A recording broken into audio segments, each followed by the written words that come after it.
We are leaning on 6 minutes past the hour. It is the kickoff hour here on the Rick and Bubba Show. And thank you so much for being with us.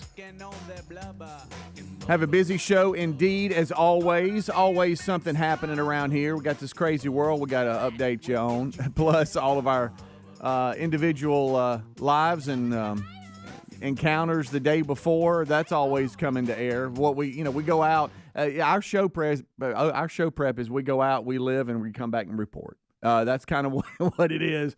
And I think a lot of you can relate to that because you're doing the same thing. You're out there getting after it. And so we got a lot of that today, some personal stories, some extensions of hey, Adler told me on Thanksgiving, he said, "You're not going to believe what happened to me." And we didn't even get to that yesterday.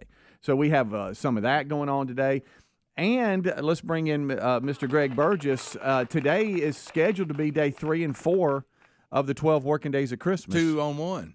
Yes, had a little presents, Santa one Bubba, show. I think, had a little problem yesterday. Yeah, well. And he is scheduled to have presents 3 and 4 or gifts or whatever. See. We'll see. And so that's. But we're kind of the staff is we're excited too because we don't know. We don't know what's going on. This is good stuff. It's a surprise. I like surprises. So how are you on surprises? All that's going. I like surprises. It depends on Good old holiday depends on what it is. Yeah, and if it's something negative, I'm not really no, because that happens too. Right, You a know, happy surprise covers a lot of things. Yeah, It doesn't not just happy. yeah. I think a great happy surprise is awesome. You know, something that you're not too fired up about. I don't like surprises. No, just go ahead and feed me. Give me a little bit of what's going on. Yeah, when you have to go, well, I was surprised to see that. That's normally not. That's good. not good. Yeah.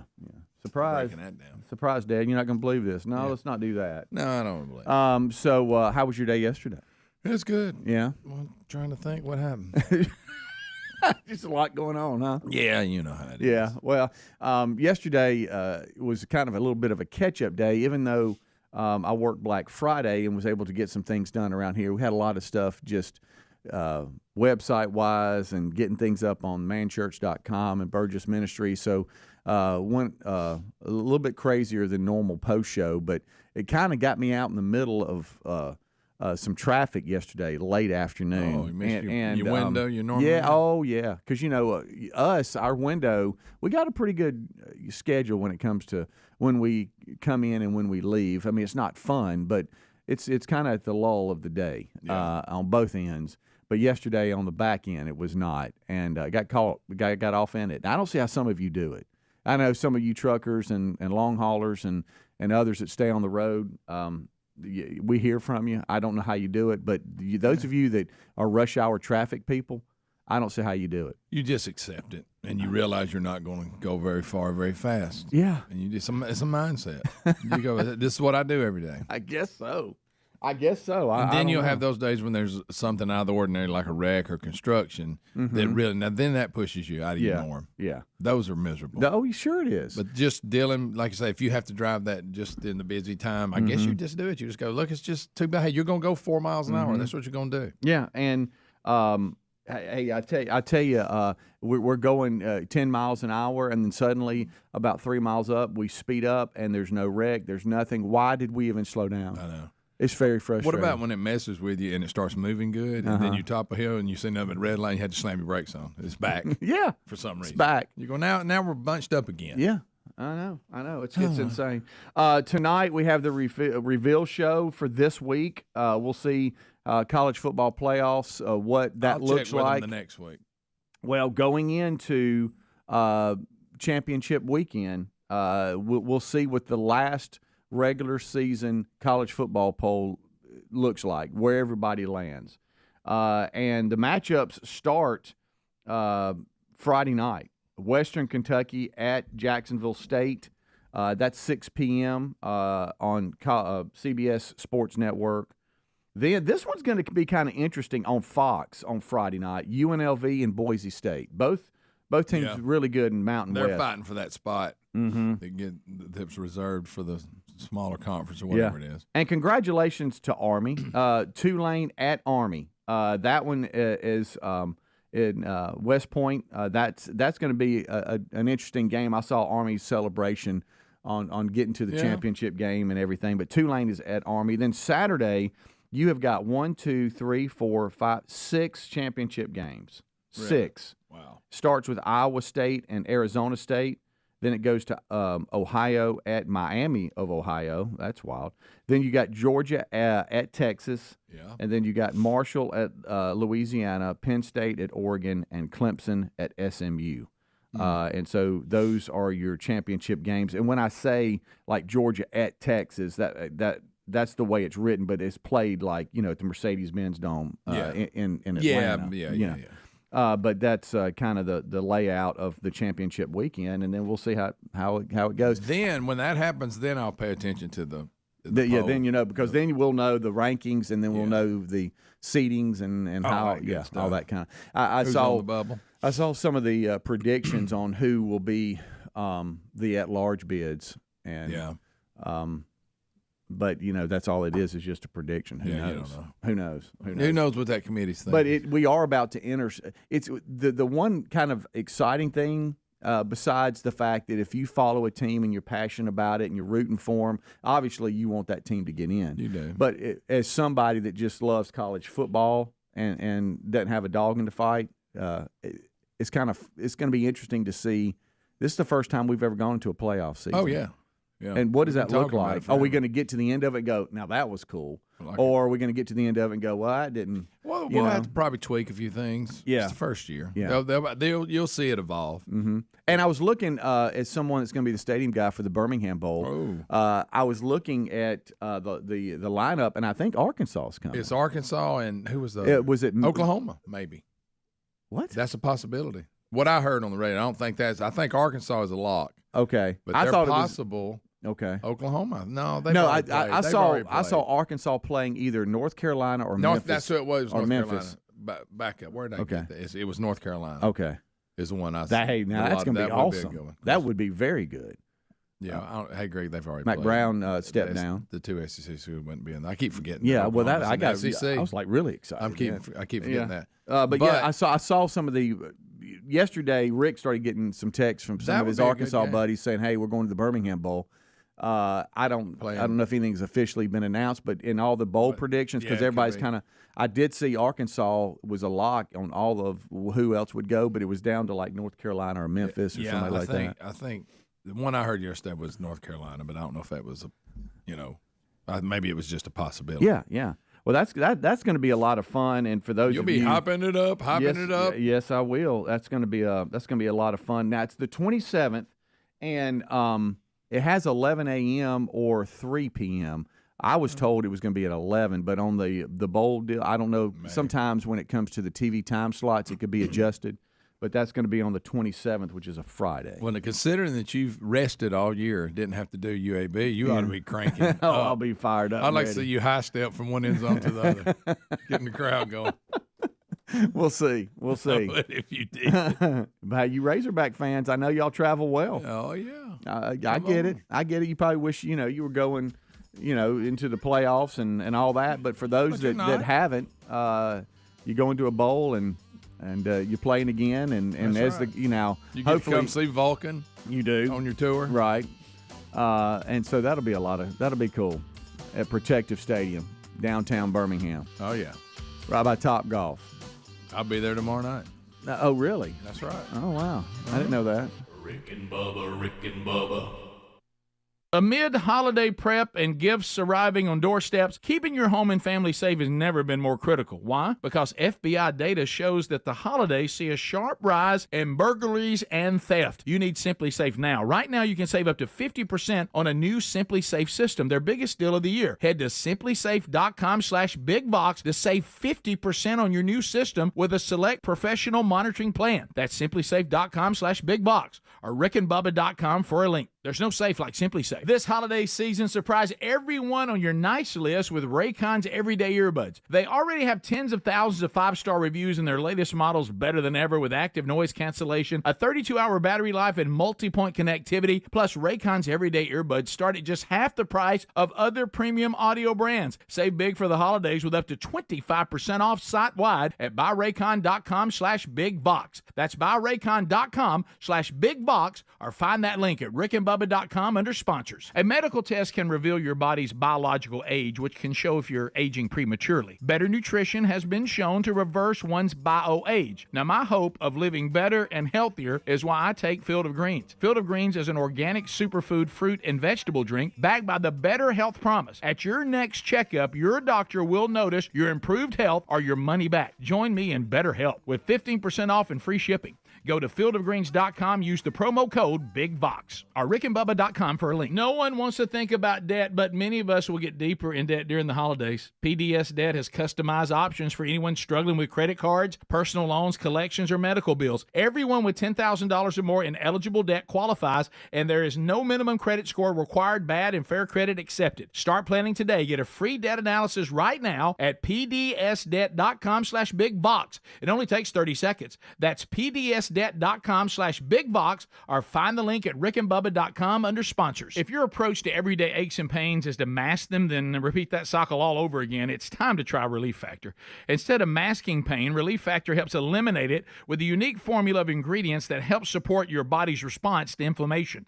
Give it a try and get the 3-week quick start pack for just $19.95 at relieffactor.com, or call 1-800-4-RELIEF to get that deal. You can also find that information at rickandbubba.com under the sponsors. Don't mask pain. Fight it naturally with Relief Factor. Our friends at TheraBreath have some good news if you have bad breath. Try TheraBreath Fresh Breath Oral Rinse. TheraBreath is dentist formulated by Dr. Katz himself. TheraBreath doesn't mask bad breath like those burning alcohol mouthwashes that can actually irritate sensitive mouths. It's alcohol-free and free of gluten with no added dyes or colors. Find TheraBreath in all your favorite retail and drug stores. Look for the bright orange cap or online at TheraBreath.com. You can find a direct link at rickandbubba.com under the sponsors. TheraBreath, confidence in every capful. The Man Church Conferences are coming in 2025.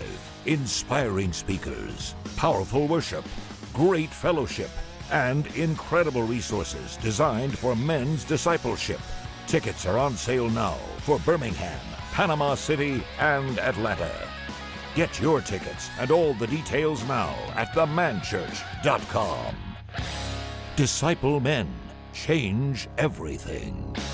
We love the Helix Sleep mattress. They are so comfortable. If your spine needs extra TLC, then you need a Helix Sleep mattress from helixsleep.com/bigbox. Each Helix mattress is designed for specific sleep positions and comfort. With 20 unique mattresses, you'll find one that's right for you. And Helix lets you try it out for 100 nights risk-free. Take the 2-minute Helix Sleep quiz to get matched with the perfect mattress. Head to helixsleep.com/bigbox. Save 20% off your mattress order, plus a free gift. Our friends at Tax Network USA tell us if you owe back taxes, don't gamble with the IRS. It's a no-win. You need Tax Network USA on your side. Their attorneys and expert negotiators employ aggressive strategies to help settle your IRS issues quickly and in your favor, even if you haven't filed in a few years. They've helped resolve over $1 billion in tax debt for people just like you. Talk with one of their strategists for free. Call 1-800-780-8888 or go to tnusa.com/bigbox. Amid holiday prep and gifts arriving on doorsteps, keeping your home and family safe has never been more critical. Why? Because FBI data shows that the holidays see a sharp rise in burglaries and theft. You need Simply Safe now. Right now, you can save up to 50% on a new Simply Safe system, their biggest deal of the year. Head to simplysafe.com/bigbox to save 50% on your new system with a select professional monitoring plan. That's simplysafe.com/bigbox or rickandbubba.com for a link. There's no safe like Simply Safe.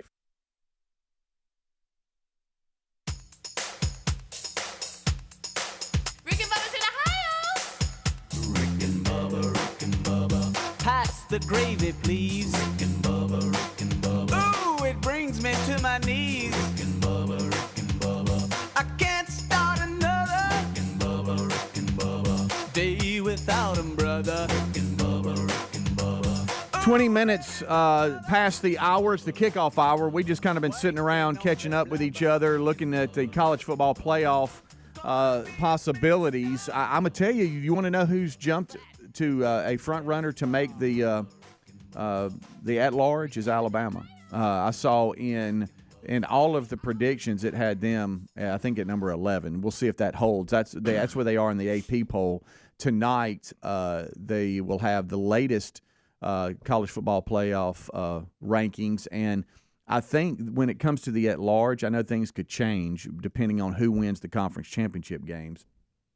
But those that aren't in it but have a pretty good seeding or ranking, I should say, are probably going to make it. So we'll see where they land. And others, I know there's a couple of teams in a couple of different conferences that are in that 8 to 11 range, and we'll see if that holds or not. I heard one prediction: if Bama made it, they would play Notre Dame. That's what I saw too. So yeah, who knows? We'll big have win to see. over that powerhouse Auburn this year. Yeah. Must have pushed them to the front. Yesterday you mentioned something that I didn't miss, but you mentioned that you need to start watching more Christmas movies. And now Thanksgiving's over. You watch some Christmas. Were you able to do that at all? I don't ever get to watch nothing. But in my mind, it would have been a good idea. Okay, all right. Well, I was just wondering. I didn't know if you had chairs for me to put together last night. I love putting stuff together. Mm-hmm. Oh, you had to put things together? Yeah, I love that. What you get? These chairs. Chairs. You have chairs? Yeah, like go around like dining room tables. Oh, and stuff. Okay. Y'all got new chairs. You come in boxes? Oh, yeah. Yeah, you had to deal with that. Oh. And that one Allen wrench Oh, that cures all. No.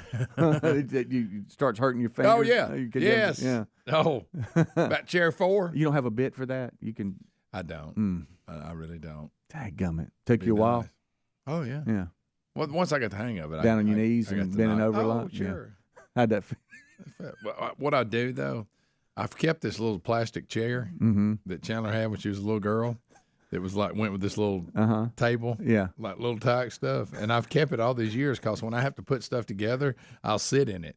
Okay, and it's real stout. Yeah, instead of having to sit in the floor, it gives me a little more support. Yeah, I get it out there. I do it to decorate trees when you're on the bottom part, and I do it to put together stuff. And I'll have to put some stuff together any minute. So the little we picked up a couple of years ago when we went dove hunting. We needed those little foldable chairs that you can kind of sit down on and stuff. Oh, yeah. And then those work out good, but then the legs fold in or whatever. Do you want to know what I go to? What? You know one of those white shower seats? Yes. Like I'm an old person. That they sit on it. I carry that thing around, and like if I'm outside, I know the neighbors have to be because if I'm like doing some work on the truck or I'm having to do with the wheel, I'm just sitting down. Well, at least it's not pink like the one I'm sitting on. It's a pink I'll thing give you from that. a little. But it looks like I am 56 on Friday, but I got one of those white chairs you sit in the shower. Hey, but it's in hand. It comes in handy if you got to wash the dogs or something like that. You had sit to bend down over. It's terrible. Yeah, because the little tripod seats that are they'll with them dove hunting seats. They'll fall. One of them will crawl up in you like not it's a bicycle enough. Seat. You know what I mean? They're not made for a long duration. Yeah, no, not good at all. Yeah, I got to do that. Do you know what I've done to counteract my bad mood sometimes when I'm having to do something? Oh, really? I'll put Christmas music on. To where I hear Christmas music, and can you get mad and start pitching a fit when Christmas music's playing? It kind of counteracts a little bit the attitude. It's a little jolly. Yeah. It'll be on in the background. You're mad, and all of a sudden you hear, How can you go, that ain't bad. Give me something to eat or something. See? Give me a little snack. Terry had me doing some things yesterday, and it wasn't that everything was in my way. It's just that there was tons of empty Rubbermaids that needed to be back in the attic. Yeah, and I'm like, if you don't mind, could you point to the ones that we're done with? Because then I'll put them back in the attic, empty. Yeah. And I realized after putting them back up, I got about 3 or 4 of these things down we never used. Why did I get them down? Oh, really? But then I had Christmas. Took them right back up. But I had Christmas music on, so I couldn't get mad. You almost got mad. Yeah. Nelson, you heard jing, jing, It's jing, like jing, the jing. bad Christmas, pitch a fit kryptonite. I tell you what has also helped. You can't get mad if Silent Night's playing. It also get my Raycon earbuds out. Yeah. And find you a podcast or just music. Christmas music will work. Yeah. But you I'm can just saying get a podcast that's interesting. I'm just saying get you through it. If you find yourself pitching a fit, it'd be good to that's kind of like the counter. It's the kryptonite. The bad. Oh yeah, another thing with them in your ears. Yeah. You can go, I can't hear you when we're yelling stuff down, wanting you to bring stuff up, stuff you can't hear them. Right. Oh, I'm sorry. You wanted me to bring that up. I didn't hear you. I had to get my earbuds in. Right. Do that all the time. Do you know what I encountered up in the attic? Because things will go up in the attic to die.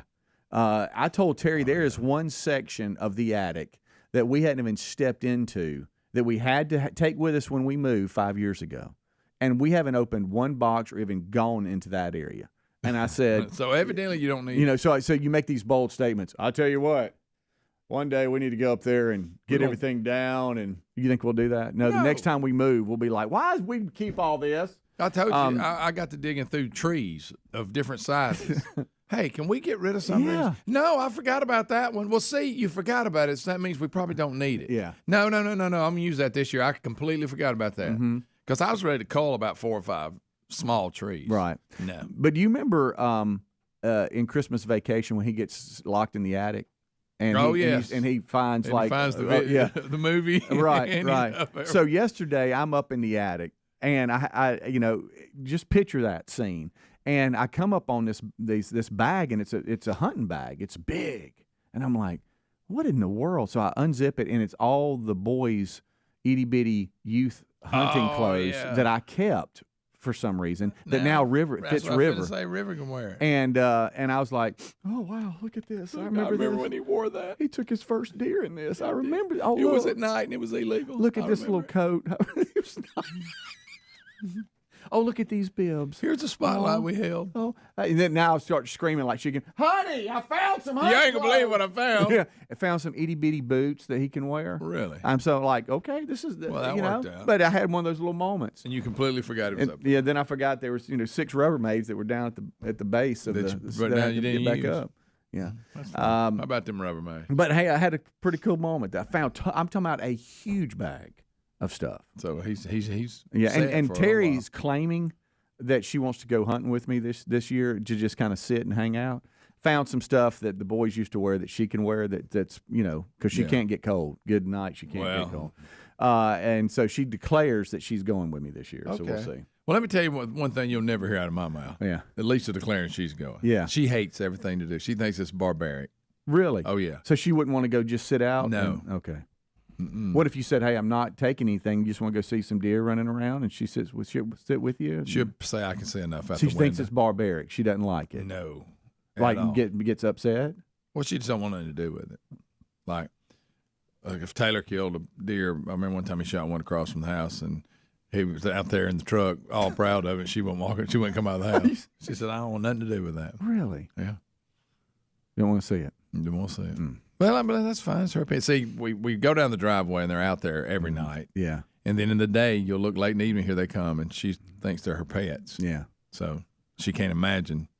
I said, of course, these aren't, unless they get out on the road, they're not in really danger here at the house. Right. Well, Terry declared, she went with me about 4 hunting seasons ago, and I want to go sit in the hardwoods. It's so pretty, some of the pictures you take. And then I told her how dark it was going to be when we walked in. How long you were going to stay in there? And Don't forget that. Oh, I know. She was scared to death, following me and stuff. And then I look over, the sun comes up. About the prettiest time, I look over, and she's leaning on my shoulder sound asleep. I'm like, you could have done that at home. Yeah, she's missing everything. How about this great scenery at the sunrise? But she'll start picking up these big pine cones on the way, and we're going to hunt, honey. And now she's got like a handful of pine cones. Yeah, I could paint these. Yeah, these will look great in the basket. I'm like, well, look, what are you doing? We're hunting. I got the pine cone Put basket. the pine cones down. Everybody has a pine cone basket. Yeah. Well, can I put them right here and stack them up in this? Well, yeah, but can we go get to the stand? Baggage. Rick and Bubba, Rick and Bubba.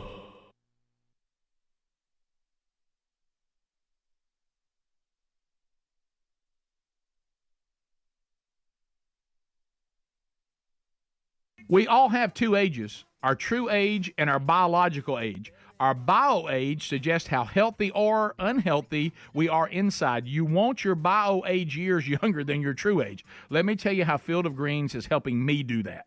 I love this stuff. I definitely feel better taking it. Field of Greens is an organic superfood, fruit and vegetable drink. And listen to this. Field of Greens was approved for a university study that doctors believe may lower your body's biological age. That generally means better health. Each fruit and veggie in Field of Greens was selected by doctors to support vital body functions like heart, liver, kidneys, metabolism, your immune system.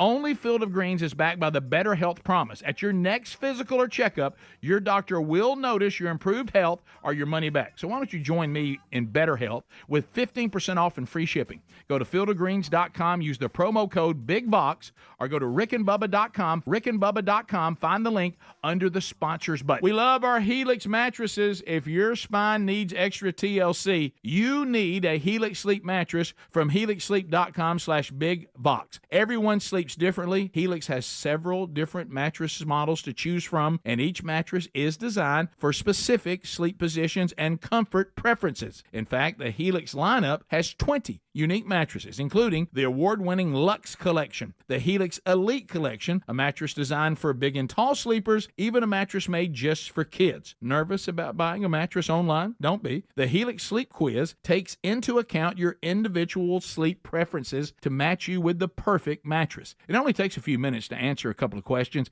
and once you pick your mattress, Helix knows there's no better way to test it than by sleeping on it. You're going to get a 100-night trial to see how you like it. With more than 12,000 five-star reviews, it's time to head to helixsleep.com/bigbox and save 20% off your mattress and get a free gift. Amid holiday prep and gifts are rising on doorsteps, keeping your home and family safe has never been more crucial. Why? Because FBI data shows that the holidays see a sharp rise in burglaries and theft. You need Simply Safe at simplysafe.com/bigbox, and I mean now. And right now, you can save 50% on a new Simply Safe system. This is their biggest sale of the year. Unlike traditional security systems that only kick in after someone is already inside your home, with Simply Safe Active Guard outdoor protection, monitoring agents can prevent crime before it starts, seeing and speaking to suspicious individuals in real time and requesting 911 dispatch before they even reach your door. Monitoring plans start at around $1 a day, and U.S. News and World Report names Simply Safe Best Home Security System for 5 years running. Act now to get 50% off any new system with a select professional monitoring plan. Just head to simplysafe.com/bigbox. That's simplysafe.com/bigbox, or visit rickandbubba.com for a link. There's no safe like Simply Safe. So there's no time like the holidays to realize you have no idea what to get your loved ones. My go-to gift, something they could use every single day and could use multiples of, like Raycon's Everyday Earbuds. Raycon's Everyday Earbuds make for an amazing holiday gift for anyone on your nice list. They already have tens of thousands of five-star reviews online, and their latest model's better than ever, with 32-hour battery life and multi-point connectivity that lets you pair with 2 devices at once. Raycon's Everyday Earbuds also come with active noise cancellation, a feature that can be difficult to find in an accessible price point. Until now, because Raycon start at just half the price of other premium audio brands. And if your recipient is for some reason not impressed, Raycon offers a 30-day happiness guarantee and easy returns. Save big for the holidays with up to 25% off buyraycon.com/bigbox. That's right, up to 25% off site-wide at buyraycon.com/bigbox. Or find that link at rickandbubba.com under the sponsors. I asked our friends at Tax Network USA about the IRS crackdown that everybody's talking about. Their advice: if you owe back taxes, don't gamble with the IRS. That's a no-win. That's why you need Tax Network USA on your side. Their attorneys and expert negotiators employ aggressive strategies to help settle your IRS issues quickly and in your favor. Even if you haven't filed in 1, 5, or 10 years, what gives Tax Network USA the edge? Their preferred direct line to the IRS and their knowledge about which agents to talk to and which ones to avoid. Now, they're not going to back down until they secure the best settlement for you, which could save you thousands. That's how they've helped resolve over $1 billion in tax debt for people just like you. Don't wait until the IRS closes in. Give Tax Network USA a call. It's free to talk to one of their strategists. 1-800-780-8888, or go to tnusa.com/bigbox, or the link at rickandbubba.com under the sponsors button. Rick and Bubba's in Ohio. Rick and Bubba. Pass the gravy, please. Rick and Bubba. Ooh, it brings me to my knees. Rick and Bubba. I can't start another Rick and Bubba day without 'em, brother. Thank you so much for tuning in to the Rick and Bubba Show. 25 minutes until top of the hour. Don't forget 629 We Be Big is our number. Sometimes I'll say 866 just out of habit. If I have, I apologize. I don't even know if I have. 629 We Be Big. That's what you're going to call if you want to talk to the show or try to win today's prizes. And I said prizes because we're scheduled to have day 3 and 4 combined today. 629 We Be Big. Same number you can text as always, 866-932-3244. That has not changed, but just if you want to ring the line and talk to us or try to win the prize, 629 We Be Big. And we've talked about this, but it comes from the system, the phone system's just being shut down, and it bled over into 911 centers and other businesses where they were affected. And so the phone company came back and said, we cannot handle the amount of incoming calls at one time. It just can't. So you have to have a designated standalone number that's not affecting anyone else. And Nobody. So we kept the We Be Big part, but it's 629 We Be Big, which is 629-932-3244. So that's there for you. I mentioned day 3 and 4 today. We'll see what Santa Bubba has in store for us. We don't even know. Santa Bubba. So we'll have to see what's going to happen. Talk to some folks. Actually, a former winner of 12 working days of Christmas a couple of years ago, bumped into them. Really? And they were talking about this time of year and how exciting it all is and everything. We are, Greg, we talked about it yesterday. Yesterday, we were 2 weeks away from hosting a best of. Yeah. I mean, it's happening fast, y'all. Real fast. Not this Friday, but next Friday is the big year ender. And I talked to an old friend of the show. If I said Big Head Chuck to you. Big Head Chuck. Ice cream. Yes. And barbecue sauce. And he's going to come by Wednesday and bring some barbecue sauce and everything with his son. Chuck. And also former intern Orange Galooly. You remember her? I sure do. She's going to stop by.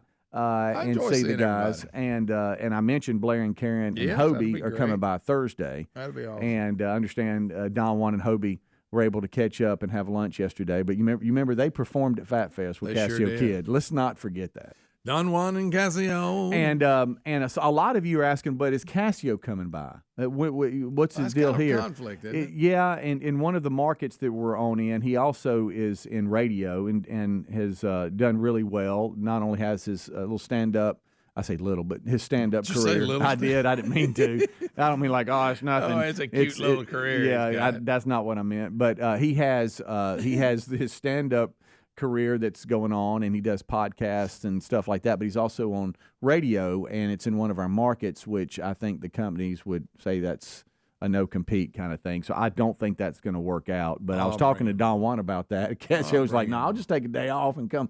But I don't think management's going to have it. It'd be fine with us. Yeah, I just, bring him on. Kid. Him going to the wrong pool is on this latest best of CD. Oh, it is? Yeah, do you know it never made a CD? I thought it did. No, him at the wrong pool didn't. And so it's on Run Me a Z and Shut Her Down, which is the latest CD, which can be found at rickandbubba.com. Just click on store, or you can text store on our text line, 866-932-3244. Just text store, and you'll get a response with a direct link to the store at rickandbubba.com. So that's there for you. All right. So did you take advantage of any Cyber Monday deals? I'm sure my wife did. Through, she represented us well, I'm sure. Yeah. I'm going to go ahead and be confident when I make that statement. It happened again last night. There was a box delivered to the door. Oh. And she's like, what's at the door? And I said, I'm picking up a box here. Well, what is it? Well, sweetheart, I don't know. And so I put it down over there, and I said, it has Terry Wilburn on it. Huh? So she opens I'm up. getting that line. Yeah. Oh, yeah. Yeah, and then she opens it up, and I even said this. I said, let me guess, you're going to say, oh, yeah, when you open it up. And sure enough, oh, yeah. I do it every time. And let me ask you this, dealing with this, because you're like me, it sounds like every day we got interaction. Yeah. Of course, the dogs cause problems. Yes, they cause problems. But anyway, so it's dark. Mm-hmm. So I try to say it's late, but I don't really know how late because it gets dark early. Mm-hmm. And all of a sudden, headlights pull up. And I go out there, and it's two very nice ladies, like in just a personal vehicle. A personal vehicle? Yeah. And it's Walmart delivery, and it was like two pillows. And I went in, I said, Lisa, what? She goes, I don't know why. She said, I ordered it in my Walmart pickup. Okay. But and you go and you pick it up. But Yeah. then some things, instead of doing that, people I guess contract out. Do you have Walmart Plus? I guess, who knows? But I'm they just can saying, deliver groceries still? No, I don't know. These aren't we never get groceries delivered. We always go get those, but sometimes in those orders, some of the stuff somebody will bring it to you. It's just weird. But anyway, it was late, and I was like, "What?" And I went out. Of course, they didn't want to get out of the car because the dogs were barking. Yeah. The dogs. God, Golly. Them Mr. Buddy's dogs. showing out for you, barking and going crazy. Yeah, and Millie's turning circles, Yeah. which is weird. Yeah. Anyway, but I said, so they just brought 2 pillows. That's it. She goes, I don't know why some things Walmart, when you go for pickup, they threw it in there. Some things they send to your house. I don't know. That is weird. Isn't that weird? My parents have the Walmart Plus, and it was big because this happened back during COVID and that right after that. It's really good for them to be able to order stuff. And the people that we've met that, to what you're saying, it's almost like they work for, DoorDash or whatever. Yeah. They sit back and they work with Walmart Plus on, okay, yeah, I'll do this delivery or whatever. And so some of them are just so sweet because now my parents have gotten to know them. Oh, yeah. And they can come in and let me put the groceries in here for you. And they These built a were very relationship and they're just the sweetest people. And so one day I was there doing some yard work and they had a delivery and the lady came around and my mom. I've got a weed eater going. Have you heard the show, the Rick and Bubba show? Just talking over a weed eater. Mom, hang on. Let me go. I cut it off. I'm like, how you doing, ma'am? This is Speedy. Let me take my gloves off, and so I'm full of grass over here. But how you Big a doing? fan I am Do you of want that. a picture? Do you want to? But Mom, so I'm standing in the yard, and she's got Walmart bags in her hand, delivering them, and you want me to take a picture? You want to take a picture? Oh yeah, I do love the show. My daughter will be sure. Let's take a picture. I'm sweating. That's let fine. Let me put the weed eater down. Yeah. You put I the got Walmart stuff bags all over down. me. Yeah, it's all over me. And do you need some help? So, well, you know what? I'm Now you're picking up delivering. waters and bringing them And in. you wanted to but- be through weed eating. Yeah. Oh, so bad. Held you up. Just so bad. And I need to go back, but their backyards, I need to go back more, but their backyard's like a jungle. My mom wanted everything natural. And so now it's just everything. So don't get any more natural than that. No. And it's so bad in certain areas. I'm like, Mom, I want it to get kind of cold before Yeah. I just step off in let there. it all die down. Yeah, I'm not just stepping off in there in the middle of the summer. Ain't happening. No, your friend. might Not be back there. You might have some friends that want to come out and play. But anyway, yeah. So there's a lot going on there, and some folks and some names and some things that are going to happen before the big year ender that you're gonna hear, and some familiar names, Big Head Chuck and former interns, and they'll just be coming and going, and it's just going to be a blast. Also known as BHC. Yeah, and then we got 'Twas the Night Before Christmas, and and RFK Jr. is going to make I'm going to put him down. I'm going to work on it. I'll work on it. Yeah, and I think after talking to I think I want to put older successful white guy, even though it hasn't been in there for a long time. Oh, yeah. I think we need some of those old characters. Got freshen it. Bring back some of the classics. Yeah, and That would be a Bubba's good Ross idea. Perot is pretty good. Oh, yeah. That, and Blast from y'all the started past. that going back and forth the other day, and that was pretty good. That's a good idea. You need to look at some of the ones in the past and get them back in there. Yeah. for old times' That we might haven't done in a long time, but just some old ones. And I'm going to say this, and we say it about everything, but you're talking about, it seems like just a month ago we were sitting here doing 12 Days of Christmas. I know. Doing the bit. Yeah. No, I mean, and Kevin right there with his Yeah, keyboard. yeah. It does not seem like it's been a year. It does not. And I know we wear that out and we say it, but it's really almost scary. Yeah, I know. Because you sit there and look, it's like, and I know what's coming. You've got this, and then it's like college baseball season starts with JC, and I'll slow blink, down. and Yeah. it'll be May and June again. That's wild. And it's like, wow, so we're in the summer. I did the same thing. And then before you know it, it's putting out Halloween stuff, and it's like, here we are again. I know. Next year we're gonna be like, it was just yesterday. Now it's putting out. Yeah. It'll be kickoff week 1 of football Yes, before we know it. yes. Ain't even done with So this I yet. guess that means that we all have to slow down and enjoy the moments. That I we're guess in. because we haven't.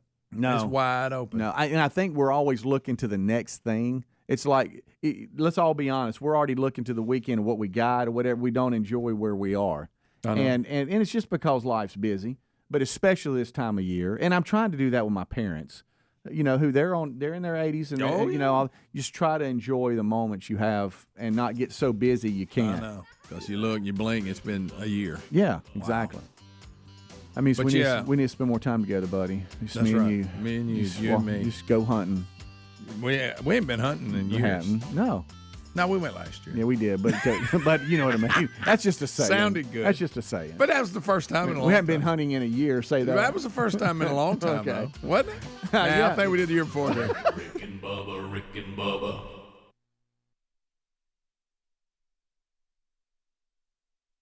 If you're living with dry age-related macular degeneration or dry AMD, you may be at risk for developing geographic atrophy or GA. GA can be unpredictable and progress rapidly, leading to irreversible vision loss. Now there's something you can do to slow it down and get it going slower. Izervay is proven to slow GA progression. Izervay gets GA going slower. Izervay or avacincaptad pagel is a prescription eye injection used to treat GA. Don't take it if you have an infection or active swelling in or around your eye. Izervay can cause eye infection, retinal detachment, or increased risk of wet AMD. Izervay may temporarily increase eye pressure. Your vision may be impaired after an eye injection or exam. Don't delay. Ask your doctor about Izervay today. Izervay gets GA going slower. Visit Izervay.com. That's IZERVAY.com. Shop Black Friday deals now at Lowe's. Get up to 50% off select major appliances. Plus, take an additional 10% off when you buy select major appliances. And get 2 free select tools with purchase of a select combo kit or battery kit from brands like Cobalt, Craftsman, and DeWalt. Hurry and shop these savings only for a limited time because Lowe's knows deals. Valid 11/28 through 12/4. Cannot be combined with additional discounts. See Lowe's.com for more details and qualifying items. While supplies last. Selection varies by location. Okay, I have to tell you, I was just looking on eBay where I go for all kinds of things I love, and there it was. That hologram trading card. One of the rarest, the last one I needed for my set. Shiny like the designer handbag of my dreams. One of a kind. eBay had it, and now everyone's asking, ooh, where'd you get your windshield wipers? eBay has all the parts that fit my car. No more annoying, just beautiful. Whatever you love, find it on eBay. eBay, things people love. Visit Boot Barn this week to save on top quality holiday gifts. We're offering holiday specials right now where you can get $50 off select men's exotic boots, 25% off select outerwear, Western shirts, flannels, and jeans. We're also offering savings on select workwear and children's Western wear. Visit us this week and save on top quality holiday gifts. Boot Barn. Unwrap the West. Sweetie, come here. Don't worry. I see a lot of patients with the exact same thing. Ever since the ice skating rink went in next door? Or is it more than Dr. Clark's business is heating up. So many patients need my help. How will I find time to see all of them? They need to hire a scheduler, stat. I need Indeed. Indeed you do. When you sponsor a job on Indeed, it's easier for talented candidates to find it, which makes it easier for you to hire them. Visit Indeed.com/credit and get $75 towards your first sponsored job. Terms and conditions apply. All right, if your approach to everyday aches and pains is to mask them, feel better for a few hours only to have the pain return, then repeat that cycle all over again, it's time to try Relief Factor. And the good news is Relief Factor makes that easy. Their 3-week quick start is only $19.95, less than $1 a day. Instead of masking pain, Relief Factor helps eliminate it. How? Well, it's a unique formula of ingredients that helps support your body's response to inflammation. Relief Factor was developed by doctors and is 100% drug-free. And for so many people, including some of us here on the show, Relief Factor has been a game changer because you just feel better when you're not in constant pain. You'll feel the difference. Give it a try and get the 3-week quick start for just $19.95 at ReliefFactor.com or call 1-800-4-RELIEF to get that deal. You can find that info at rickandbubba.com under the sponsors as well. Don't mask pain. Fight it naturally with Relief Factor. Go right now to rickandbubba.com under the sponsors button or go directly to relieffactor.com. So there's no time like the holidays to realize you have no idea what to get your loved ones. My go-to gift, something they could use every single day and could use multiples of, like Raycon's Everyday Earbuds. Raycon's Everyday Earbuds make for an amazing holiday gift for anyone on your nice list. They already have tens of thousands of 5-star reviews online, and their latest model's better than ever. With 32-hour battery life and multi-point connectivity that lets you pair with 2 devices at once. Raycon's Everyday Earbuds also come with active noise cancellation, a feature that can be difficult to find in an accessible price point. until now, because Raycon start at just half the price of other premium audio brands. And if your recipient is for some reason not impressed, Raycon offers a 30-day happiness guarantee and easy returns. Save big for the holidays with up to 25% off buyraycon.com/bigbox. That's right, up to 25% off site-wide at buyraycon.com/bigbox. Or find that link at rickandbubba.com under the sponsors.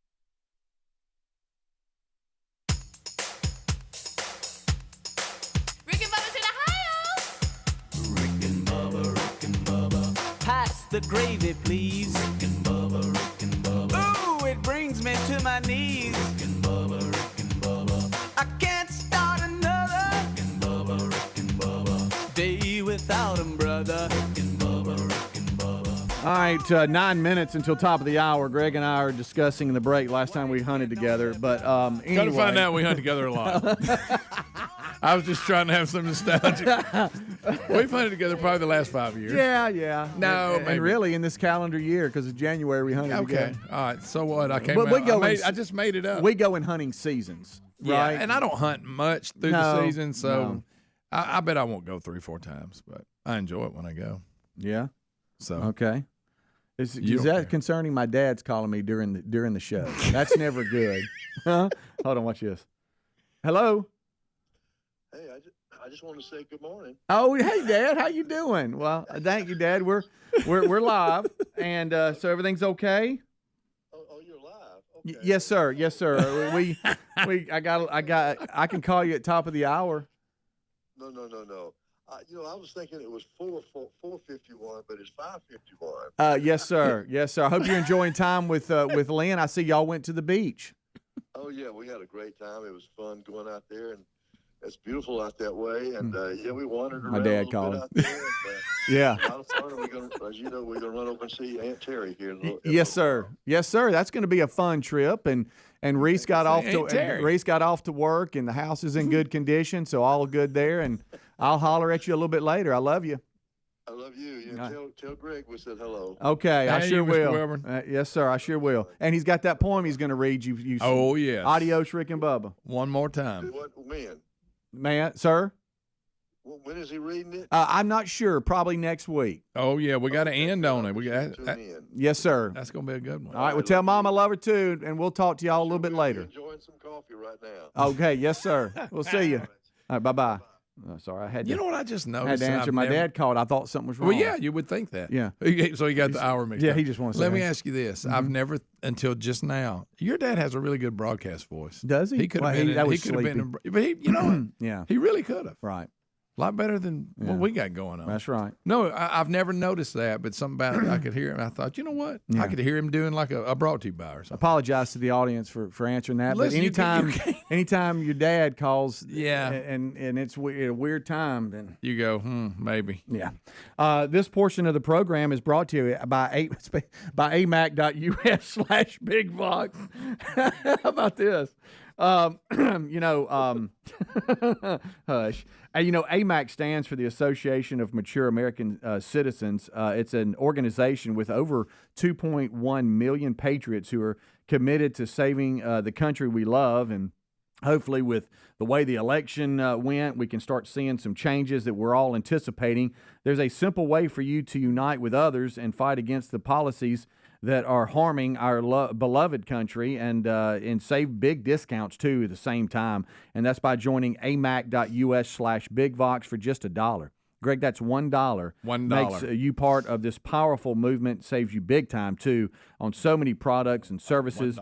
Your voice matters, and together we can make a real impact. Plus, all the real savings you'll receive from discounts your membership will deliver with over 100 companies that share your values, including an array of travel savings, hotel, car rentals, theme parks, shows, events, movies, restaurants. You'll also receive a subscription to bi-monthly AMAC magazine. Bottom line, this will be the best money you've ever spent, and you can join for $1. So $1. Join today. You know what that costs? $1. $1. amac.us/bigvox, or you can go to rickandbubba.com under the sponsors button. I will say this was one of the moments that I felt a little old, is when I started receiving stuff in the mail. I've been receiving it for years. That's how old I am. Yeah, and you go, wow, so I'm on up there. that when you say $1, $1. In my life, when we were growing up in school, every year you had the snake show. It would come. Oh yeah. And then a few others. But I remember our principal would get on the speaker and he would go, "We'll have a snake show today at whatever. Admission will be $1." Is that what he said? Yeah, and then you'd have to pay $1. Yeah. To get to go to the snake show. Admission will be, and he'd pause. He'd go $1. Anyway, I apologize again for answering, but my dad, it kind of scared me that he was calling at that time. Yeah. But I love hearing from my dad, and it's a daily thing. Normally we do talk in the 4:00 a.m. Central Time hour. He's up, he's moving, and I hear from a lot of people. They're like, "Hey, just enjoy those calls and answer them." So I do. That. Yeah, amen. I'm looking forward to reading his last poem. Yeah. For the it won't be the last poem we get for the rest of our lives, but it will be the last Rick and Bubba poem. Right. Yes. So, yeah. I mean, and he wrote one. I gotta really study up. Yeah, a lot of pressure on me. I'll blow that up and look for typos and print it for you.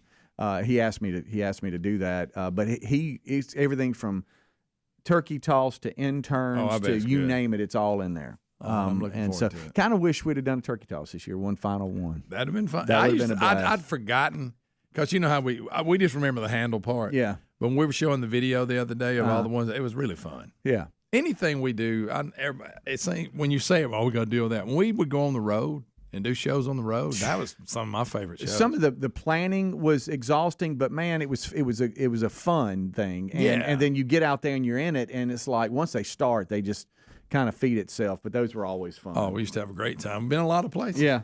Last night, I was trying to pay attention to the Broncos and the Browns playing on Monday Night Football, but we had some other things going on, so I just had it on. And man, Bo Nix looks good, buddy. I'm talking about just the way he's playing. You know, him and Sean Payton together, it's kind of special. 41-32, they beat the Browns and held them off. But it was something that kind of caught my attention that I wanted to bring up to you because it's part of your week. Okay. You're going to take Thursday because Wednesday night, your son is coaching for Thompson High School in Alabaster, Alabama, and he is coaching with Coach Freeman, and they're playing in the state championship of 7A football for the state against Phoenix City, Alabama, and that's where Patrick Nix is head coach, Bo Nix's dad. And Troy Aikman mentioned that last night. He was talking with Joe Buck on the broadcast, and he was talking about how Bo is, the son of a coach, and those are always special players because the way they were raised and they know the game and all this kind of stuff. And anyway, they brought up, he gets to go home Wednesday. He's going home for the game because they have a bye week. So he said, his dad's playing in the state championship, Phoenix City. So and he said they're playing in the state championship, and Bo's going to be able to go home and support the family or whatever. And I thought, well, that's kind of cool. So on Monday Night Football, the game that you're going to be at was mentioned on Monday Night Football. How about that? I'll be looking for Bo on Sunday. Yeah, he'll be there. According to the broadcast, he will be there. They did win last night. Jameis Winston and the Cleveland Browns gave the Broncos everything they wanted on a cold night, but they ended up winning 41-32. And what I saw, Bo, he played really good. Yeah, he's been getting better every week. Do you know good that for him. Daryl Johnston, I'm just throwing names around, but whenever I was at the Stallions event and he was there, we were talking about the rookie quarterbacks, and he said to me, he goes, Bo might be, if not the best, one of the best that in the rookie class. In the rookie class, and the way he's playing right now is impressive. Yeah. And that was him just shooting the bull and just talking, know. Yeah. So a good year, that's for sure. Hopefully they'll continue that route, but they're in a tough division. Yeah. We'll take a break. We'll be right back. Top of the hour. It's been fun hanging out with you. Rick and Bubba, Adler, all join us. Rick and Bubba, Rick and Bubba.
This is the Rick and Bubba Show. Watch more at blazetv.com/Rick and Bubba.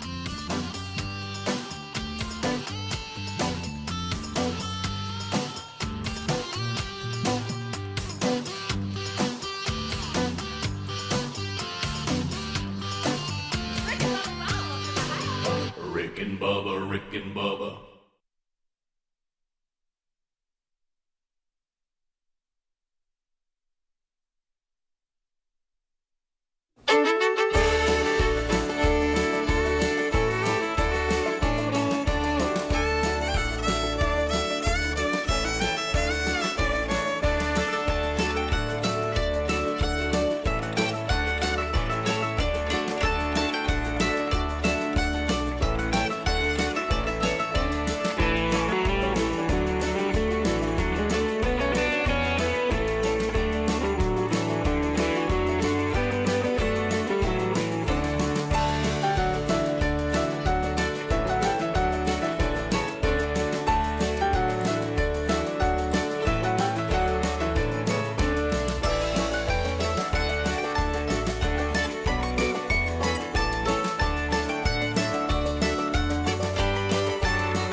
It is 6 minutes past the hour. Merry Christmas from all of us here at the Rick and Bubba Show. A brand new hour beginning now. This hour starts with our national anthem.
And here we go.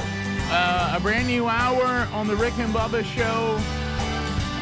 9 shows remain, counting today as we wind our way to the big year-ender / show ender on December the 13th. Today, the 12 working days of Christmas gets back in line, and we're going to do 2 gifts today. We'll talk a little bit about that. 2 gifts versus 1. Yesterday, we did not have a gift, but we did have the gift of Don Juan DeMarco Williams visiting yesterday. As many of you were wondering if D would get by before the end of the show, and he did. So if you missed that, catch that on your YouTube or your podcast archives from yesterday. Those are available to you. Speedy, the real Greg Burgess, they've knocked out the kickoff hour. That is done and behind us. Eddie Van Adler joins the team. He's ready to go with your YouTube experience. It will now be enhanced as he'll drive that bus the rest of the way. And we're missing one, the silver-tongued one, the man with a golden voice, Professional Lunch Eaters Man of the Year, the inventor of pizza and a cup, Shakespeare's worst nightmare, and the master out of King's English. Ladies and gentlemen, put your hands together for Bill Bubba Bussey!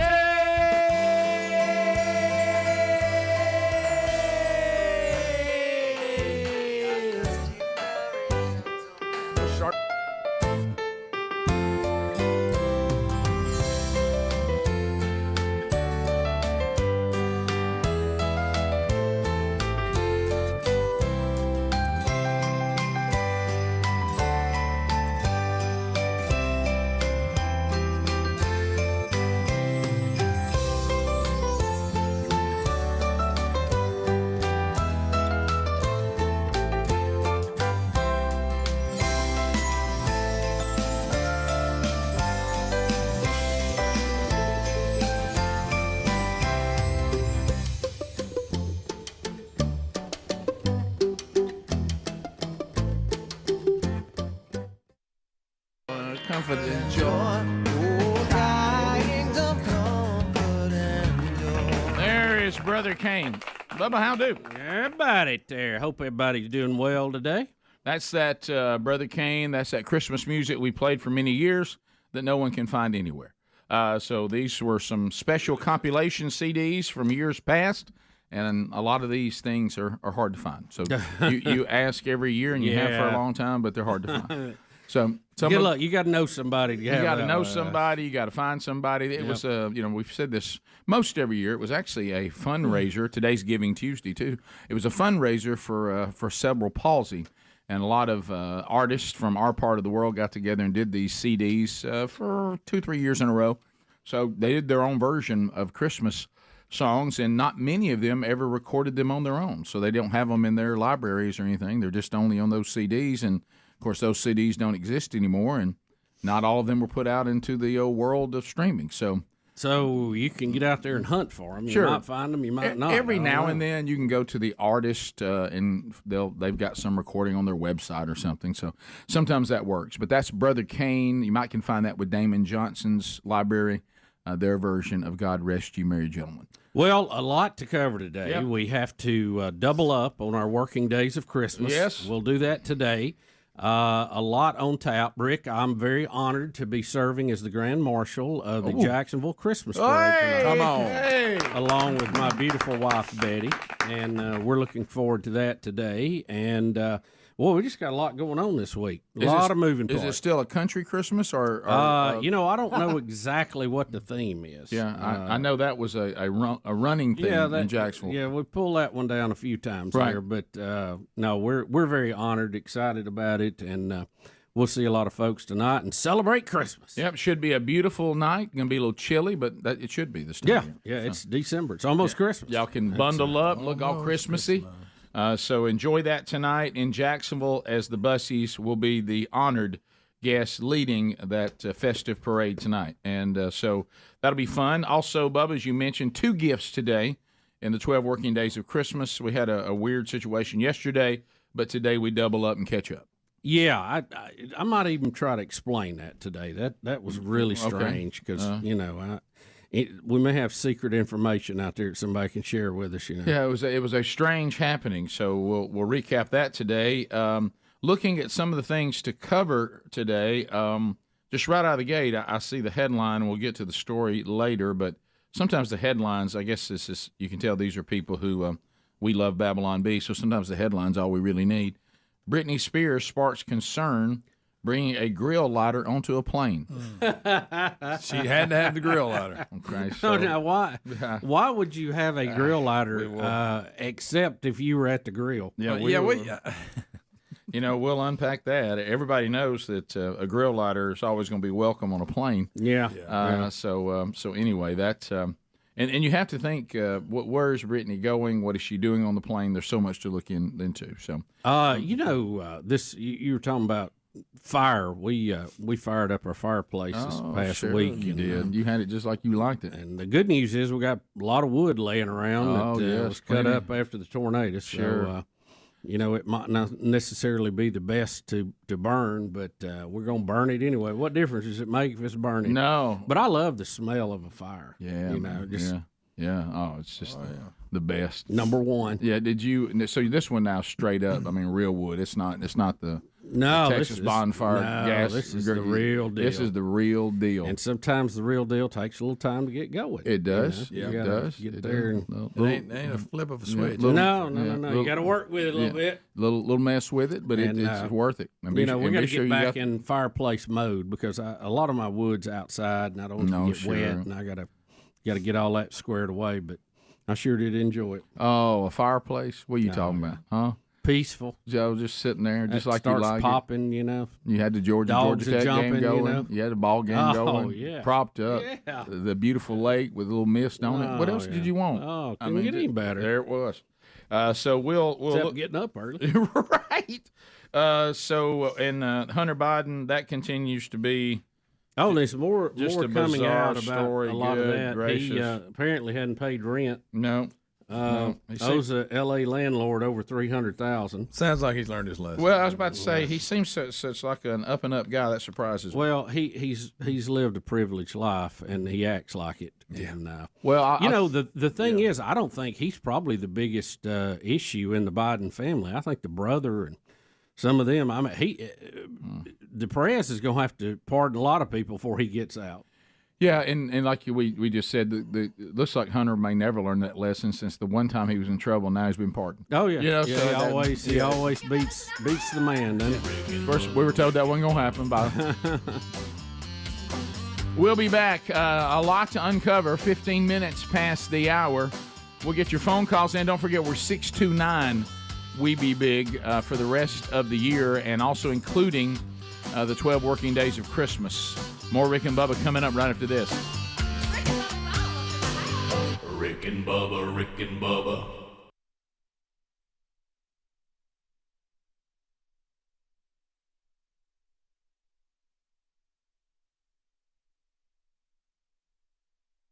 That's just the way he is. And, operated, yeah. And he might have done the thing like, oh yeah, can you see me? Yeah. Especially if you wanted to do something you weren't getting it done. I'll tell you what you're fixing to do. You're gonna get your LA up. Oh yeah. Let's tell we about to because let's say if I was cross-eyed, tell what we're gonna do. You can get your cross-eyed self up. We're gonna get outside. You know what I mean? And I mean in football, why don't you get your FA up in there and make a play? Mm-hmm. You know what I mean? And all of that. I saw him tell an official that one time that he couldn't see holding because he wouldn't get his FA up in there where we could see it. Yeah. And so my dad fat shamed, and he himself, his weight fluctuated and all. He would say too while he was overweight. He didn't care. I mean, he had no concern about it whatsoever. Was there? So I mean, does it do any good? It doesn't do any good. I mean, and I think most of us are aware that we're probably chubbier than we think we are. Right. But we are aware that we are chubby and that we are overweight. And we know that because we can't get our pants buttoned. How about jeans will tell you a lot. Oh, that's what you always do. See, what you do, if you're walking around some sweats, so you don't know. Yeah. You know what I mean? But then you decide you're going to put on some khakis or some jeans, and that's when the reality world comes in. How about they'll hurt your feelings? Oh, they'll break your heart. They're not designed for LAs and FAs.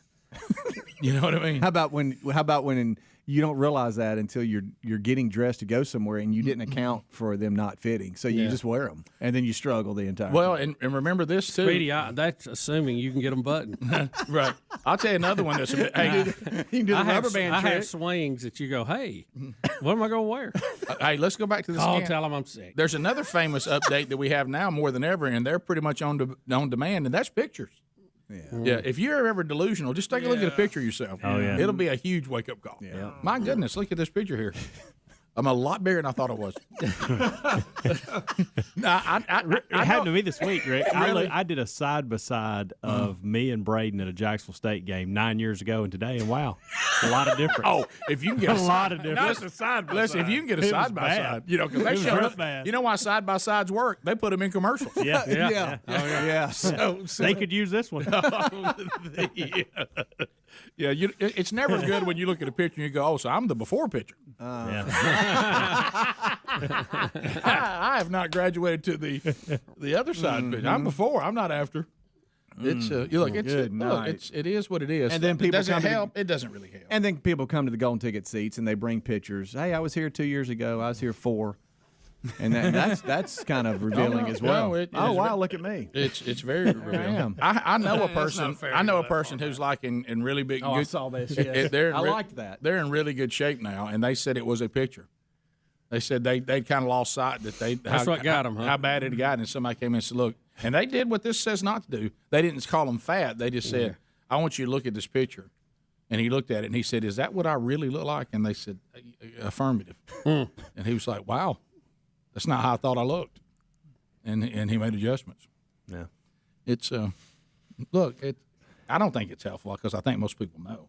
Mm-hmm. I mean, it's They say hard. Tough love just doesn't help. I don't. You know what? I don't. Who wrote that? Look, the chief science officer. Yeah, he said. I'll tell you another thing. It's right under his picture. I'll tell you another thing. Hey, just so you be sure you know who said it. Hey, look. Hey, you're gonna die doesn't help. Huh? No, I look. I can No. tell you, Well, that's a doc. good motivator. There's doc. No, look.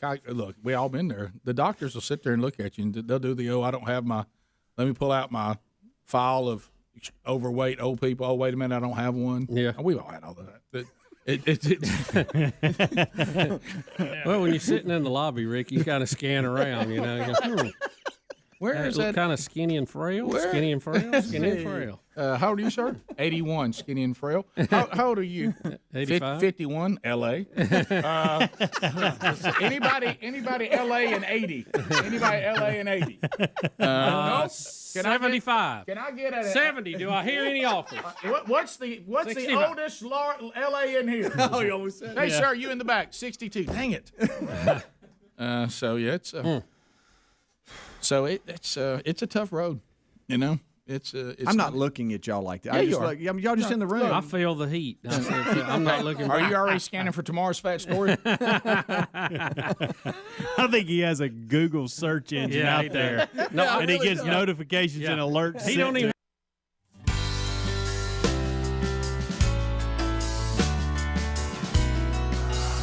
21 minutes now past the hour. Rick and Bubba show as we work our way back. So this is going to be a fun little update here.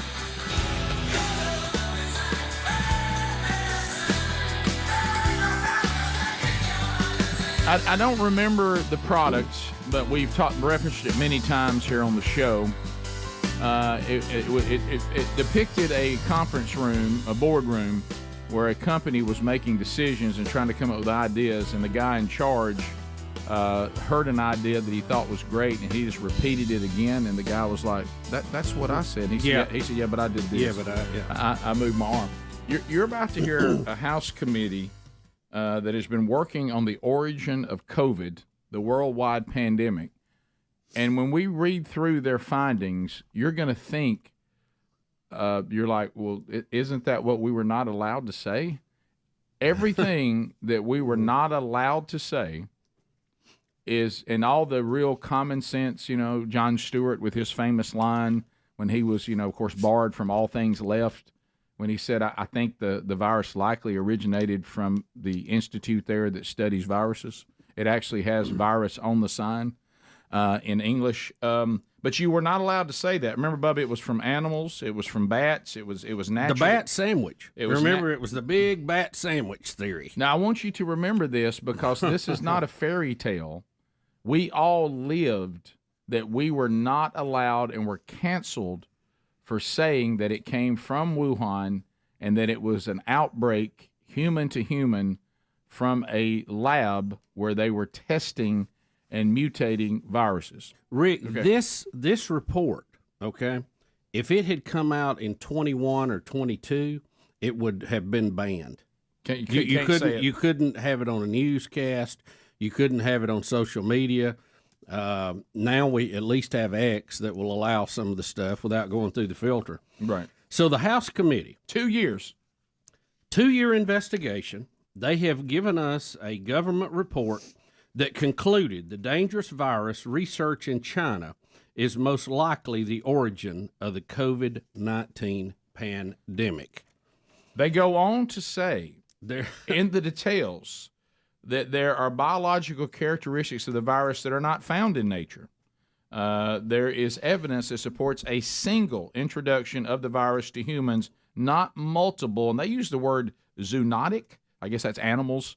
In the animal kingdom, you know, like a bunch of animals out there, a bunch of spillover events. They said all that hogwash. And as Bubba said, Wuhan, where the virus was first detected, is home to China's largest SARS research lab, the Wuhan Institute of Virology. It's on the sign, as Jon Stewart said. That's why we all thought, and also we also remember the panicking videos that got out before China removed them. And did away with everybody. Now, keep in mind, too, some of the first documented people sick with this were back in October of the previous year, be October 19, I guess, were lab workers who were getting on social media going, we're sick and we don't know why. Mm-hmm. And then we had the outbreak. It got here, I guess it was spring break. It was around March of 2020, I guess, when we first started seeing this. Now, keep in mind, this is the same lab that a couple of years prior to that, they received a report from U.S. researchers about how careless they were. And you remember you weren't allowed to say that. But you couldn't say that. But now it's in couldn't say that. It's in the committee's research. You couldn't say that. Rick, this is a 525-page report. Like you say, it's taken over 2 years, and it has been presented to the public, now published, and they said the strongest arguments that they could find, the strongest evidence, supports a lab leak theory. I love when they say that the Wuhan Institute for Virology has long been the center of contentious lab leak debate because researchers there routinely tinker with and genetically modify viruses. And why is it done? Yeah. Why is it done there? It was outlawed in the United States because it was too dangerous. But yet, our very own tax dollars, through Fauci's group, funded this research, or part of it. The president-elect, for the second time, was called a xenophobe because he would say it was a China virus. Now, in the study from our own government that they've been looking for 2 years, all we did was just look at the sign and use common sense, that they believe it was most likely manufactured by Chinese scientists. Well, yeah. We were trying to say that, but y'all were told we couldn't say that because everybody was doing a CYA, and they let this go on. Now, I don't know whether we, the people, are going to demand that all who would not let this conversation take place, all that delayed the treatments that we probably needed, if we could. It really helps to find the treatment if you can all agree, this is where it originated from, and here's how we have it.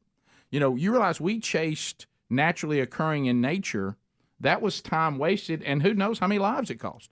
I mean, Rick, if Fauci, day one, had come forward and said, guys, we are doing gain-of-function research, but he don't want to say that, and that's a technical term.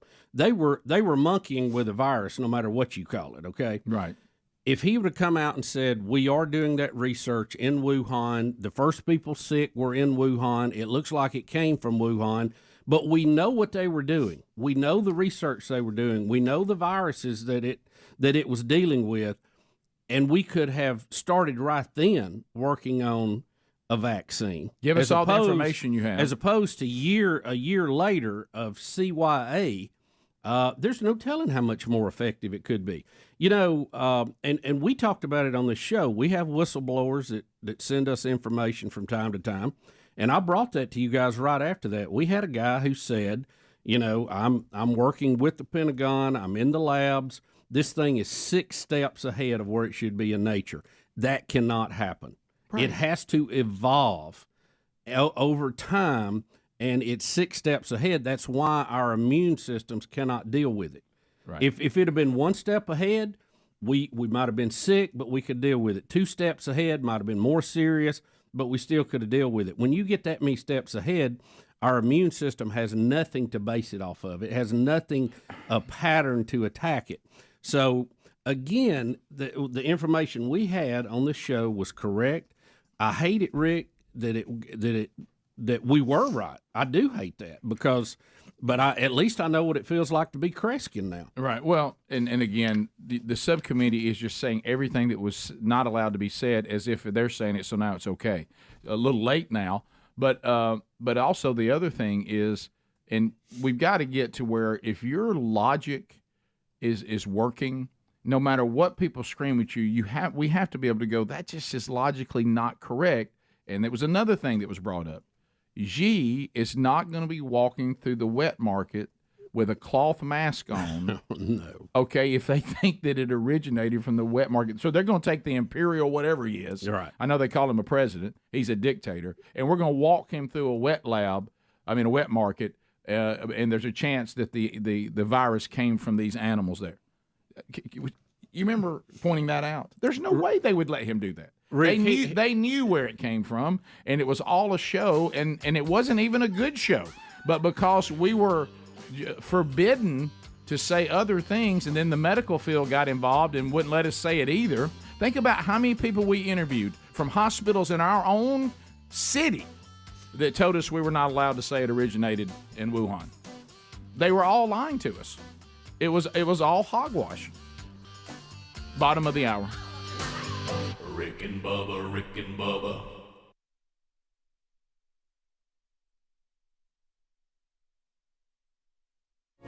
So we're working on trying to do better about fall out in the cart. It wouldn't fall out if I was pedaling. It wouldn't fall out if I set up against a tree.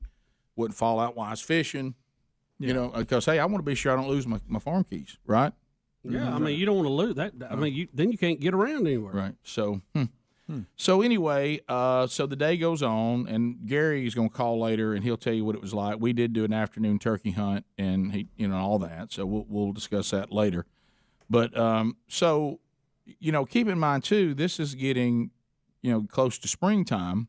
So already, there's more daylight than there used to be. So the days are longer.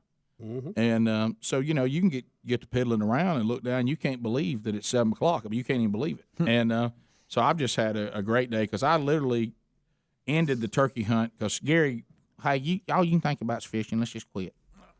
But I was catching fish, and I stopped catching fish, and then I went and sat up against a tree and had to be quiet, couldn't move, and I was enjoying fishing more than that. Well, that's all you want to do. I'm going to take you back there and fish. So I went back and I'm fishing.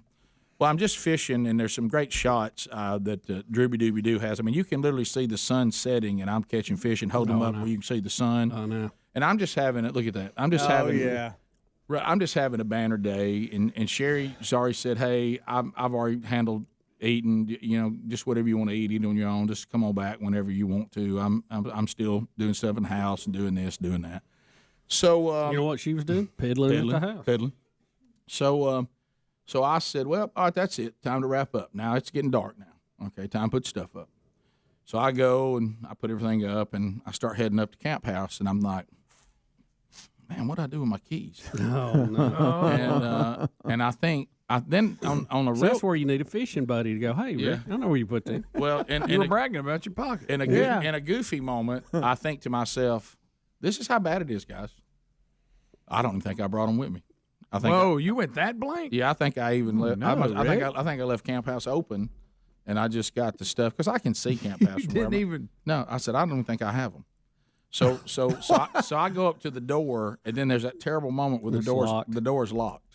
And you don't know now if they're inside or you lost them. Oh. Well, I knew they weren't inside because it's impossible to lock the door without them. Okay, so that that's part's out. So now real panic sets, meaning, oh, no, they're out here somewhere. And during all that, it never crossed your mind? Greg, you're going to love this. Wow. So I look inside, and I can see the little desk there with the little light on. I saw all my stuff laying out there that I needed for this week, so I can't leave.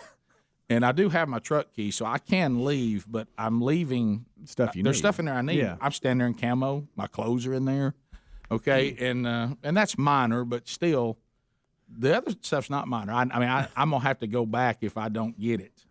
So this is how far I went, okay? So I ended up remembering something that was helpful. I'll just put it that way. But it was only good enough to get me back in the gate, okay, I didn't have to climb in. Yeah. I still don't have a backup key to the camp house. Right. So I get in, and I'm looking in the vehicle I was in, nothing. I'm looking on the tables where I set up all the fishing rods, nothing. Guys, you won't believe how far I went. Got in my truck and drove all the way back to where I was turkey hunting and shined the lights into the woods and found the tree I was leaned up against, and I'm scrambling around in the pine straw. What? Looking for my keys. Burgess. You're into this for a long time at this point. And all of a sudden, my leg goes up against the tree, and I feel the keys pressing against my leg. And I'm like, God almighty. I remember that now. None of that. None of it. I get initially.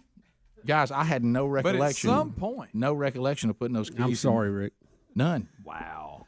Did you talk to yourself out loud? Oh, yeah. Anything that was the in fact that you drove all the way back out to where you were turkey hunting. Yeah. Yeah. That's found the tree, Greg. Found a tree. You know how I found a tree? Because I can't remember nothing. I left my cushion there. Yeah. So I knew. Forgot that. I bet my keys are on it. I thought, oh, good.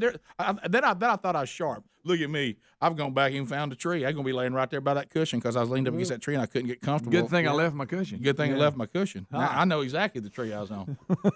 And then panic hits, and I'm like, where are my keys? And I turn around, and when I did, my thigh hit that tree, and I felt push up again. I said, oh, I'll tell you where they are, where I put them so I wouldn't lose them.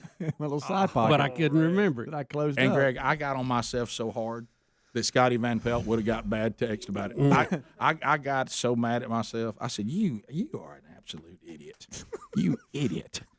You should already be home by now. You were relieved that you right. found the key. Yeah. But yeah. Well, now let's do talk about that for a minute.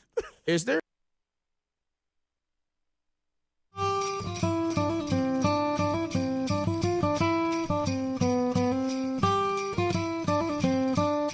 Happy holiday.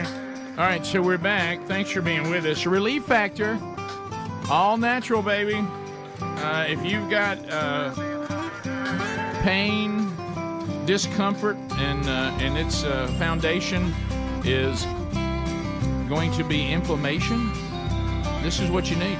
And now look, it's going to go. That's why we do 3 weeks for $19.95. It gets to the root of the pain, and if inflammation is the root, you're going to see relief, and it's going to be ongoing relief. Now, over-the-counter stuff, sure, that all serves a purpose, but they're not designed to take every day, nor should you. And then you got the opioids and their addictive properties and all the bad side effects that go with that. So what about if you could find a natural solution? Well, Relief Factor could be that. I use it every day. It's a game changer. We get so many emails and so many testimonies. People telling us the same thing. So why don't you get your 3-week supply right now? Maybe get it for somebody for Christmas. Go to relieffactor.com. $19.95. You get 3 weeks. And within 3 weeks, you'll know whether it is working for you or not. And over 70% of the people that use the Quick Start Pack, they see relief and they continue to order more. And we love getting your emails on that too. So go to relieffactor.com now, and hopefully this will be the all-natural answer for you. What? What? What? Stop it! What? Gift number 3. In the 12 working days of Christmas, the number 629, we be big. Day 1, 100 beaver bucks went to Jim Hamby out of Huntsville. Day 2, more beaver bucks went to Mark Leffler out of Wiggins, Mississippi. So now we have gift number 3. Bubba, tell us what's up for grabs. Rick, we have some gift cards, $100 value to eBay. We actually have 2 $50 cards. That way, if you need to stick one in a stocking for somebody, you can. But this is $100 worth of eBay gift cards. How about that? You ever buy anything on eBay? I have not. I love eBay. But there's a lot there. I love eBay. I really do. I know that shocks you that I never have. it is an electronic yard sale. All right, so and I want to remind you too, as we wind down to the big year/show ender. Got a little static over. Barton Clay Fine Jewelers is going to be our grand prize this year. Oh yeah, this is really nice. Carved chain hoop earrings and the Spearflex cuff. This is right at $1,500 worth of beautiful jewelry from Barton Clay Fine Jewelers. So that's coming up on the final day. So as you look forward to that. So 629, we be big, Bubba, as it is the 31st year of the Rick and Bubba Show, and we wind her down. We'll go with caller 31. 31 at 629, we be big. That'll probably be our running thing. We'll do something different on Friday at Speedy's birthday. We'll do 56 on Friday because that's his birthday. But unless it's some special day like we did with Adler's birthday and then with Speedy's birthday, we'll stick with 31. So let's the default. Let me get you 31 here. 1, 2, 3, 4, 5, 6, and then we got 7, 8, 9, 10, and then we'll go 1. There's 20, then we're gonna get down to here comes 20. All right, so there's 20, and then here's 21, 22, 23, 24, 25, 26, 27, 28, 29. You want to take this one? Hey, Rick and Bubba Show. What's your name? Where are you calling from? Mike from Fort Walton. Mike, do you realize that you were caller 30?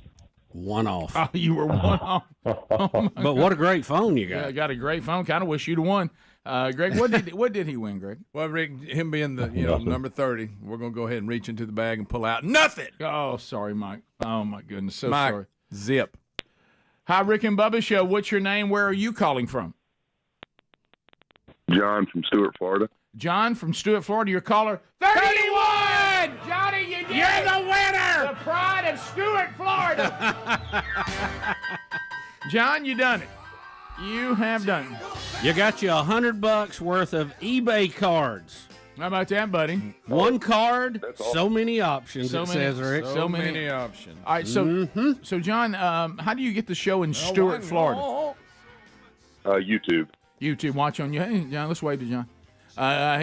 He just won. All right, so John, The winner. Let me put you on hold. Winner, chicken dinner. How many years you been listening, John?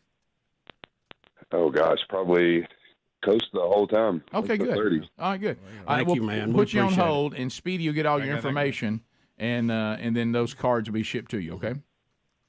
I appreciate that. Thank you for listening. Merry Christmas. So there you go, John. John from Stuart, Florida. How about that? Hey, Rick and Bubba Show. What's your name? Where are you calling from? Hello. Hello.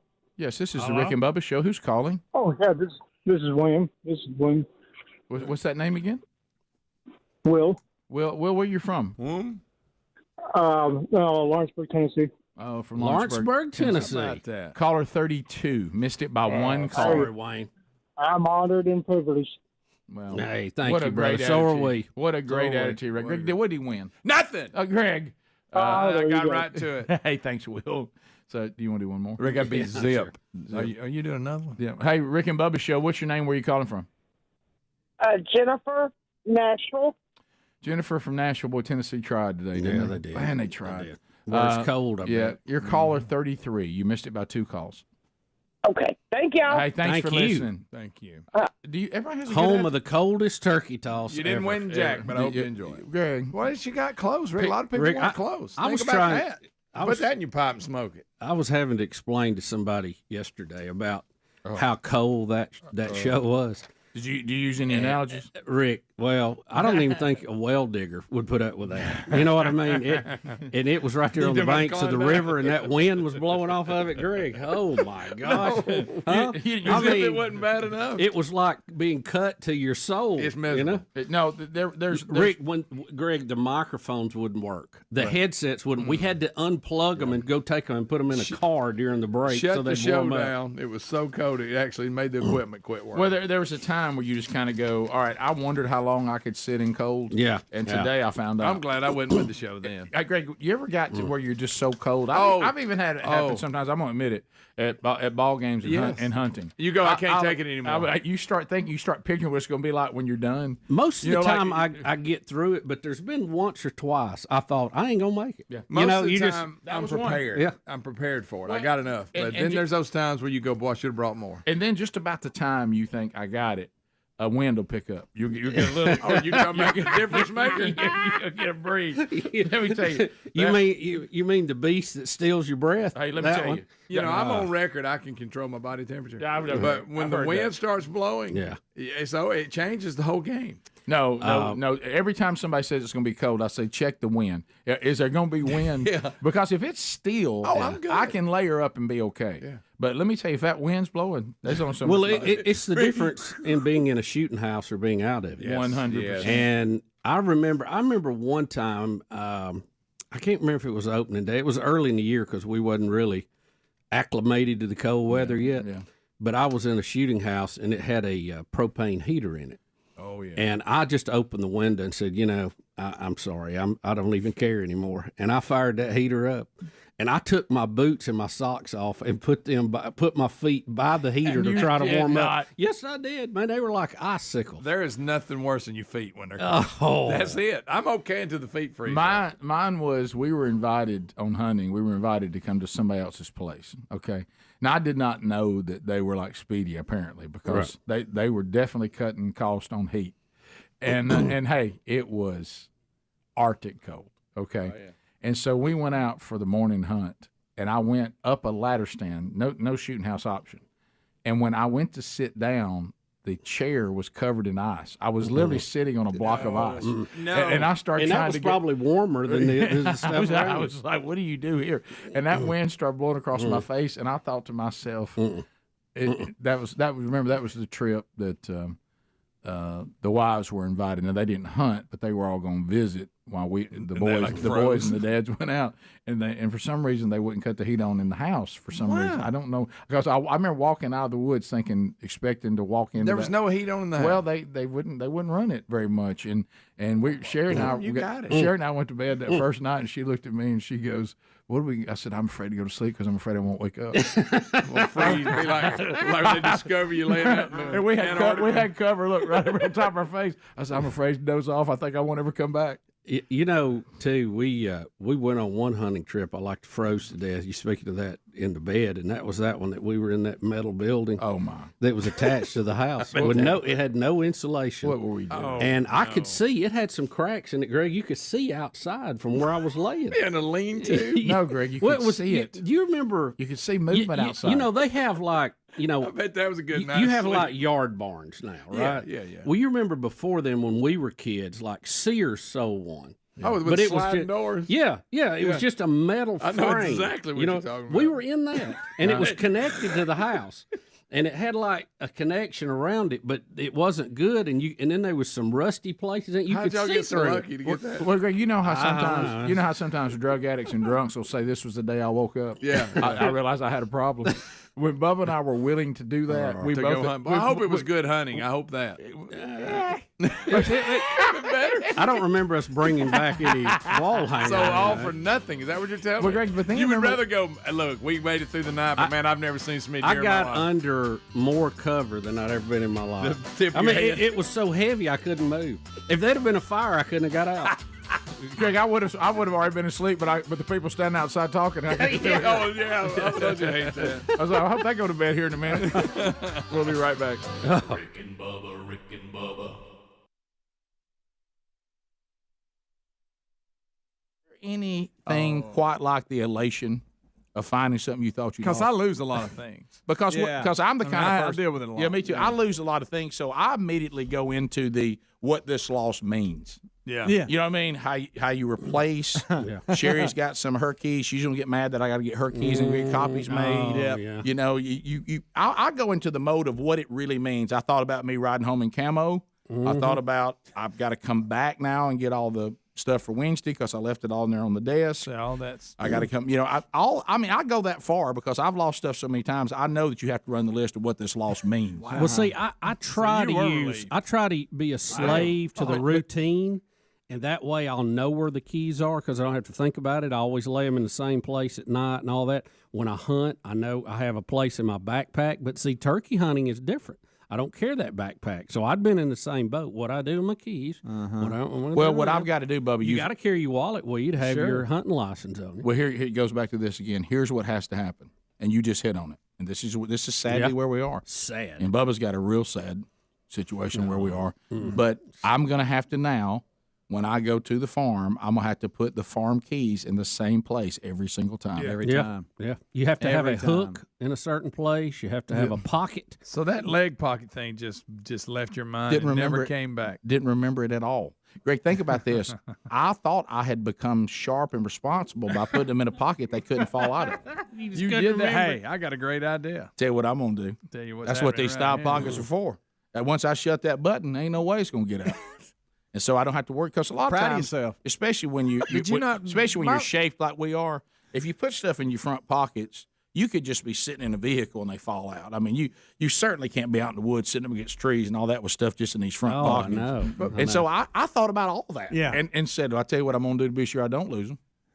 But the only problem with that. Proud. Well, and then Gary said I'd start thinking I could have something. But what I said was, no, I tried to implement a plan that would give me my best shot at having something, but I couldn't remember that I did something in order to have something. You made a responsible move. You just forgot you did. I forgot my responsible move. There it is. So what good was it? That goes back to early onset. Yeah, it does. Yeah. I normally, because I do lose a lot of things, I always give the old pocket run. You know, I did that, but I never went down to these pockets. Greg, how many times do you think Greg, because you know what that is? That's the great George Carlin. I went back to the place I should have been. Yeah. You know, But hey, guys, y'all don't understand how my night changed when that door was locked at Camp House because I was in full blown mode. I didn't want to fool with those keys, so I left them in Camp House because the odds of somebody getting in my house in this short period of time is pretty low. I'll chance that not to lose my keys. Mm-hmm. And when I got there and that door was shut, and the only way it could be shut is that I locked it and then kept the keys with me. And then you turned around and looked at that pasture. And you said, and then my mind started going, where's it at? And for some stupid reason, and this is something George Carlin covered too, I went to places there's no way they could have been. Yeah. Why am I looking in the glove compartment of the truck? Yeah. I never got in the truck. Once, what am I doing? Why am I in the truck keeping around? Yeah, but as I've told my boys when they lose something, don't assume anything. No. Check everywhere. So I checked. Lost it. The place. Right? Well, the places I was convinced, Greg. Trash cans. Greg, the place I was convinced was that it was in the vehicle that I was driving around. That poor vehicle. You looked in every place you could look. I took everything out of every crevice in that vehicle so many times. Like you would have put them behind the back seat. Right. But I look behind the back seat every time I truck for something. But one time I looked to see if it somehow was under the machete. I was like, I don't know how that happened, but it could have. You don't never know. If the vehicle could have talked, I don't have them. You go from the logical places to the illogical places, but you just didn't search all the logical. Guys, this is not just a simple misplace. This is I couldn't remember what I did to be sure I didn't misplace. Rick, you were walking around with it the entire whole time. Yeah. If the keys that whole talk. little journey, the keys were riding shotgun right there. I'm going up through the pasture in the middle of the night. Grasshopper, you have the answer. At least you got your cushion. Greg, I'm crawling around back in the woods. Dark. Speedy is your keys, Rick. I'm in your pocket. I'm where you put me. You Hey, dumb. Greg, I got on myself. Hey, guys, let me tell you what that was on the ride home. Usually when I ride home, I go to the music, especially if I had a moment of silence. Especially if I had a big day. Let me tell you what we did for about 15 miles. Just complete silence. Thinking, how'd that happen? And you know what you start thinking then? You start thinking, what else have I forgot? Oh, yeah. Is there something? Was I supposed to pick somebody up? Well, I tell you what, I standing at a corner by themselves? Bubba, you know what you know what I did to test myself? Is I went through my mind on how to get home. Oh, yeah. You know how to get home now? So I dogged myself. You even get home? You know what exit to take, you idiot? You know what?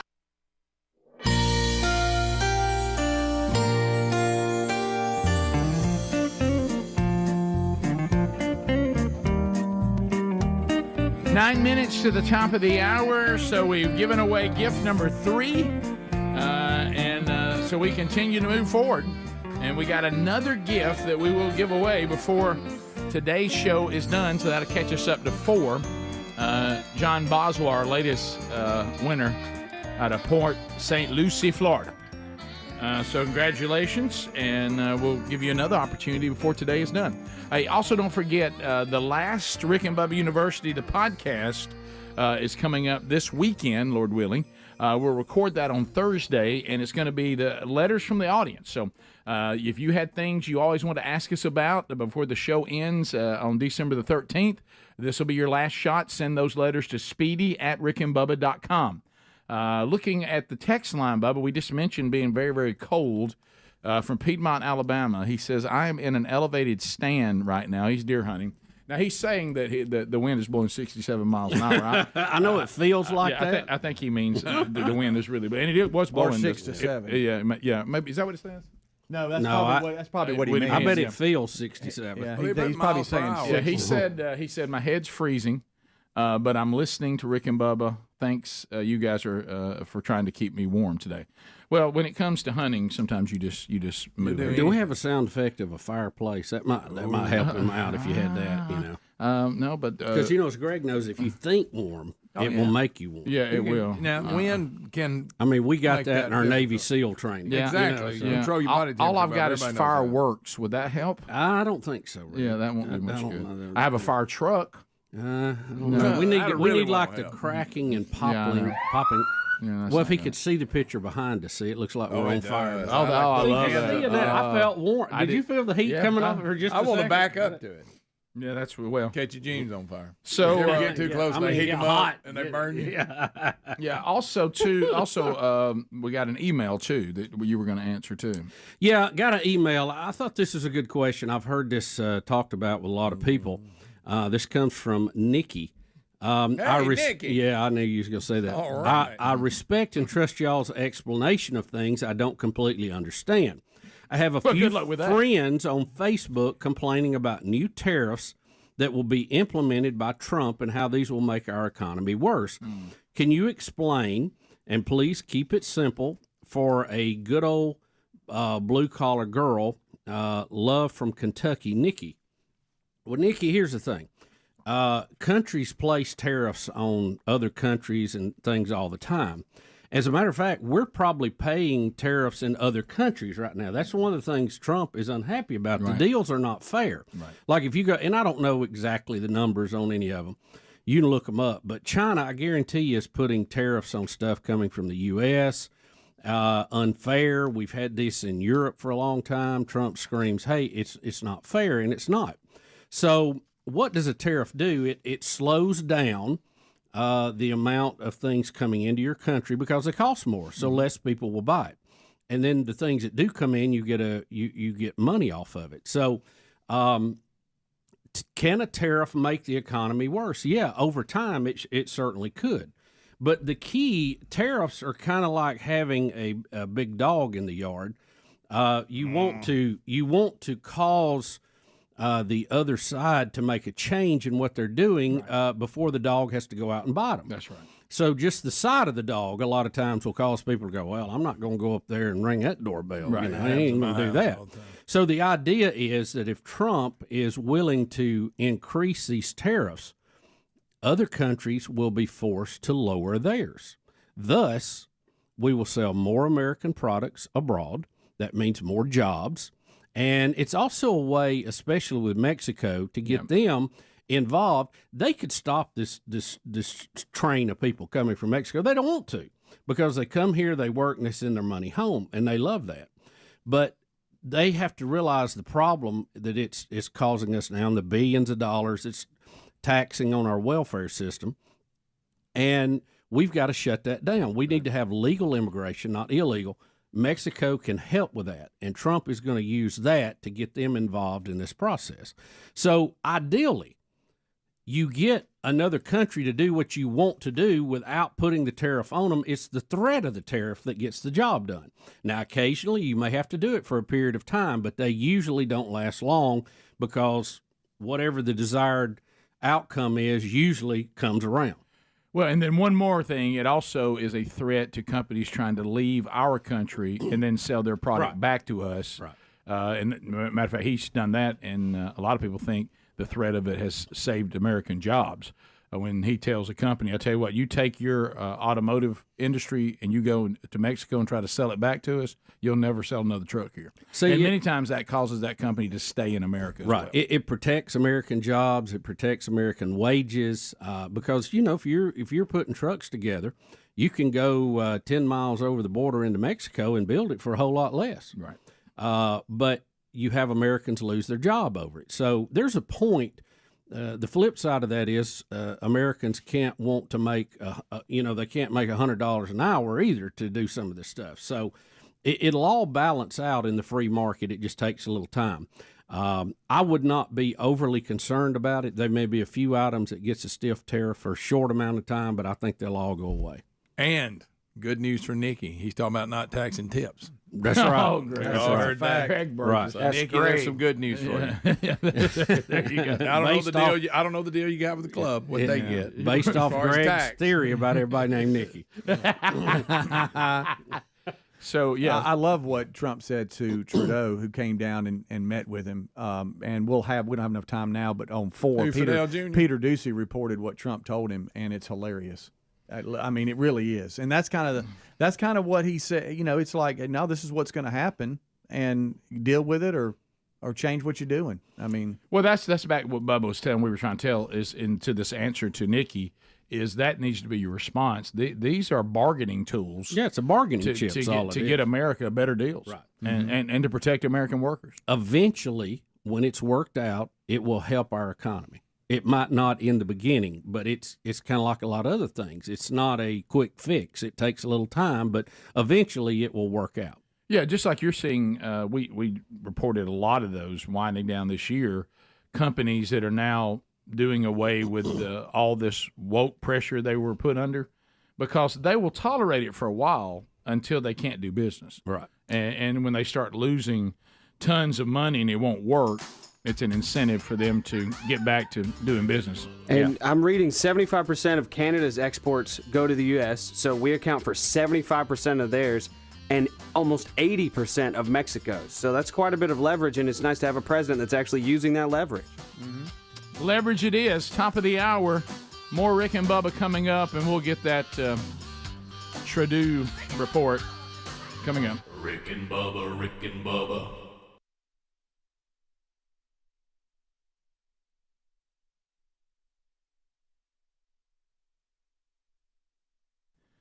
Well, the dust has settled, or continuing to settle, may be a better way to put it, after the presidential election. And, do you kind of feel like you can take a deep breath right now? Whew, boy, I was wondering how that was going to go. But it's really not time to let our guard down. Believe it or not, those that try to suppress the truth, I mean, you still hear them whining. I'm leaving the country and taking my ex account down. I mean, all this kind of stuff. There's still an attempt to suppress the truth. That's not going to stop. Some of them are even doubling down. So this is why Blaze TV, as an independent platform, is an ally in this fight, offering fearless political analysis, real stories, healthy dose of camaraderie to keep us grounded.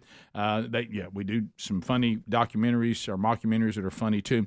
But if you'd like to push back and say, I'm gonna have an independent platform that's not going to be pressured by all these forces, if you haven't subscribed yet, now's the time to do it. Go to blazetv.com/Rick and Bubba and get 30% off. If you love the show, support what Blaze TV stands for, this is your chance to even get more involved. So go to blazetv.com/Rick and Bubba, get 30% off your subscription to this independent platform, Blaze TV. You'll be glad you did.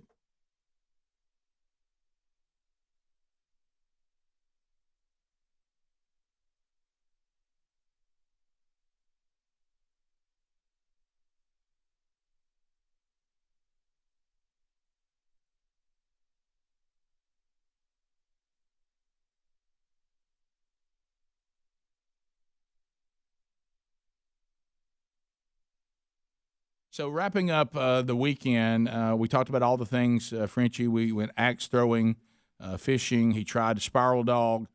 He liked the hamburgers, but did like the spiral dog, but liked the hamburgers the best.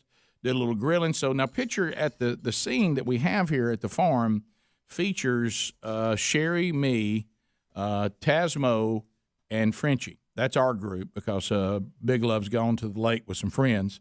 So then we have two other couples. One is bringing a 2.5-year-old little girl, and then the other is bringing 3 children that they range. I'm not sure their ages, but they're not very old. Maybe from like 11 down to like maybe 5, somewhere in there, and then one in between. So it may be a little bit older, but anyway. So the oldest.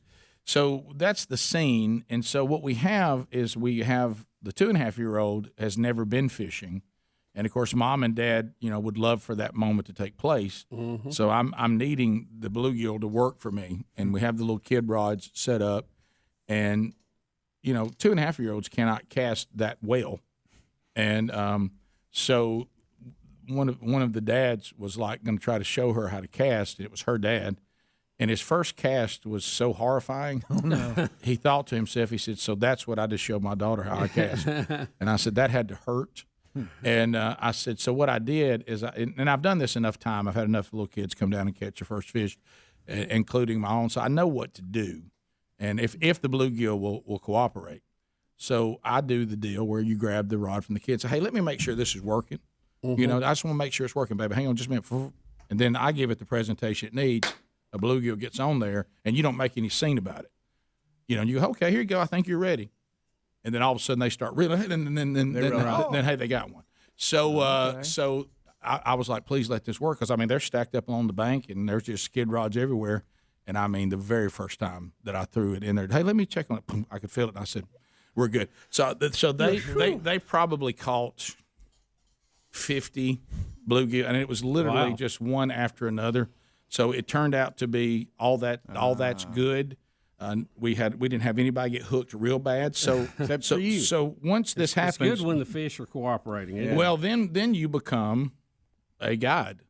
So then the dads just become, and I felt real bad because one of the dads who's here on Wednesdays too really wanted to fish, but he's got three of the kids belong to him, and so it's either Daddy, can you take me on a 4-wheeler, or Daddy, hey, I'm fishing. And it was funny to watch him try to find a way to fish, and he was so struggling with it, but he knew he had to do dad duties.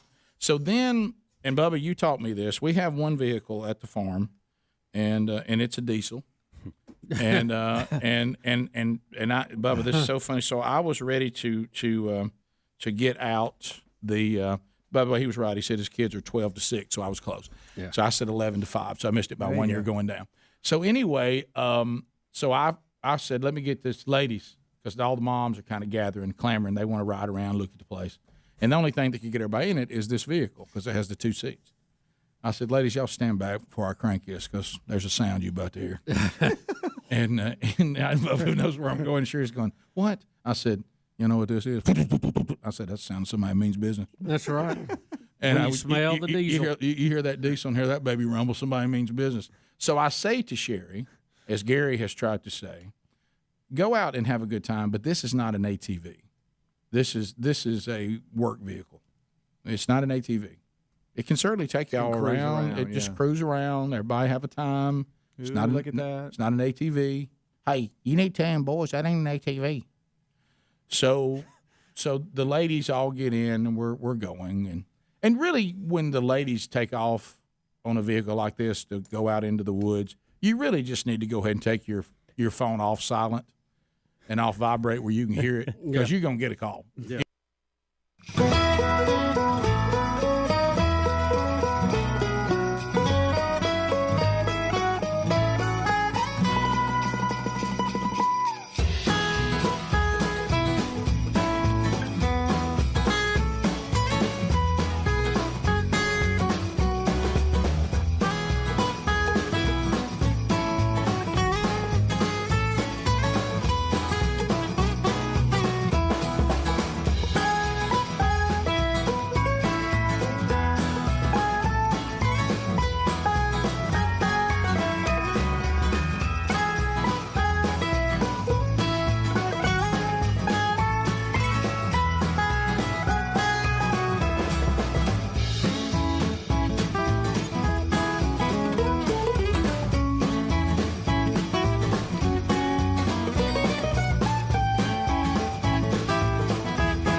7 minutes past the hour. Thank you for being with us as we go. Speedy, the real Greg Burgess, Adler, all here for a brand new hour on the Rick and Bubba Show. Welcome back, Bill Bubba Bussy. Rick, glad to be here, and thank all of you for being part of the Rick and Bubba experience. Gift number 3 was given away last hour. Gift number 4 still to come. Someone did ask on the text, so did you find out if you got scammed yesterday or what happened? So this is kind of strange, and I know weird things happen early in the morning. Yes, they do. I stopped at a convenience store to pick up some gift cards. I'd noticed that they had some in it before. And I grabbed a few, and I went to the register to pay, and they said, well, your card's been declined. Mm-hmm. Thought, okay, well, we tried it again, declined, you know. Okay, well, I tried another card, declined, tried a third card. I said, well, something's wrong here. Yeah, Something ain't right. They said, well, you know, everything seems to be working okay. We've had other people check out. Okay. So we just put the cards back. Everybody went their separate ways. Well, I got here to work, and I thought it was strange, so I pulled up my account, and those charges did go through. They were okay. And so I went back on the way home and talked to the manager, and they were very helpful. And she said, the ladies that were here at work have not left yet, so let me talk to them, see what's going on. She come back. She said, I think I know what the problem is. She said, we, as our company chain, they normally don't sell gift cards except certain hours of the day. What? And I said, I don't understand what she said, like from 6 to 6 or 7 to 7. She said, we don't sell them overnight because there's a lot of scams goes on with them and all that kind of stuff. Okay. And she said for some reason our cash register was not talking to the credit card thing. And so that went through, but we were showing it as declined because of the time that it was. So it was just an honest mix-up and mistake. She knew exactly what it was when she saw the problem, but apparently, left hand, right hand wasn't talking and all that. So anyway, Sure. we got the cards, got it going. You think maybe just a little something by the register says don't sell gift cards at this, but I'm sure there's a lot of things they have to keep up with that so we have many. no idea So that, many. are time related. So many. If only you'd been after cigarettes, we could have gotten the card. I know. We'd have had plenty to give away. Well, they were very helpful. We got it worked out. Yeah, we got it done. So here we go. Canada has come to America. Trudeau, is that right? Speedy? Yeah. Trudeau? Yeah. Trudeau. Castro's boy. Yeah, Castro's boy was going down to see, Trump because, all the libs out there. Did you see Gavin Newsom has demanded $25 million of a war chest so he can make California Trump-proof? Real headline. It sounds like Babylon Bee. Well, So he just needs it because he's billions of dollars in debt. Trudeau comes down to be sure that the Canadians are talking to the new president that will be hopefully sworn in with the 20th of January. Is that right? Yes, I think 19th, that's somewhere in right. there. But anyway, so Peter Ducey has a report courtesy of Fox News, and he can say some of the things that were said from Trump to Trudeau. Here we go. And tonight we're getting some new details about that Trump-Trudeau dinner from two people who were at the table. We are told that when Trudeau told President-elect Trump that new tariffs would kill the Canadian economy, Trump joked to him that if Canada can't survive without ripping off the U.S. to the tune of $100 billion a year, then maybe Canada should become the 51st state and Trudeau could become its governor. Brett. There we go. More on that detail. And see, again, you have some people that will not realize the joke of that, Sure. and they'll try to take it. Again, New York City cab driver joke. Why don't you just become the 51st state? It's just a funny joke. Well, he's also, but he's making a point. It goes back to what Gutfeld said back when sometimes Trump can be hard to stomach, and he said, "Look, if you're really looking for the right lawyer to go in and sit down and get you the best, the best case, yep, and to get you the best deal, and he said he says things to people and other world leaders that need to be said, and one of the things is he is think about what he did the first time that he was president when it came to the United Nations, when it came to all these places where we were just carrying all the load and nobody was paying their part, and he when he was talking to even Afghanistan, if you harm one person, shows in the picture that I know where you live, when he was dealing with the Taliban. So he's gonna get America its best deal, and he's not going to let America continue to be chumps in bad deals with other countries. Yep.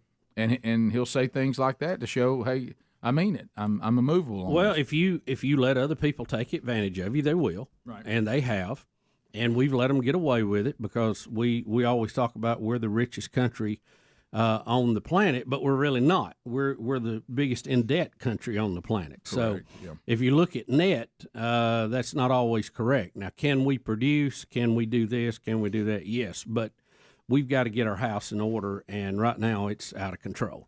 Yep. So, and I was not making this up. That was not a Babylon Bee headline. Gavin Newsom says he needs $25 million in a war chest to Trump-proof California before the president-elect takes office. And now keep in mind, California is baroque. Rick, I mean, in debt, billions. But like a good liberal, if you scare people enough, they'll give you money and they won't even question it. So he's trying to say that they need to safeguard critical funding because somehow he thinks Trump's going to take it. I don't. You know, you Well, see if a it's lot some of these silly stuff. It might be. You like the Denver mayor and others, and some governors. They're oh, we got to protect the illegal immigrants that are here. We need to compile a war chest to defeat the federal government, and how the Trump's going to come in and take this, that, and the other, and all that has to do with them scared to death of what's about to happen. Well, I tell you they what, shouldn't be. They don't understand why they lost. They are afraid. Now the people shouldn't be afraid. No, but they're afraid because you know what? If you're a pig and you're up in the trough and you're just gobbling, and you heard a new farmer's arrived and he's going to come pull you out of that trough. Yeah, you ain't gonna like it. You're going to try to dig in. Mm-hmm.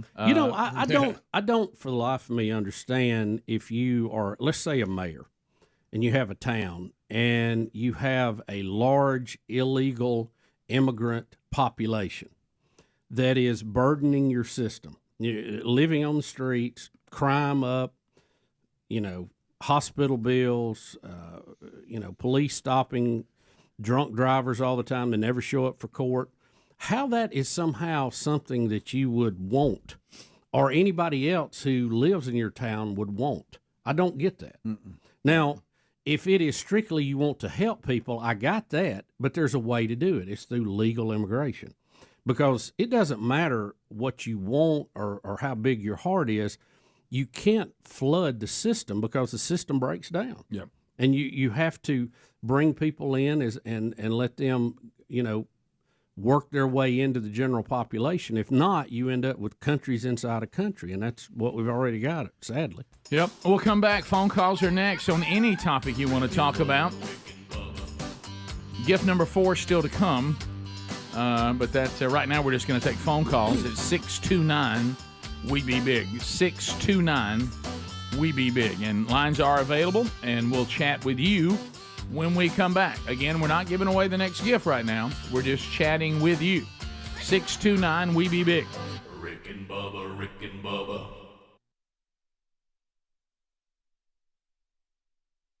You know what I mean? And so they take off. And I remember thinking to myself one time, wow, they've been gone a while. And I thought, well, good. That probably means they're getting out and seeing some of the wildflowers. And, we got a little place where it's a wild fern area where a bunch of ferns grow. And Sherry's probably just loving it. And just, they've got some of the little kids with them that didn't want to fish. And they're just probably having time of their life. So then, because the little girl has gone with the ladies, her dad says, now would be a good time for you to maybe get in this other vehicle and show me around. I'd love to. Just go over here and let's get in here and let's go for a little cruise. Everybody's fishing and are either riding, and so we'll do that. And he said, yeah, let's you and I catch up. Yeah, we hadn't seen each other in a while. Let's just catch up a little bit. And so all of a sudden, just about the time we're about to start our tour, I look, and Dad, who can't fish, who's now his day will be four-wheelers and kid fishing, is coming over and go, hey, did Sherry get in touch with you? And you're like, well, here we go. Oh, and so you look at your phone. Yeah, and so I think, I looked and missed 2 calls.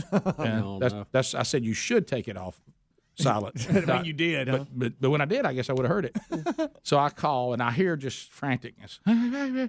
Well, you got to bring us up, and I'm like, it's breaking. I said, honey, what's going on? Are y'all okay?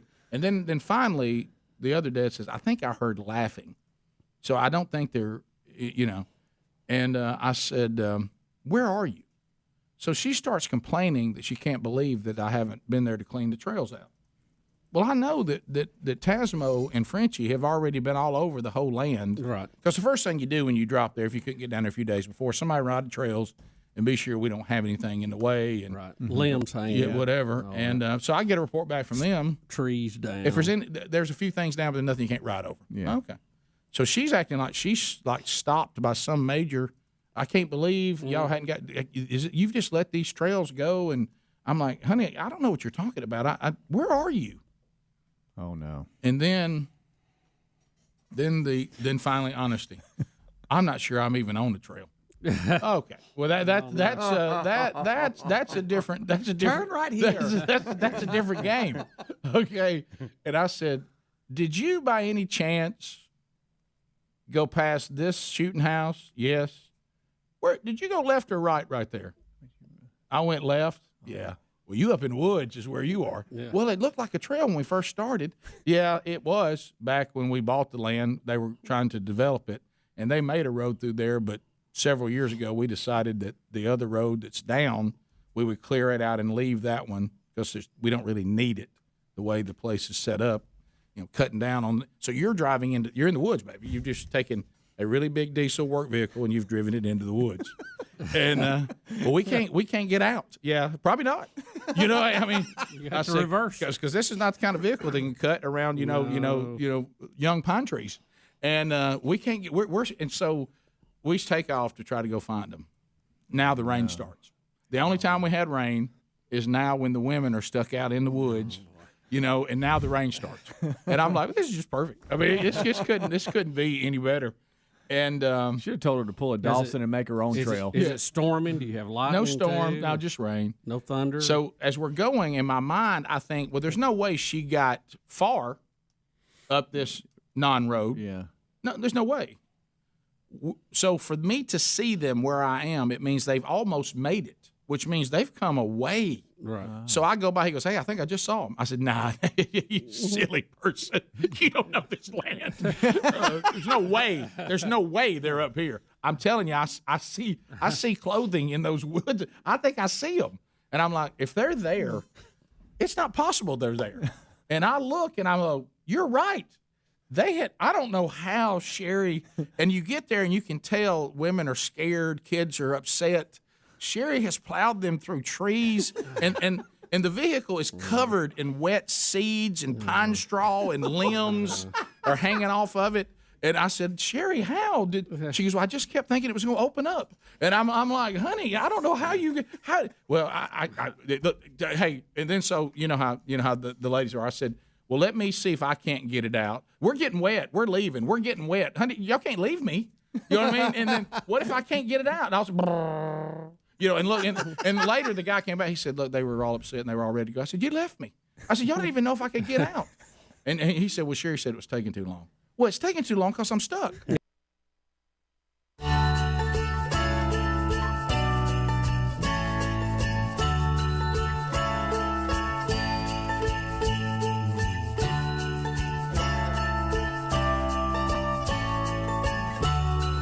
All right, join us. The number's 629 We Be Big. Because of the 12 working days of Christmas, we have to go to a different number through that. So 629 We Be Big. Gift number 3 has already been given away today, but gift number 4 will be included today. So be listening for that coming up before the show is over. To the phones we go. Let's start with Tony. Tony's out of Sylacauga. Tony, welcome to the Rick and Bubba Show. Go ahead. Hey, Mr. Rick, just Tony, on a lighter note, I know this kind of gets off what y'all's topic are, but I have an issue, and I just want y'all's opinion on it. Me and my wife go out on a restaurant to eat somewhere. It's always, and it's to the point that I notice it every time, and it ruins our trip. What it boils down to is what protocol is it for someone to blow their nose at the table? Terrible. When you're at a restaurant. Terrible. Go to the restroom. And it happens. Yeah. If and I notice it. I agree with you. You should go to the restroom, but go to the restroom. It just amazes me how many people don't. And I picked it up actually from my uncle. He's passed on now, but my uncle actually, he had an issue with it, and I don't know if it's hereditary or if it's just the way I was raised, but I had an uncle once that he actually walked up to the table after a guy blew his nose and handed him his ticket and said, "Look, you hurt my meal, you're going to pay for it." Well, no, I don't know that I would go that far. No. But I will say this, and there are people who have different sensitivities, kind of like you do to mayonnaise, Bubba. But my wife has a real sensitivity to that. Like, it really makes her sick at her stomach for somebody just to honk right there in front of you. And even at home, I get up, leave the room, go. But around food, I mean, when people are eating, that's a pretty gross thing to hear. I would think, get up from the table, go to the restroom, then come back. Yeah. Especially in a restaurant when we're all sitting here together trying to eat. It's not a pleasant sound when somebody honks and you hear all that going on. And I'll just leave it at that. We continue. Let's go to Wesley in Mississippi. Wesley, go ahead. Hey, Monkey Grass and Green Acres. Thank you, buddy. Appreciate the call. What's on your mind? Go ahead. Oh, I just wanted to thank the show for all the good memories and laughs. I've only been listening for about 2 years, so I missed out on a lot of good times, but I've been trying to catch up best I could. Good for you. And I just want to, and to Speedy, I wanted to say Hell State, maybe next year will be better. Yeah. And but I had a request, though, if one last time before y'all go off the air, whenever you could slip it in, if you could play the Rick and Bubba food truck song, I would enjoy to hear that. Oh, sure. Yeah, that's you can count on that. I mean, it's got to happen. So yeah, that Hell is State. that's a classic. We should have played that for D yesterday and watched him laugh. We continue. Let's go to Mike Montgomery, I-92 WLWI. Mike, how are you? Hey guys, how you doing? We're good. Hey, I was going to tell you, I grew up in the 70s going to church with my mother, a little Baptist church outside Selma, and you could tell a true Southern Baptist woman by what she carried. She carried a Bible in one hand and a switch in the other when you went to church. Oh, yeah. And you got in there. You did not blink. You didn't move or anything. It wasn't any candy. You might get a cert afterwards. Cert. Right. I forgot about certs. Also, Whatever happened to certs? Rick, You don't see them anymore. Rick, I was going to tell you, back in the 1999, early 2000s, at a church in Selma, my Sunday school teacher was Ralph Derryberry. Oh, really? Well, you had a good one. You had a good one. Oh, what a legend. Best man ever. What a legend, man. You're a blessed man. But you're right. Southern woman going to Sunday school, switch in one hand, Bible in the other. You remember Sunday school teachers didn't tolerate foolishness. When you was a little kid and you'd go in there and those ladies would be running the Sunday school. You didn't. Hey, they didn't play no games, buddy. And they didn't have to have a switch. They just told you. You're afraid of what would happen, and then you get it again at home. Been in there teaching for how many years? 25, 30 years. We continue. Let's go to Flip, Hendersonville, Tennessee. Flip, go ahead. I tell you what, up here at the Pentecostal churches up here in Nashville, that women carried the same switch as they did down that way. Oh, no doubt. Yeah, no doubt. Hey, listen, last night my wife and I were getting ready for bed, and there was a commercial, a well-done commercial from Canada, basically advertising itself to do business here in the U.S. I couldn't believe it. It tickled me to death. I mean, but see if you can have Adler find it. I mean, it was a well-done commercial, but it was just basically, hey, America, you need us to do business. We want to do business with you. All's good. Okay, I haven't seen that. I've been actually. If he commented on the text line, I saw that, and I've been looking for it. I couldn't find it. Okay. Yeah. So we don't know. All right. Deidre says that we did a baby prediction. She wanted to update us. Deidre, go ahead. Good morning, guys. Hey, Deidre. We are the proud parents of a third little boy. Oh, how about that? So that's good. But I do want to joke with you guys that the people that are around me, they did not feel comfortable with my answers about my cravings and the hair growth. So I did have a few awkward moments with people coming up wanting to check my legs and just confirm that I was telling the truth. So I want to be clear. So we gave you a prediction, but it was wrong. But you have people now saying you gave us bad information.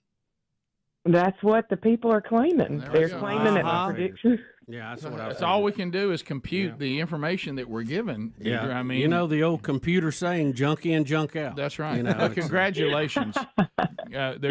Boys are a blessing. You'll have your hands full, but it'll be wonderful chaos. Yep. Yeah, a lot of fun. That's right. We just feel like God gave us the opportunity to release 3 kingdom men into the world, and that's the goal we'll have. We can use all those we can get. Now you'll never see them come visit you in the nursing home, but good point you make. Yeah. Right.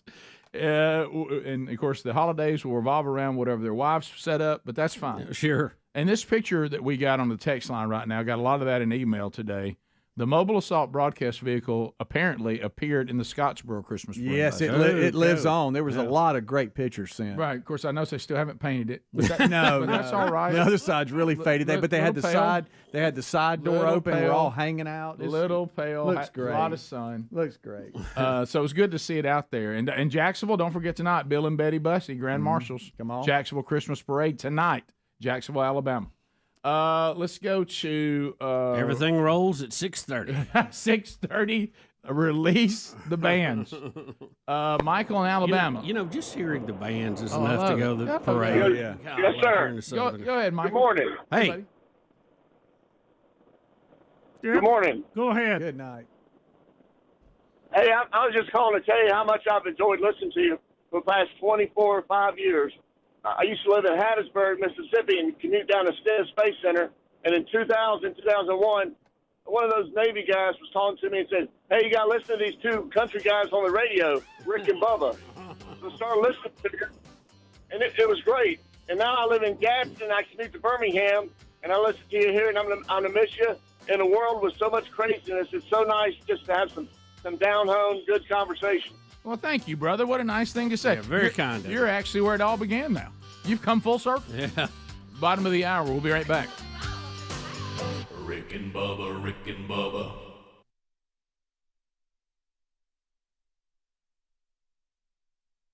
More workers, more trade, more prosperity, more security. For generations, this ally to the north has been here. And for generations more, we'll still be here, right by your side.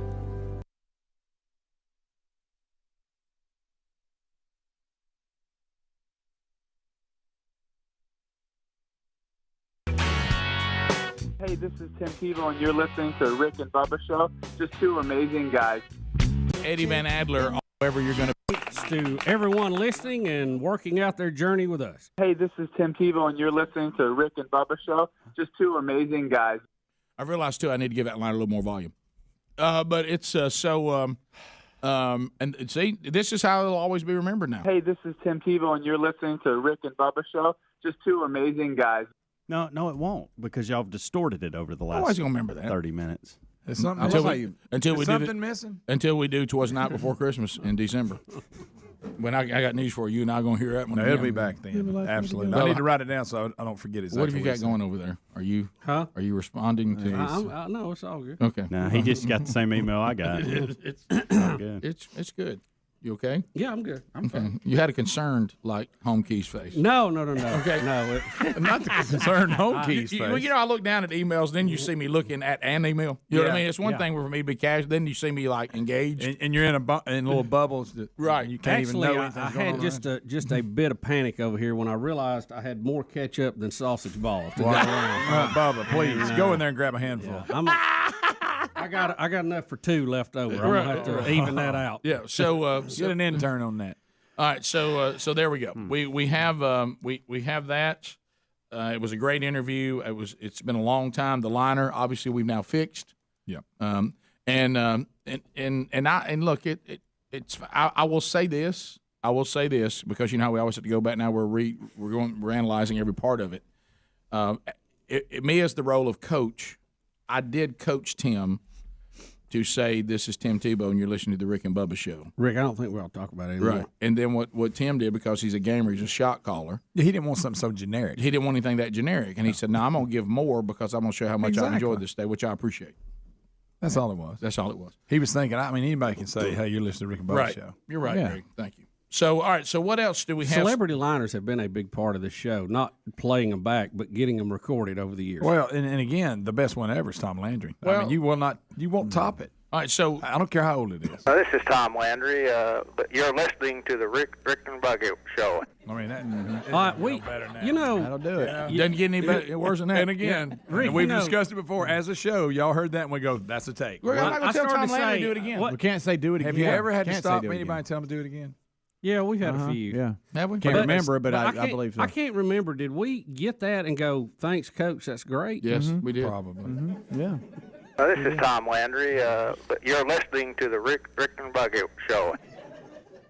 It is kind of funny. I think Tom would think. I got to tell you, Kreskin struggled. Mm-hmm. Yeah. Folks, this is the amazing Kreskin. And if you could read my mind, you know that I'm listening, and you're listening to the Rick and Bubba Show. You couldn't have better airfare anywhere. He say did. boo-boo? Kreskin didn't actually nail it. I don't think he's. Suddenly, Tim's drop sounds really good. Yeah. It really does. I don't think he's clairvoyant if he can't do any better than that. I was gonna say, he should have known our names before we told him. Did he say Rick and Boober? Folks, this is the amazing Kreskin. And if you could read my mind, you know that I'm listening, and you're listening to the Rick and Boo Boo Show.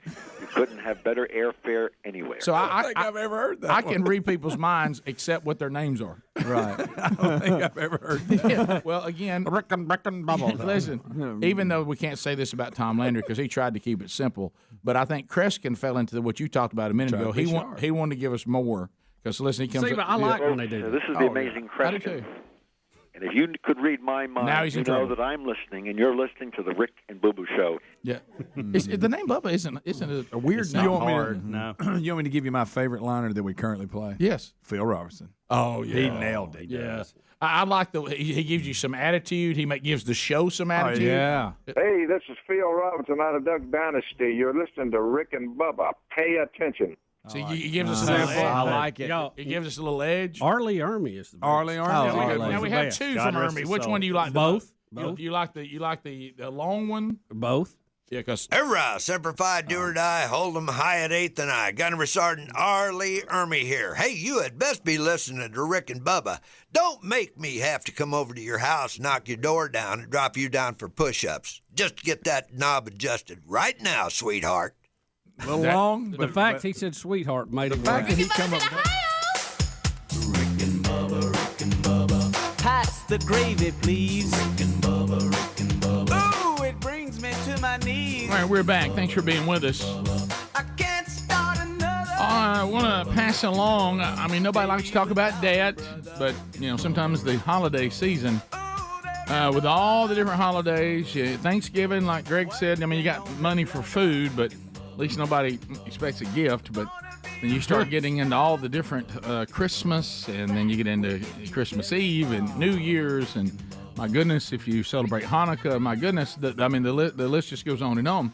So anyway, if you take on debt this time of year in order just to fulfill all of your obligations to the season, or maybe you're in debt and it's ruining the season, whatever the case may be, pdsdebt.com/bigbox is the answer. Yesterday, Cyber Monday, and there's some travel deals out today. Plus, it's also Giving Tuesday. If you have money to give here at the end of the year to support ministries and charities of your choice, this is where a lot of them make a lot of hay today. But nobody really wants to think about debt when you start thinking about all that. But last year, half of American consumers took on debt to pay for the holidays. That's just a fact. So this year, many of you hearing this right now may be going, that's going to be me. Well, it's never too early to go ahead and get a plan. So go to pdsdebt.com/bigbox. If you got credit card problems, personal loan problems, collections, medical bills, if you're making a payment every month, but you're not really touching the principal at all, your balance is just sitting there. You need to talk to the folks at pdsdebt.com/bigbox. But Rick, I got credit, so maybe bad credit, doesn't matter. If you got debt of $10,000 or more, they can help you. So why don't you get a free analysis right now? There's no obligation, but at least find out what they can do. Go to pdsdebt.com/bigbox. Also that link at rickandbubba.com under the sponsors button. So yesterday, even though we were coming off the Thanksgiving break, I mean, Don DeMarco Williams was here, so that was the main focus of yesterday, as it should be. All these memories with Dee, and we even recreated an old Turner South promo picture and had a great time with him. So we really didn't get many stories. We got a few from the Thanksgiving break. And Adler, we did not get a chance to get an update on how the Adler Thanksgiving went. Did y'all have a festive musical time or? Wow. Yeah. It was crazy. In fact, we had here's a picture of our whole crew here. Hello, crew. Oh, wow. We had uncles and aunts and cousins come into town, brothers, all the Adler brothers came back, and it was great. Uncle Dan and Aunt Sandy.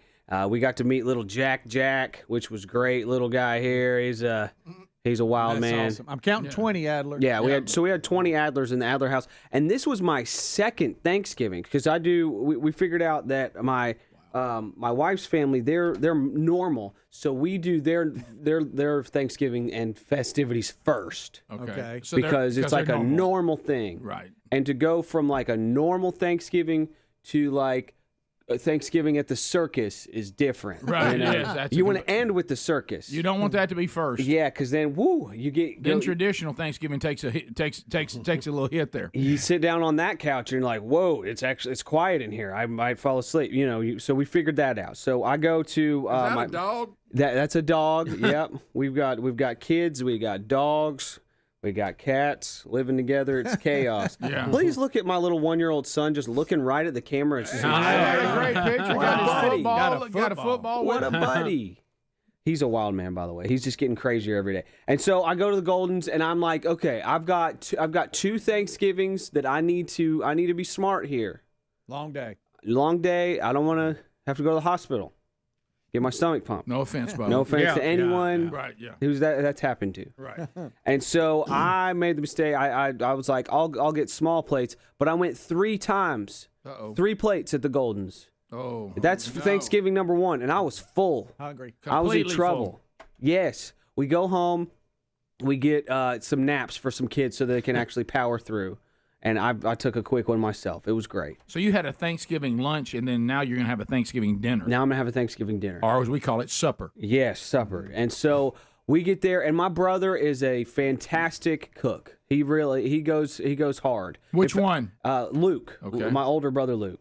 In fact, I helped him load his. He got a new Traeger smoker. Ooh. Yeah, it's good stuff. I helped him load that up in the truck, so then he took that to my parents and smoked a turkey at my parents all day long, so that we could have smoked turkey for dinner. Nice. Yeah, which I thought that was a good move, bringing the smoker to the destination. Like it. A little bit of a hassle, but I like it. Huge hassle. Glad I didn't really have to do too much. Right. Didn't help with the load back in. I don't know how he got that done. I had nothing to do with it. Just left. And so, my brother also he did a smoked turkey, but he also did a smoked duck.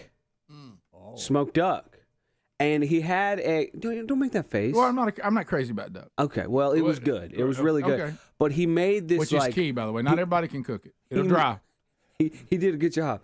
He made this blueberry gravy kind of thing. Excuse me. What? Yeah, it's like a blueberry reduction is what he called it. What? Okay. So you take blueberries and smash them up and then put all kinds of other good things in there and make a gravy out of it. Is it almost like a cranberry, but it's blueberries? It's cranberry sauce? See, I didn't even know it had blueberry in it. It just tasted like gravy to me. I was putting it on stuff. Was it sweet? It had a slight sweetness to it, but not much. Okay. So it was very good. And then we're eating and we kind of look around and I see my brother Jake smile at me, and he looks like he's been doing meth for like 20 years. Oh, no. And we all start smiling and looking at each other and realize that we all have blue teeth. So he can completely stain everybody's teeth. We're like Blackbeard with like black rotten teeth. Oh, my. Oh, no. We look like we've all been making out with Papa Smurf. Like, it's not good. And we are just crying, laughing, seeing whose teeth are the worst. And evidently, Jake and Brady, like, swish with their food when they eat or something because they look like Blackbeard pirates. Like, their teeth were just trash. So they really rotated around them teeth. And it took us, I guess so. Took us a while to figure out where the blue came from. But just so you know, if you're going to make a blueberry reduction, maybe give people a heads up. How long did it last? You had it for the night. Okay, so a little rinse of water didn't do it. No, Zoom in on that picture. Was that taken before y'all ate? So this, Jake had rinsed a little bit. Jake's teeth are normally like shining white here, so they're not as shiny white here as normal. Right. God, So we figured it out. Look at the dogs. That's where the blueberry teeth came from. The blueberry I've never reduction. seen so much good hair in one picture. Oh, my Full of hair. goodness! That ought to Yes. be a hair ad. Not a bald person there. Pantene Pro Thanksgiving. Adlers just don't get bald. Prel call. They want to sponsor y'all. Oh, yeah. Prel. I forgot about Prel. Mane and tail, maybe. Maybe I can get in on it. That's like a horse shampoo. Yeah. But it was fantastic. How much So- did you eat in round 2? Oh, so yeah, so I went 2.5 plates, and then there was all the pies and all the my cake, gosh. and it's like they didn't do this, but it's like they coordinated because all the hits in the morning we didn't have repeat hits. We had just had more hits. Like I had macaroni and cheese in the morning. There was no macaroni and cheese at night, but I did have green bean casserole at night, and it just. I was telling Speedy, I am full right now. Still Yesterday. full. Yesterday. You were a little still out of control, full. weren't you? I was like, On the way in this morning, I finally felt like my stomach went back to normal size, and I could feel it nestled into its normal size again. What about crazy? Your kids are still really young, and sometimes, and I it's not even a good memory, but when I was a little kid, I didn't really like Thanksgiving. I would eat the turkey. That was about it. Yes. I didn't like a lot of that weird stuff. What is this weird stuff? I wanted a hot dog. Man. Yeah. Where's the pizza? Will yours eat anything other than turkey? I would say that the macaroni cheese saved me in the morning. They will eat that, yeah. And then the ham was a big hit in the evening with the kids. I was just pinching ham off of a slice of ham and just handing it to Ezra so that I could eat. And it worked out. Gave me 10 minutes apiece for that first plate. You guys. Isn't it interesting that you fed ham to a kid named Ezra? Yes. Right. So Terry, hello, New Covenant. Yes, thankful for the New Covenant here. Terry will accuse me of going and getting seconds before I realize I've had enough.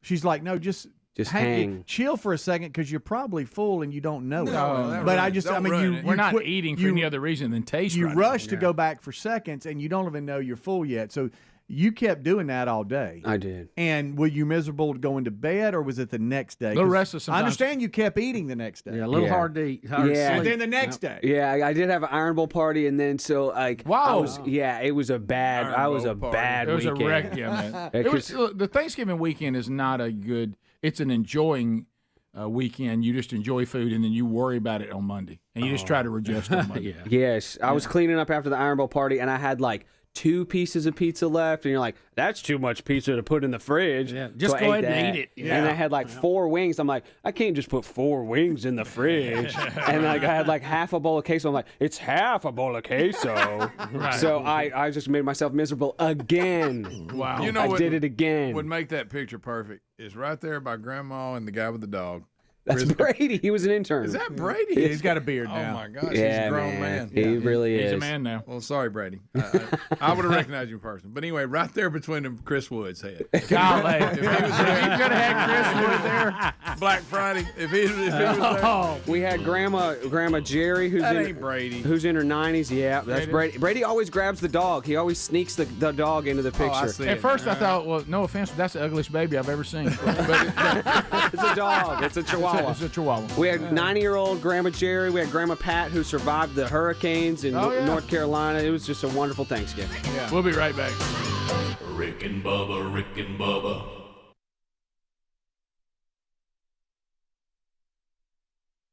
Rudy's is really good. Yeah, Rudy's might be the best. Now listen. Now do the other Arlie Army. Now this Arlie Army, I like the one I just played because he was in studio. A little long. This was him on the phone, and it works beautiful over bed music. Listen to this. Hurrah! This is Arlie Ermy, better known as Gunnery Sergeant Hartman. I am listening to the Rick and Bubba Show. 2 fine, outstanding young American hard chargers. Now that's good. That's hard. That's how it's done. That's hard to be. If you want to go simplistic, I don't know. I don't know. Huh? Do you see that? I'm not in the mood for that today. Yeah. All right. So here's the one. I don't know that anybody has ever been as simple as Tom Selleck. Tom Selleck was like, I'm not going to get out there. I won't be played back and forth ever again. Yeah. They're not going. You talk about somebody just said, let me just go straight. This is what we talk about when we say people say, I'm not trying anything. I'm keeping it safe. Hey, this is Tom Selleck, and you're listening to the Rick and Bubba Show. They didn't get any more straightforward. Yeah. How about The and Rock? Rudy is the complete opposite. All right, we're going to Rudy. Rudy, The Rock did a pretty good one. He did. I'll tell you. All right, Rudy, you ready for Rudy? Yeah. Hey, this is Rudy. I'm the real Rudy from the movie Rudy, and you're listening to the Rick and Bubba Show. If he could have said Rudy 2 more times. That is Rudy. The I real tell you, Rudy one of from my Rudy. favorites. Rudy. Is Richard Simmons. That brings back Now, memories. which one? Come on. He's got several. Don't do that. We just got Is past this that before the yesterday. eye lick? He gets into it, though. It's a great liner. Now, who is this? And squeeze That's not your the one I buns, want. and now release. Hi, it's Richard Simmons, and you're listening to the thighs and buns of Rick and Bubba in the morning. I've never heard that one. I hadn't either. That's. I'll hear it from now on. Well, see, because we have various ones in there, so they're all labeled something different. And so my attempt to find him was what I forgot about. And squeeze your buns, and now release. Okay, Tim. I will have to say that Tim as knocked it out of creepy the as park. that is, that's a really good one, brother. Yeah. Here's the one you're talking about. Live like you were dying. Hey, it's Richard Simmons, and I'm squeezing my country buns with Rick and Bubba. As far as a liner, that's really good. Look, A lot of enthusiasm. Yeah. I don't think you can beat his energy. No. But don't we Of want course to? you can't. Don't we want to? Well, maybe Tom Landry can. Right. Besides his. Hey, what's going on, everybody? It's The Rock here, and you got to smell what Rick and Bubba is cooking. It might not be that good, but they are cooking it. I promise. Do you wish we didn't have that last part? Yeah. It might not be that good. I But do. they're- He He said doesn't too ruin much. it, but yeah. He said a little too much. What I love is he gives you a break though, so you can bring it down if you want. Or if you're in the mood for the full one. I'm gonna see if I can break it down. Hey, what's going on, everybody? It's The Rock here, and you got to smell what Rick and Bubba is cooking. Yeah. Yes. That's it. Okay, I'll do that. Going forward, I'll do that. I've always not liked that little trail. I thought the Garth Brooks was just pretty good. All right. About the Yeah, no stranger to the fridge himself. Yeah, that's not a bad one. Hey, everybody, this is Garth Brooks, and you're listening to The Rick and Bubba Show, the two sexiest fat men alive. You know, I'm no stranger to the fridge myself. Ain't bad. Darius, was it Darius Rucker that did a funny one? Yeah. He started laughing. Yeah, Darius. That's pretty good. Darius wasn't ready for the term two sexiest fat men alive. Right. Hey, yo, what's up? I'm Darius Rucker. You're listening to The Rick and Bubba Show, the two sexiest fat men alive, if that is possible. Yeah, he got slayed on that. Yeah. I like And Coolio, when we were backstage at the Grammys, did a good one. Well, Remember? there's some of those old ones. George are really Clinton's is funny. good. Yeah. Yo, what's up? This Coolio with the flow. You listening to the homeboys, Rick and Bubba, the two sexiest fat men alive. Give me some of the potato chip. If you have the right bed music. Yo ho, this is George Dr. Funkenstein Clinton, and you're listening to Rick and Bubba, the sexiest two fat men in the world, y'all. They be giving up the funk. He got confused, but it worked. It worked. Right. Speedy said he was bumping. Well, he was wearing a hockey jersey in L.A. Okay. Right. It was hot. And, A little gamey. and of course, the coolest one of them all. This is Jack Nicholson. Oh, Guess yeah. what? You're listening to the two sexiest fat men in radio, Rick and Bubba. I myself call them Richard and Bubsy, but that's another story. Yeah, it doesn't get any better than that. Oh, yeah. Yeah, Misty Mays is good. Misty May, yeah. Yeah. Hey y'all, it's Misty May, and you're listening to Rick and Bubba, Rick and Bubba. How do you like when they kind of sing the little song? Rick, what about Case Crooks? She's still mad at y'all. This one did not go well. She's mad at us still to this day. I'm Carrie Strug, and I'm listening to the Rick and Bubba Show. Stay in it and stick the landing. I'm Carrie Strug. I'm Carrie Strug. I'm Carrie Strug. But Wouldn't you hate that to hear that all the time? I don't really think the unhappiness was justified in that. I agree. I mean, sometimes you Which go, clearly yeah, means sure. Bubba said something to defend him. No, I think it was. Did it have something to do with animals? I think she got mad, and it really had nothing to do with anything that went on. Not on the show. She got mad at us like who we were after she'd already been. Oh, okay. Well, that's.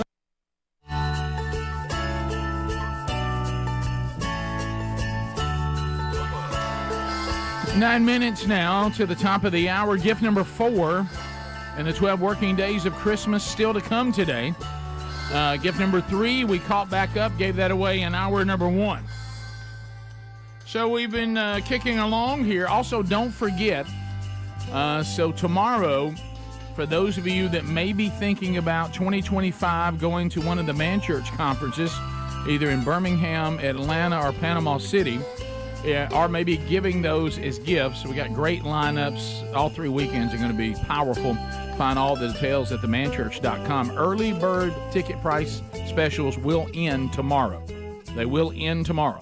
So if you're wanting to go ahead and get them, there's no need to pay more for them. Go ahead and get those for your group or for the people on your Christmas list or for yourself now at themanchurch.com. Use that link. All the details, hotel blocks, the speakers that'll be at each weekend, everything you need to know is there. All right, so we kind of want to set this up the right way because I know there's people out there talking about President Biden pardoning Hunter. Seen a lot of videos about Hunter celebrating this, and now we found out that he owes some landlord a bunch of money and all this. But the question is, could have been, if you were in this position, would you do this for your son or your daughter, whatever the case may be? But the reason why the conversation is a little different is that we were told that President Biden would not do this. By his press secretary. And I mean, ad nauseum. And from the criminal stuff that Hunter was involved in, that Biden was going to be above the fray. He was not going to do the normal thing. he had scruples.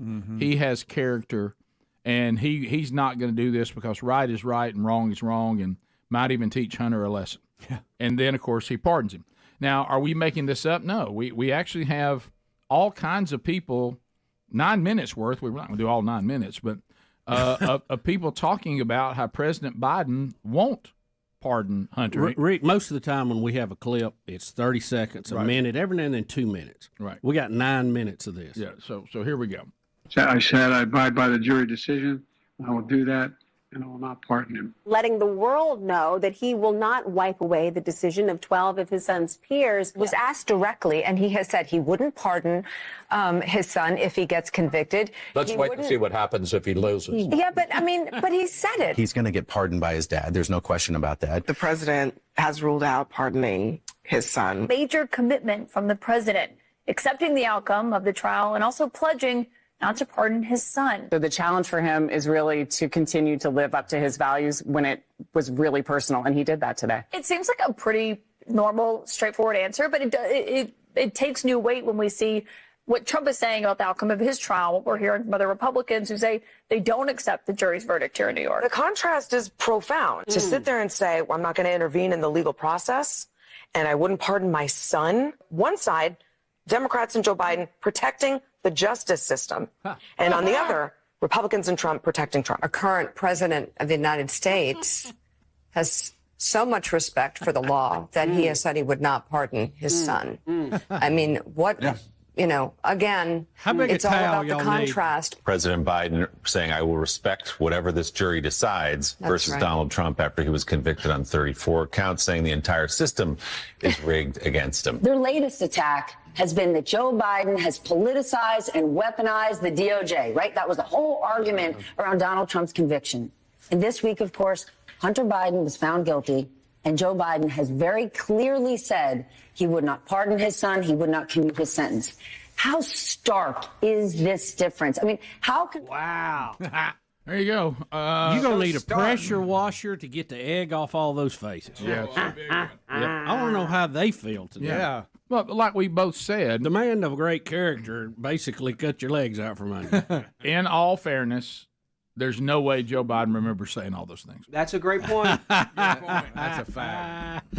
Hunter told him, he said, remember you said you would pardon. Right. Oh, did I? Yeah. You think Jill filled the paperwork out? No, she was pressuring him, it. Oh, of course she. But just think about, it was all about this, what we just heard. Biden should have just said, look, this is my son. I don't know what I'm going to do. I'm going to really think about it. He can even go out and say he's going to pray about it or whatever, and I'll make that decision when the time comes. But that's not what we got. Yep. We didn't get that. We were, like you said, you heard it. We were supposed to really put him up on a pedestal for having so much respect. Rick, he respected the law. He respected the jury system. All of that. Hogwash. Yeah. Here comes Scott Jennings, 3B. I bet he'll point it out. I bet he'll point it out. So here is Scott Jennings, and believe it or not, he's gonna light a blowtorch again. All right, so here we go. Joe Biden is leaving office making the strongest possible case for Donald Trump that anybody could possibly make it, and that's that our government and our justice system is of, by, and for the elites and nobody else. He ran to banish Trumpism from our political system in this country, and he has left it politically and now institutionally the strongest possible political force in this country. It is a complete and utter failure by the head of the Democratic Party and the President of the United States. Never again do I want to hear, oh, Donald Trump's a liar. You can't believe anything he says. Donald Trump will abuse his power. Donald Trump will only use the system to benefit himself and his family and so on and so forth.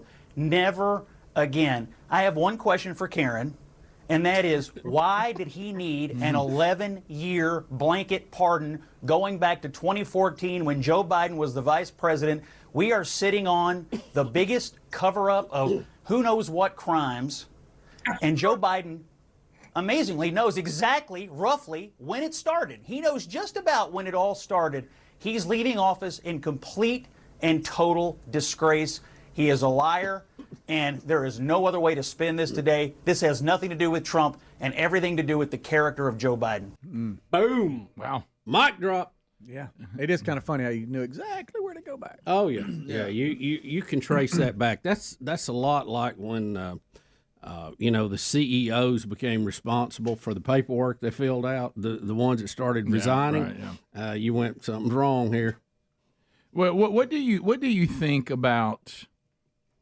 Well, any of these people we just saw, and we didn't do the whole 9 minutes, but in the clip. Oh yeah, we could have kept going. Will any of them go back and say, "Well, no, not at all"? I remember the day that I made the big fuss, and I remember the day that I, talked about how wonderful and the character integrity of Biden versus Trump.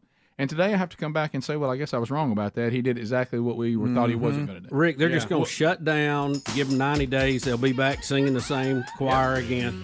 Same old chorus. Yep. Somebody on the text line said, did you know that Scott Jennings is going to work for a liberal L.A. paper? He was put on the editorial board, which doesn't mean he'll necessarily be working there. Yeah. He may do a column or something. But, I think it's great. It means that they know they got to get some conservative values if they're going to continue to be a news outlet. Rick and Bubba.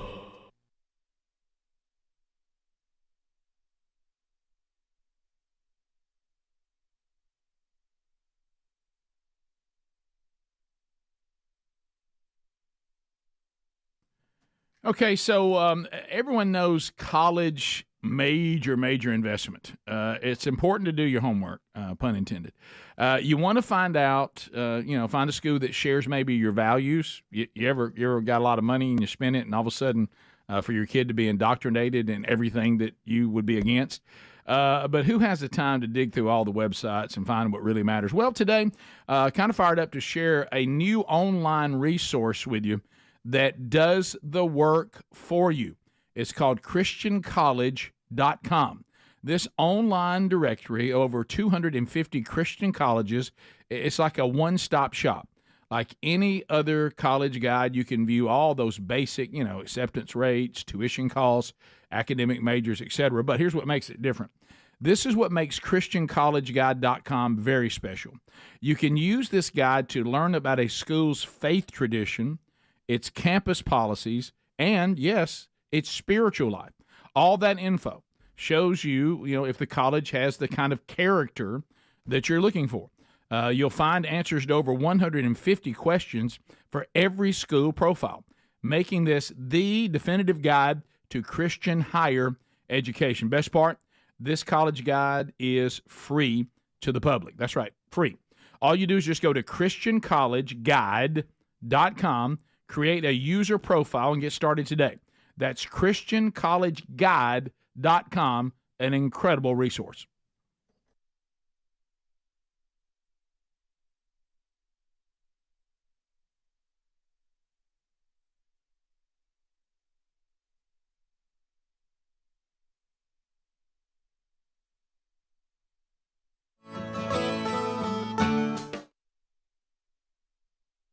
This would be helpful, and and he did seem better after taking some of it. Doesn't do much for sunburn, but I will tell you that ReliefFactor.com. You might need 2 packs today.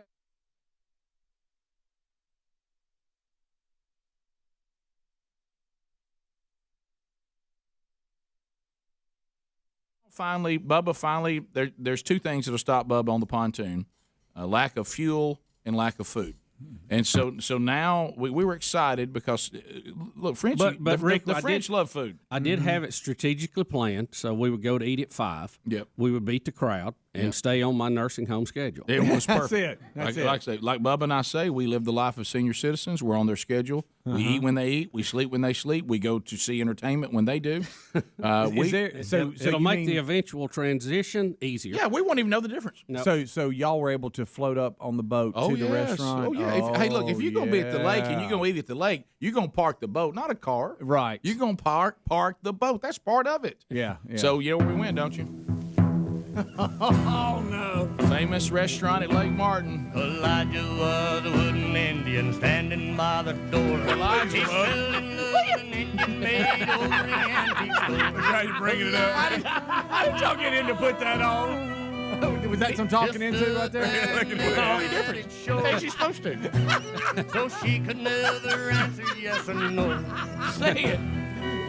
You need to send that picture to his parents. He probably has, and they totally don't understand what's happening. No, what's done to my son?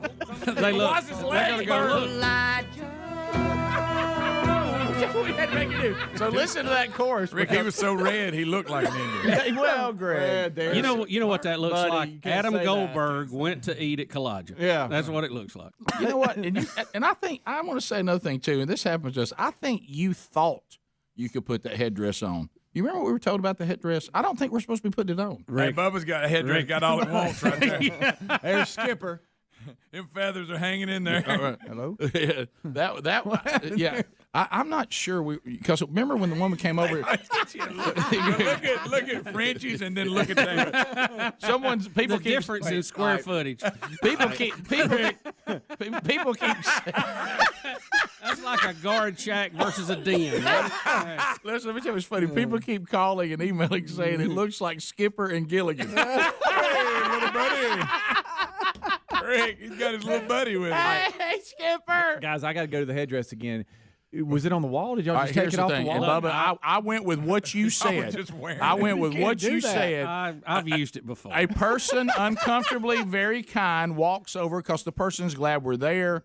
You ever had to tell somebody something, but you don't want to come down too hard because you don't want to come across, hey, I like you, and I kind of hate the fact that you're doing something that I don't think you're supposed to be doing, and I'm not sure how to address it. They don't want to call you. You're right. That's it. So she goes, well, let me tell you about that headdress y'all keep putting on. In other words, Rick, that's Stacy, the manager there. He does a great job. Hey, now where were we? Rick, Indians don't have beards.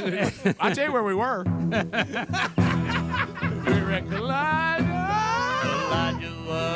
So we get to telling Frenchie where we're going, and so we're playing. We're on the boat, and I said, "Now look, Frenchie." We're trying to explain the name. Yeah. And you know what is this? What is this calgula? And I was like, "No, it's not calgula. No. It's Kallaja." Why? Well, he was a wooden Indian. That really thing. Oh gosh. Well, we started out with it's a song. He told him he was a real Yeah, Indian. how you explain a wooden Indian to a French person? Yeah. I said it's a famous Indian. Yeah. I left it. We're At not that. even going to deal with the wooden. Yeah. No, because if I'd have said wooden, what? And So you that know, part's always bothered and you me, know too. the Wait a minute. story.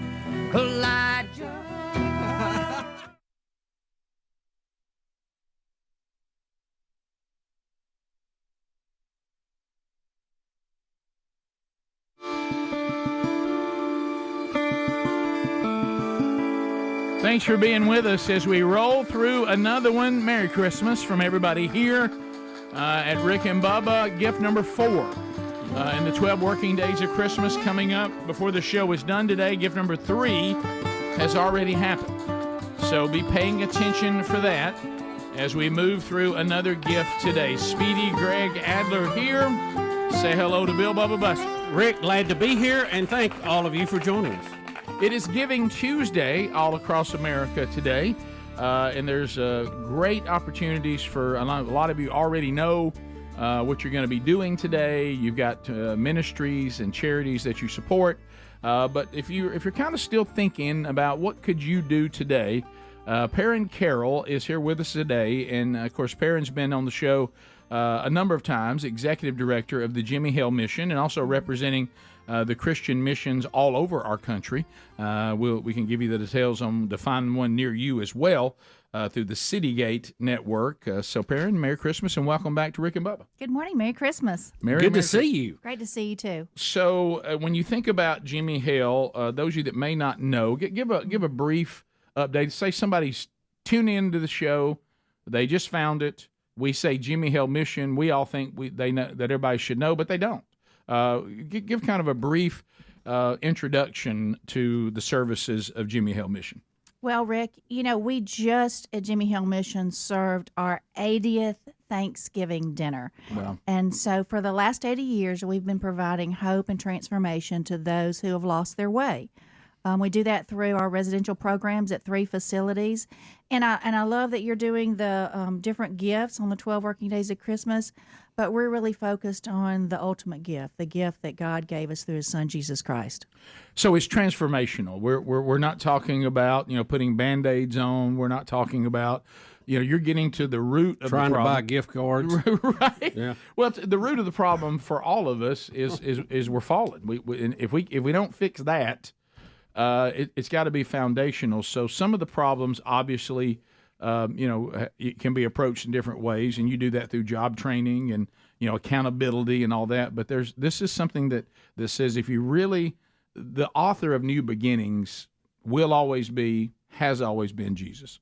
That's right. And compassion and accountability can go hand in hand and do very successfully. Our program focuses on 5 pillars of health: physical health, mental health, relational health, vocational health, and the cornerstone, of course, is spiritual health. And through those 5 pillars, we can lead people back to life and to an eternal life in Jesus Christ.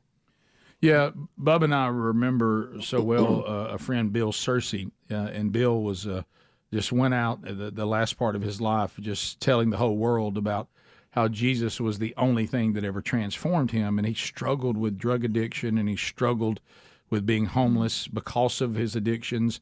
And we've talked about this before, but today in this topic, it really has to be addressed. And he said in the beginning, I would try different approaches, and people would say to me, you got to change where you are, go move to a new place and start over and get out of this circle of friends. And all those things are certainly fine. But he said he came to the conclusion when the same thing kept happening, and he finally told one counselor, well, the problem is everywhere I go, there I am. And so I've already showed up. Right, I am the problem. And until you you have to come to that realization before you can even begin to be healed. So, but if they can come to that realization and say, I need help, and I need help in all these pillars, then you're willing to help. Absolutely. Right. And we provide all the tools that someone needs. It's clinically structured, but absolutely faith-based. And we call that our not-so-secret sauce. Yeah, right. Yeah. Well, that's true. I like that. Well, and there's all kinds. So now let's get down to it's Giving Tuesday. You certainly don't do this for money, or you would do it something else. But what you do requires money, and we've talked about this for years, Bubba. You talk about people that they'll squeeze every dime that you give them and get the most. What they're able to do, even just on food, it's amazing to me how far y'all make that money go on the multiple meals. So you're also you're good stewards of what people give. Absolutely, and because we're called to be. Yeah. And let's just talk about food for a minute. We serve food 3 meals a day to 175 people every day of the year. So that's just our core. That's a big pantry right there. Mm-hmm. It is a big pantry. And then also let's talk about Christmas Day. Christmas Day, we will also send 300 plus meals to our area homebound seniors who will not see another individual that day. So that is Christmas for them. This week here in Birmingham and across the southeast and many parts of the country, it's freezing cold. Last night, we had over 100 people in our warming station who had nowhere to go to stay out of the freezing cold temperatures. So we're serving a warm meal and showing God's love to them as well. That's a lot of food. That is a lot of food. So that's one way on this Giving Tuesday you can help either Jimmy Hill Mission or any of the Christian mission locations all over the country through the Citygate network. But so money for food is one. What are some other things you need? What about clothing? I know, as a matter of fact, when a year ago on the 13th, our final day, my dad passed away. And so when we went through all of his belongings, we got to everybody got what they wanted, and there was still a lot of clothing left. And Mom was like, "I want this to make a difference in people's lives. Your dad would want that." So we brought it all to you guys and what we had left, and so that's always something too. Is there's always a need, because a lot of times these people show up, they don't have any. They got the clothes that they got on. That's right, and we are low on warm clothing right now. So if anyone has things, you're trying to clean out the closet to make room for, hide the gifts from the kids and that kind of thing. So clean them out and bring them down. You can bring them right to our main campus downtown Birmingham. We'll give you a tax receipt right there and a big thank you. Yeah, it was very simple. We're low hassle people. I mean, I pulled up and the guys came out and unloaded it, and I got my paperwork, and I mean, minutes and was out of there. So it's easy, and they do all the. If you'll just bring it ready to go, they'll take care of it. And then of course volunteers. Yes, we need and use a lot of volunteers, and we're really committed to making sure that volunteer experience is a good experience for those who come, particularly if you're bringing children, because we need to sow those seeds of giving back in the next generation. Well, when you think about this time of year, and I know that's why you guys come on, especially on Easter and on Christmas, this is when, we could not fix ourselves. And God came to us when we could not come to him. And what a beautiful message surrounding, now we, as he said, don't deny grace to people that I didn't deny to you. And now it's our opportunity to take that grace that we've been given and then pass it on. And, what a great, when's the last time that you took what God gave you and you put it into something that mattered? Can you imagine what it would feel like to in eternity to be standing there and somebody say, you know what, that sacrifice you made in my life, here I am. I was transformed by Jesus because you gave what you had to help me at least have a shot. So it's all his anyway. Yeah. And we fool ourselves into thinking that it's ours and we earned it. We can't earn anything. It's all by grace and it's all by his gift. And we all need help now and then. We all have. So by giving someone else that hand up, you truly are showing the love of Christ. Well, you guys have done so much work, and you have so many testimonies, and you've built so many rewards in heaven. If you want to find out about Jimmy Hill Mission, just go to jimmyhillmission.com. Today on Giving Tuesday, this would be a great investment in the life-changing message of Christ, but also the hands and feet of Jesus, feeding people, clothing them, giving them a roof over their head. If you're looking for a rescue mission that is Christian-based too near you, go to the City Gate Network. That's citygatenetwork.org, and then you'll have an opportunity to put in your location, and you'll find the one near you. So donate by going to jimmyhillmission.com/donate, or you can go to citygatenetwork.org and put in your location to find a rescue mission near you. So, Perrin, thanks for everything you guys continue to do in the legacy of Jimmy Hill Mission. Merry Christmas. Merry Christmas. We'll be back. More Rick and Bubba coming up. 15 minutes past the hour. And also, don't forget the opportunity for you to get a gift. The Spare and Rescue. That's kind of good. You're going to get one, too. Okay. Coming up before today is over. Stay close. More of the Rick and Bubba Show coming up right after this.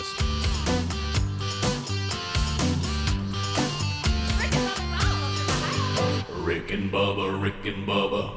Hey, Matt.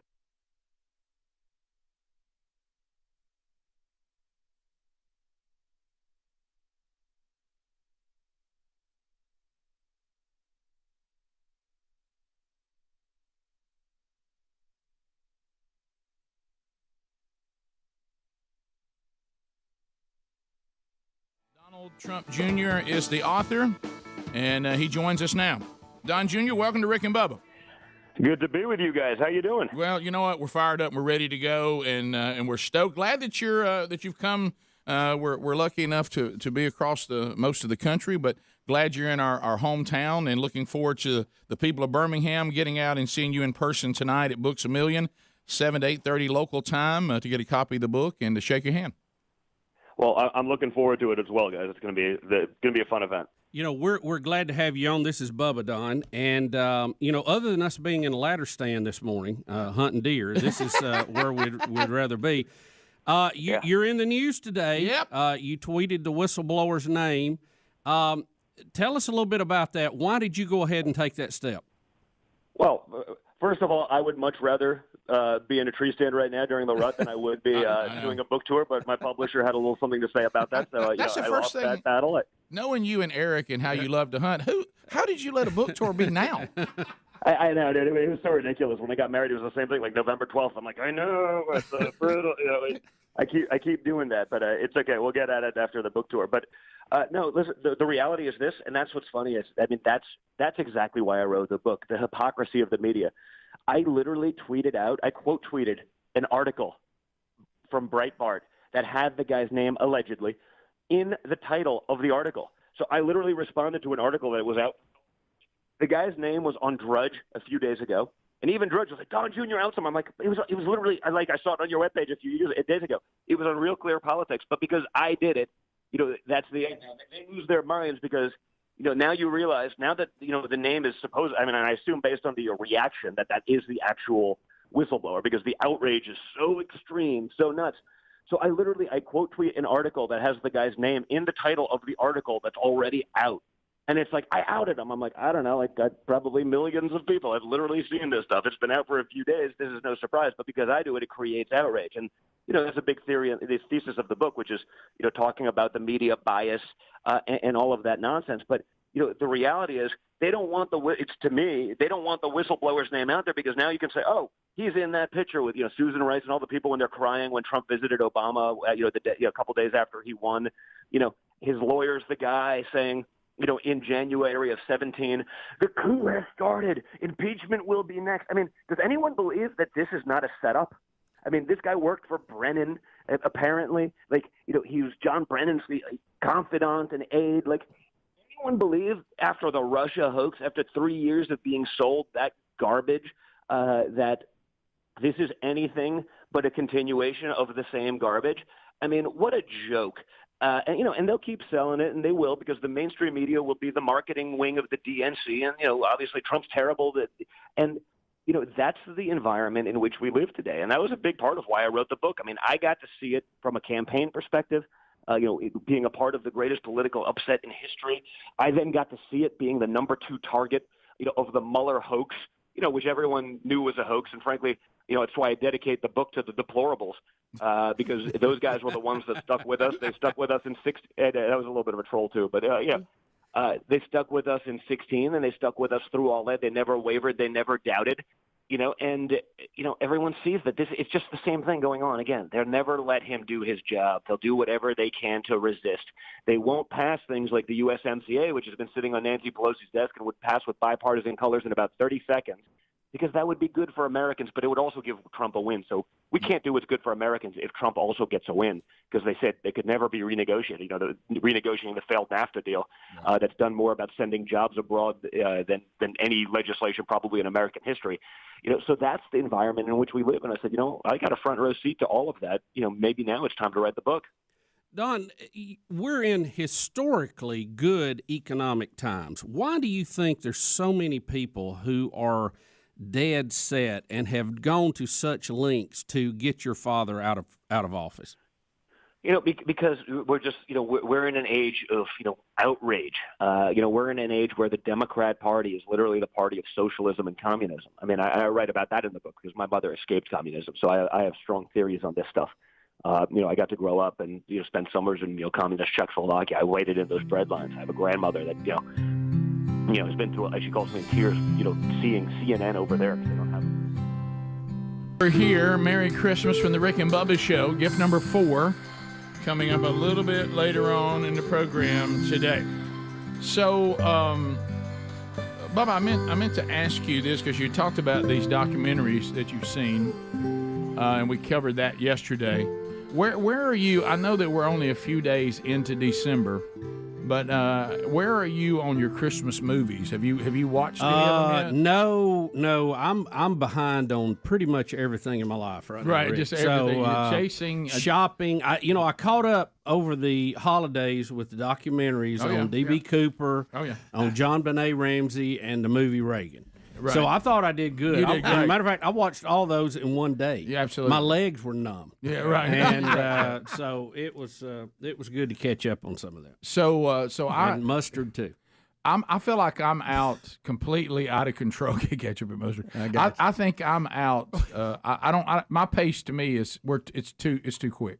But what happened is now when you have adult kids, your time with them is so rare that when Mama has them in house, it's like she thinks she has to do everything that we could possibly do with them in 48 hours. Before they leave. Yeah, And so she started cranking out Christmas movies because she wanted us to watch them together at a rate that, I mean, I was just like, I mean, sit down, get another one. We literally went from, since it was Thanksgiving weekend, we watched Charlie Brown Thanksgiving, and then like the very next day, she's like, well, now it's time to watch Charlie Brown Christmas. Wow. I'm like, yeah, we're out of control. You know, the classics, you brought up something, Charlie Brown Thanksgiving special. I tried to get River to sit down and watch that. And I know, look, he's 3 going on 4. He's 4 yesterday. I get he was a little young, but boy, it couldn't hold him. I mean, not long at all. Now put the Grinch on. You know, it's it doesn't hold you like the Great Pumpkin does, right? Or the Christmas special, right? But I laughed hard about Bill Bubba Bussey because we were looking for a Christmas movie, and I think it was Hulu or something. I saw Jingle All the Way. Absolutely, that's what I'm asking. I laughed. I said, "Honey, mate, should we watch that one?" Listen. There's a couple of things that I think should have been done a long time ago. You know how I feel about Pete Rose, right? And Jingle All the Way ought to be right up there mentioned with the greats like Christmas Vacation. There you go. Yeah, the Thanksgiving special with the Charlie Barnaby Brown. Jones line alone is enough. Oh yeah, that's so good. I'm gonna have to revisit it. It's been a while since I watched it. Yeah, look at the stars in it. Oh no, it's star-studded. all around. Star-studded. It's got Sinbad. But back to the Charlie Brown Thanksgiving special. I don't even know how you watch that anyway, because just tell Peppermint Patty that y'all are going to your grandmother's. Yeah. How do we get this deep into this? I mean, I know she's a little mouthy and she didn't give him a chance to talk, but you could just stop and say, "Hey, Peppermint Patty, we're going to my grandmother's house. I don't have the ability to serve you, and now you pulling Franklin in and Sophie. What about Marcy? Marcy, that was her sister, Marcy. Yeah, why are you pulling all these people? And kind of rude. I mean, and inviting them over to Charlie's house, and then he comes up when then of course she's not very gracious about it, and I think you're running into your grandkids. I think it was such a part of our life growing up. Yeah. But think about it. We're trying to sell modern day young kids, little kids, on a soundtrack that is jazz. I mean, we got jazz music in this. I bet these little kids now listen to this. Go, why am I watching this? Well, everything we grew up on, like the day I sat down my boys and I said, "Hey, watch this: $1 Million Man fights Bigfoot," kind of thing. Yeah. And I was like, that. "Watch this scene." It's like, and they looked at me and said, "This is awful." I remember waiting on that week for that episode to come on because they had advertised it. I couldn't believe it. But just the way, and then we found out it was Andre the Giant playing it. But that was just part of our growing up, and we rode through that cave. Our Did you memory. really? So to us, it's a big deal, but to the kids that are just introduced to it, I guess the technology now in movies and stuff it's so advanced that some of it's just like, what? I know. Rick, you remember in Hollywood, we went through that tunnel. Oh, yes, we did. At the studio where Bigfoot and $6 Million Man. I liked $6 Million Man when I was a kid. I found it on not too long ago. Oh, yeah. I love the whole idea, the concept of it. Well, they rebuilt him. We can make him better than he was. Oh, we can make him better. How about the opening scene? She's breaking up. She's breaking up. It goes rolling on the. Oh, bad man. wreck, by the way. Really bad. And then we had to throw the Bionic Woman. Did they ever have a Christmas one? No, I don't think so. Right? I bet the they Bionic did. Man? Bionic They did. Christmas. You remember you were watching series, they'd throw Christmas in. Whenever you're right. You mean like he went out in the woods and like pulled a tree up by his hand? Maybe he fought the Grinch or something. The Grinch. But I don't know how you watch that Thanksgiving one, because that uncomfortable socially thing where Peppermint Patty forces herself on him. Luckily, when we saw it, it wasn't at that moment. But he didn't give it 15 seconds. Can I tell you something that always has bothered me about that? Since you brought up Peppermint Patty, yes, the fact that she called him Chuck all the time. Yeah, I never. His name was Charlie Brown. You're holding my hand, Chuck. Yeah, I didn't like her calling him Chuck. I was a little surprised you wanted to hold Charlie's hand. I was too, Rick. Yeah. If you really look at that, glad to hear I'm a little it. curious. I was too. I'm a little, But you talk about bits. Let me tell you this, and I know we've covered it. First of all, I loved the Peanuts when I was a kid. But I can look here. He is. I can remember being so physically mad about him falling for that football trick. I remember screaming at the Peanuts, going, Do "Why not, you know she's going to move the ball, you idiot!" Funny thing about traditions. I get mad about it. Boy, send him off for a flip. Do we remember? I'm sorry, I even brought this up. You would think they would put more makeup right on his face. Yeah. Look at that. Hey, I thought Rock. this was the greatest scene ever, and my It boys were was. looking at me like, "What in the world is this?" Yeah, we're now watching. Just so you know, we've transitioned now watching the Bionic Man fight Bigfoot right in the middle of this. Right here. Let me. Here's Here's my Sasquatch we went through. Did he fight Sasquatch too, Isn't or that the the same Abominable thing? Snowman? Isn't that all the same thing? Was that one in the cave? Which one was in the cave? It comes down to I think this is it. This was in what, the 70s? Yeah. Okay. The Magruder, not the Magruder. The what's the Bigfoot film? Patterson film. Yeah, I got the assassination going. The Patterson film. Now you look at if that's somebody dressed up in a costume. Now see, that's what the costume would look like. That don't look good at all. That was a high budget show. That's at what the I'm time. saying. So you would think that's as good as it gets. Well, the Patterson film was way before this, and they had, if that's fake, they had a much better suit. Look how bad this is. I thought it was the greatest thing ever. Well, you I see their couldn't wait. shoes. You see the skin between his leg and his. Now he's checking on Bigfoot. Why is he now checking on Bigfoot? Well, he cares about it. Rick, they become friends. He tried to let him pass. That's right. Like I told y'all. You got to let it pass. You got to let him pass. He's too human. I've probably asked this question, but you know us, we can't remember anything. You've got your maybe a night where you all right. Tonight's a Christmas movie. What's your go-to?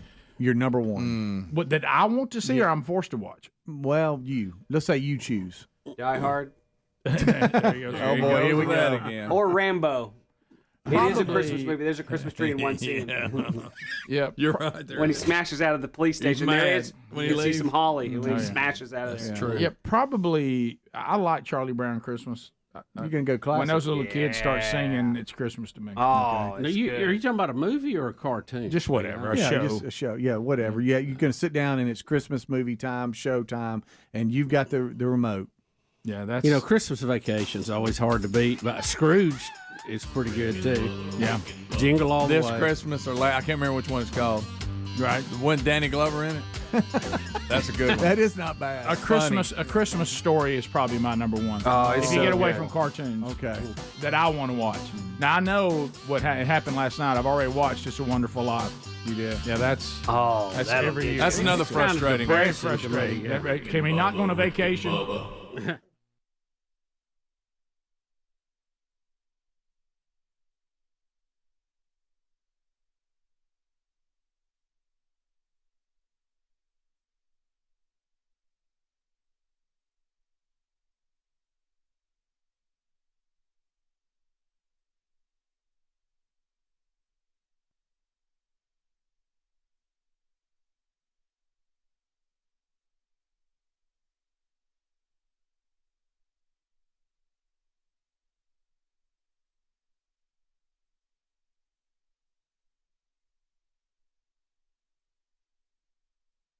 Rick, But and you I wanna find thank y'all with this for quarterback, not really with mentioning my any eyebrows quarterback, this yeah, but with morning him, because, if he's I allowed to be tried to, balanced, he's a great quarterback. If he's the guy who's got to beat you without balance, he struggles. And of course, Alabama's defensive line's healthy. The linebackers have gotten healthy most. Well, Rick, I want to thank y'all for not mentioning my eyebrows this morning because I tried to trim one this morning, and I just now. Oh my goodness. and- Oh my gosh. and you know They're bald. y'all just You got to draw them back. I appreciate y'all holding your comments till this segment. What in the Wow. world? Well, I have an electric razor that you trim your eyebrows with from time to time. It has a little guard on it, a little plastic You thing. take the guard off. And well, thank you, Hams, for jumping ahead here in the story. But this and trying to do that procedure early in the morning is bad anyway. But after you've been out of town all weekend, we were at the farm, it was out and about. You glance, you go, hey, I got some eyebrows there, a little, might need a little attention. Well, along with the rest of my as hair. we're aging, man, Brian Regan did a bit on this, and he's right. You're getting to the point now, so you walk by the mirror, and you're like, man, I got a hair just sticking straight out of my forehead. What in the world? Right? Yeah, it is strange, but I tried to trim that on the way out the door this morning, and about halfway through it, I realized, hey, there's no guard on that baby. I'm cutting low. I'm trimming. I'm cutting the putting green here. So, The good news is it grows back, but you hope. I thought you were lighting the grill. You know, yeah. That gets all of it at one time. yeah. But I dug in a little deep there to begin with before I realized I didn't have the guard on. I think it looks good, Bo.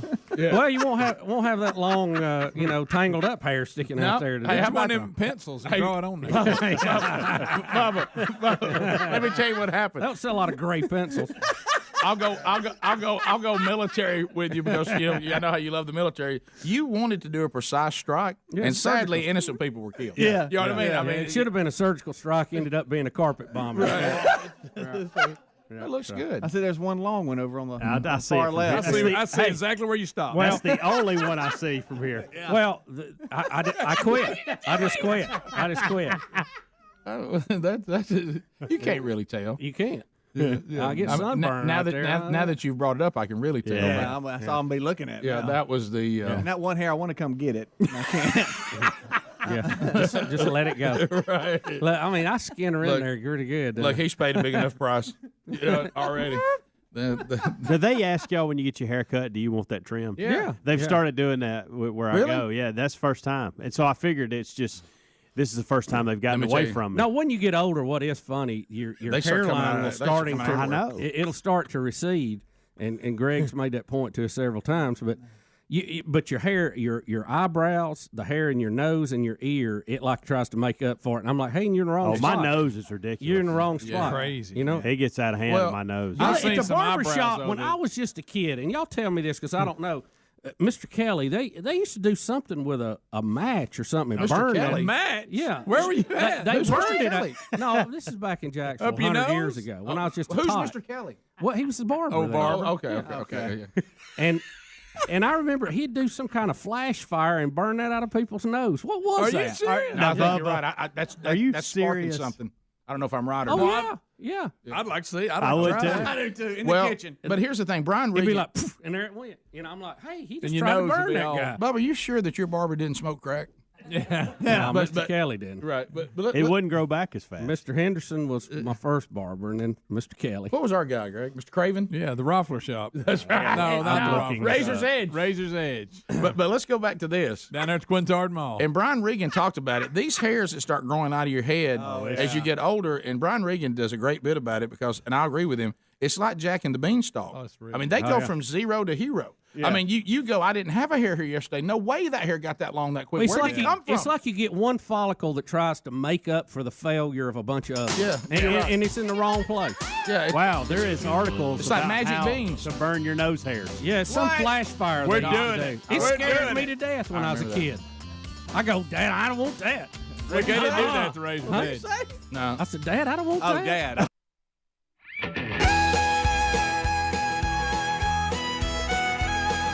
We're back. Thanks for being with us. You know what? There's a lot of ideas out there thinking about gifts. MyPillow.com/BigBox. Go there right now. You talk about a great Christmas gift, either for yourself or for someone. They have quality products. They have great prices, excellent discounts, spending money with a company who shares your values. Well, they've tried their best to cancel old Mike Lindell. They can't get it done. Yeah. They just Well, can't. you know what? Everybody likes chicken sandwiches, and they like having a good pillow. Yep, I've noticed you can't get people to protest to any degree Chick-fil-A or My Pillow. No. That pillow is just too good. Here's some great gifts for Christmas. How about this? The My Pillow flannel sheets. You talk about comfy and cozy when it's cold. $59.98 right now with the code BIGVOX. Also, don't forget my slippers. Same price, $59.98. And then you get into the My Pillows. I mean, the standard right now, you would see it around $50. It's $14.88 now.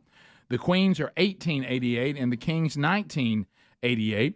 Also, don't forget if you are looking for some delicious coffee, the My Coffee, organic 100% Arabica, comes in whole bean, ground, or pods, 50% off right now.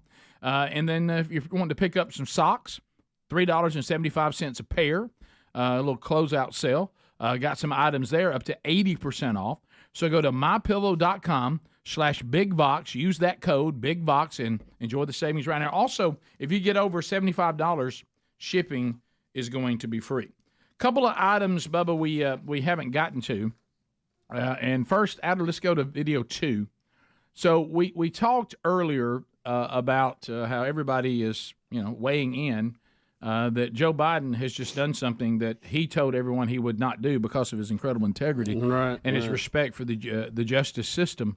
So he's pardoned Hunter and all that's been going on. And then he goes all the way back 11 years, like he knew exactly where to draw the line. And even Jon Stewart is weighing in on this. So he's almost. I say he's on the road that Dennis Miller got on. Right, he feels like he's on that exact same road. And then finally Dennis Miller's like, politics is so divisive and zero fun, so I'm just going to take my wife. We're going to go travel. Yeah, I'm going to be done with it. Yeah. But he enjoyed it for a while. So here's Jon Stewart talking about this pardon and how it's a little fishy. Here we go. I'm sure the pardon is a narrowly written, precisely drawn farewell note of compassion for a loved one. The pardon sweeping, covering offenses that Hunter Biden, quote, has committed or may have committed or taken part in over the past 11 years.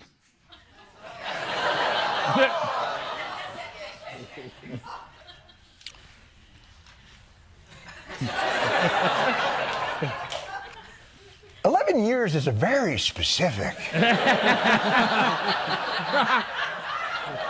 and not rounded amount of time. That is a weird one. Yeah, I would look back at that 10, 11-year period and see about where that started. Yeah. I think it'll be very interesting. Yeah, Bubba, he was on Burisma 3 months after that, right? January of whatever. Yeah. 11 years, very specific. Very specific. Not 10, not 12. That's right. 11.3. Yeah. Bubba, famous Jameis, video 5A. Jameis Winston, many are saying if the Browns had just gone to Jameis Winston earlier, they could have had a much better season. This Deshaun Watkins deal with the Browns. Greg, who makes some of the goofiest financial decisions in the NFL? The Browns or the Jets? Yeah. Who's the champion of that? That's they've got their money out of Aaron Rodgers the last 2 years. Don't y'all think? What do they got? About 6 wins out of 2 years? Yeah. You know what? So much so. When's the last time they were even? Have you even heard a report on the Jets? I saw the highlights of them. This past weekend, and I think Aaron Rodgers threw a pick six right at the end to end the game or something. It wasn't a good ending. It hasn't gone well. Look, we're very thankful that Jameis is now, very, very seems intense about his faith, and good for him. Hopefully, he's made some great changes. Maybe glare the eyes a little less, but anyway, he's very, very passionate, and now he is going to say that talking about his pick sixes on his own interception. So here we go. I am a better player, but in times like this, it's an opportunity to continue to glorify the Lord even through the toughest circumstances. I know I'm better than this. I know I'm just praying for the Lord to deliver me from pick sixes. There's a name it and claim it you don't hear a lot. God, we need to work on these pick sixes. I appreciate his heart on that. Absolutely. I wish he'd have thrown one in Pasadena when they were playing Auburn for the national championship. Yeah. Did we seem to be dialed in that night? He did. Couldn't miss. Did we play or have y'all seen when he was trying to draw the defense off sides? And they kept going on, like, hut, go, hut, whatever. And about after 4 attempts and they didn't jump off sides, he said, hut.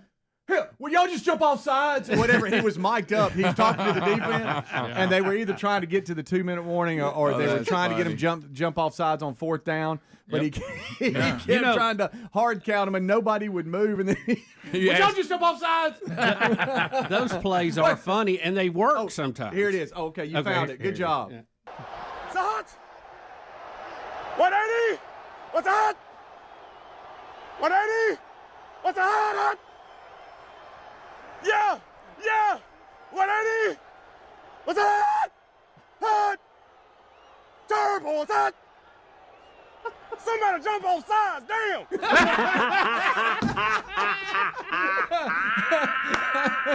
I appreciate his honesty. That is awesome. Jump on sides, please! Oh, my goodness. Understood. You know, you gotta Somebody jump on there. you gotta combine that hard count with somebody going in motion. You know, Or something. And it doesn't work every time, but it is funny because you'll see them. They'll do all kind of moves and go up and make a shift and get under center and hey, here we go. And Yeah, it's funny. If you want to make sure that one of those will work, just do it against any team I'm pulling for. Yeah. Oh yeah. It works every time. And no matter how many Especially if it's times crucial. no matter how many times we can't jump off right now. Yeah, James, try it against the Vikings in December. I think you'll be all right. So anyway, that is. I remember the story, Rick, you told about. I think it was Blake when he was playing. They did that, and the defensive lineman jumped off sides. Oh, yeah. and they said, "Hey, you just lost the game." No, yeah, he was a center, and it was a big, huge game. It was a big rivalry game. It sent them to the semifinals in the state playoff, and they did the hard count. The guy jumped off, and he looked right at him and said, "You know, you just lost the game." And that'll do it. And that'll do it. So, Bubba, we have hit a knee. on college football, we have our pairings for the weekend with all of our conference. Oh, wait a minute. So these are automatic bids, right? On some of these, the big ones. Yes. Some of them will be.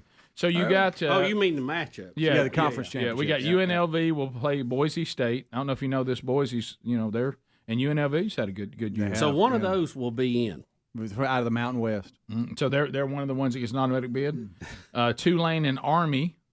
The military schools do great unless they play Notre Dame. And then they get And the media will hype it up like it's the toughest game Notre Dame has ever played in their entire existence, and they religiously will win by 50 points. Right. So that's Friday night, and then Saturday. So one of those two teams are going to make it.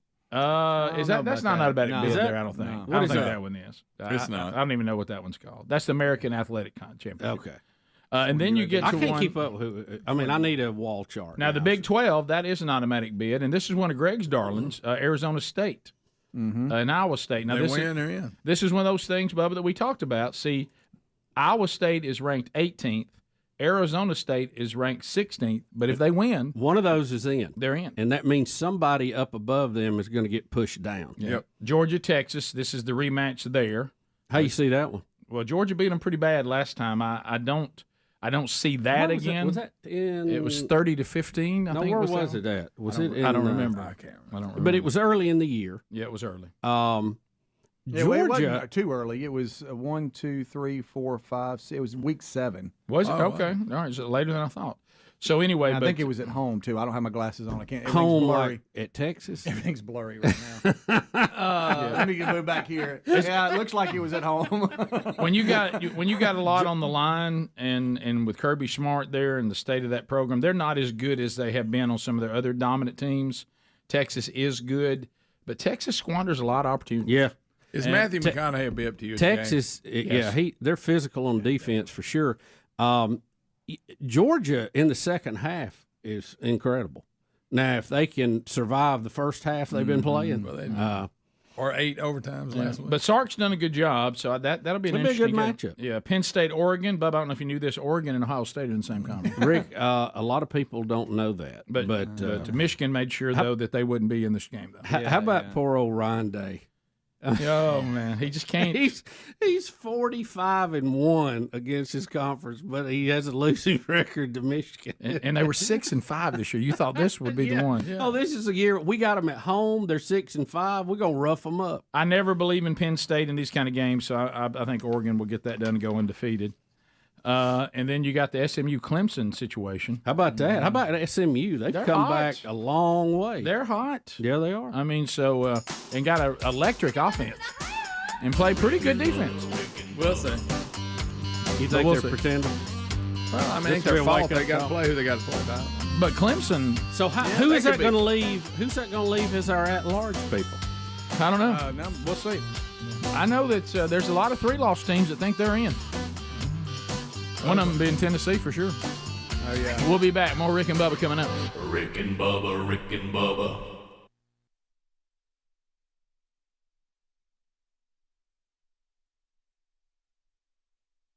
Brooks, Big Love Burgess, was in the school play called 12 Angry Jurors. Now, this was a movie, I think, from the 50s that this was it was based on this play and whatever. The bottom line is you come in and you see these jurors that are deliberating over this case they just heard, and then they all have different personalities and all that, and you're watching a jury as if you're, part of it, like you've been brought into that room. And so, they do the whole thing where they have a guy dressed as a policeman who's doing the metal detector on you and all this. You come in. It's really a cool setup. Well, Big Love had told me, Dad, you need to be aware of this. I said, okay. He goes, I will be playing a racist. And I'm like, oh. What? I was like, oh, buddy, come on, man.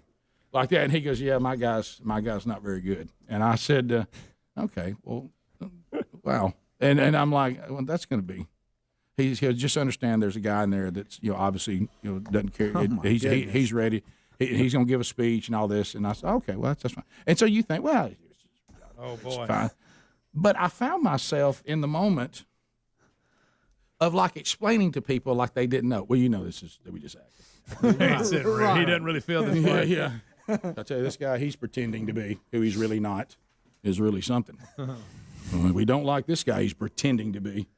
Tell you one thing. It's like being cast as Judas. Yeah. Want to be really clear about this acting that's going on, pretending. Pretending. Because when things are happening, and Rick, everybody knows that their kids are in the play too. Nobody thinks this, but this is just such a gotcha thing now, such a time bomb. Yeah. You're just like, oh wow, hey, oh my goodness. You know what I mean? Well, goodness, boy, didn't you do that well? Mm-hmm. I mean, you start thinking, don't. I wish I've never pulled for my kid to do a poor job acting. Yeah. You know what I mean? Oh, he's just not believable in this role. His hair is not even fixed like that. They changed the way his hair looked. He's acting. Well, one of the things, because he was doing part of this of him being in this play was the guy that he was pretending to be also was supposed to be during the time of deliberation struggling with a cold and being sick too. Mm-hmm. So that was one of those points. I found myself so goofy. I was like, "Are you sick?" He's like, "Dad, the guy's supposed to be sick," and I'm like, "Oh, I was just like, You're great. Got to deal with that. Hey, you're gonna have to push through this sneezing and blowing your nose and coughing." He's like, "Dad, I'm supposed to do that. That's the guy's sick." Oh, maybe if he's coughing, you won't hear his racist remarks. Right, but I'm talking. But what I'm talking about during this time of everybody being sick. Oh, yeah. I mean, because the whole wide world, is sick. Yeah, and all of that. So my goodness, he's sick. Yeah, that was it. Was and it's kind of weird after it's over. Hey, Dad, did you enjoy the play? I did, and what a great racist you pretended to be. You know what I mean? I don't. What do you say? I mean, it's just like, hey, man, you really. Oh, you played that racism perfect. Oh, yeah. Well, I'll tell you what, a lot of shouting there. You're not a very likable guy. And he's like, well, I'm not supposed to be. You're supposed to see that I'm You're not evil. supposed to like me. Yeah, I'm the villain, Dad. Okay. You being Darth Vader maybe would have been more fun. I mean, it's just, so I was not familiar. I mean, I'd heard this title before, but I understand they actually did a movie of it in the 50s. It's Yeah, I'm out of the loop. Yeah. I'd heard that title before. Yeah, I have too. And but I didn't know there was a movie, so I'm gonna go watch the movie. They say the movie's really good. Well, I did get out and see a movie this weekend. What'd you see? Jumanji. Yeah, it's funny. Yeah. I didn't see the first one.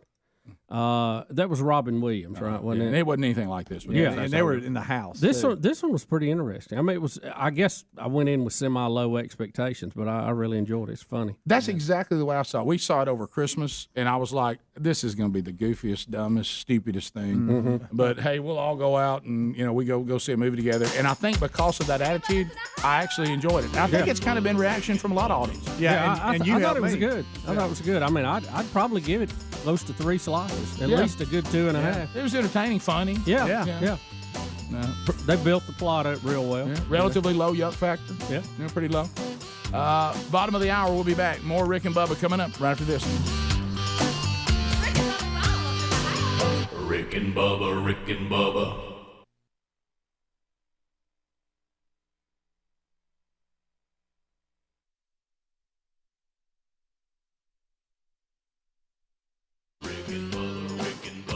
This is the Rick and Bubba Show. Watch more at blazetv.com/Rick and Bubba.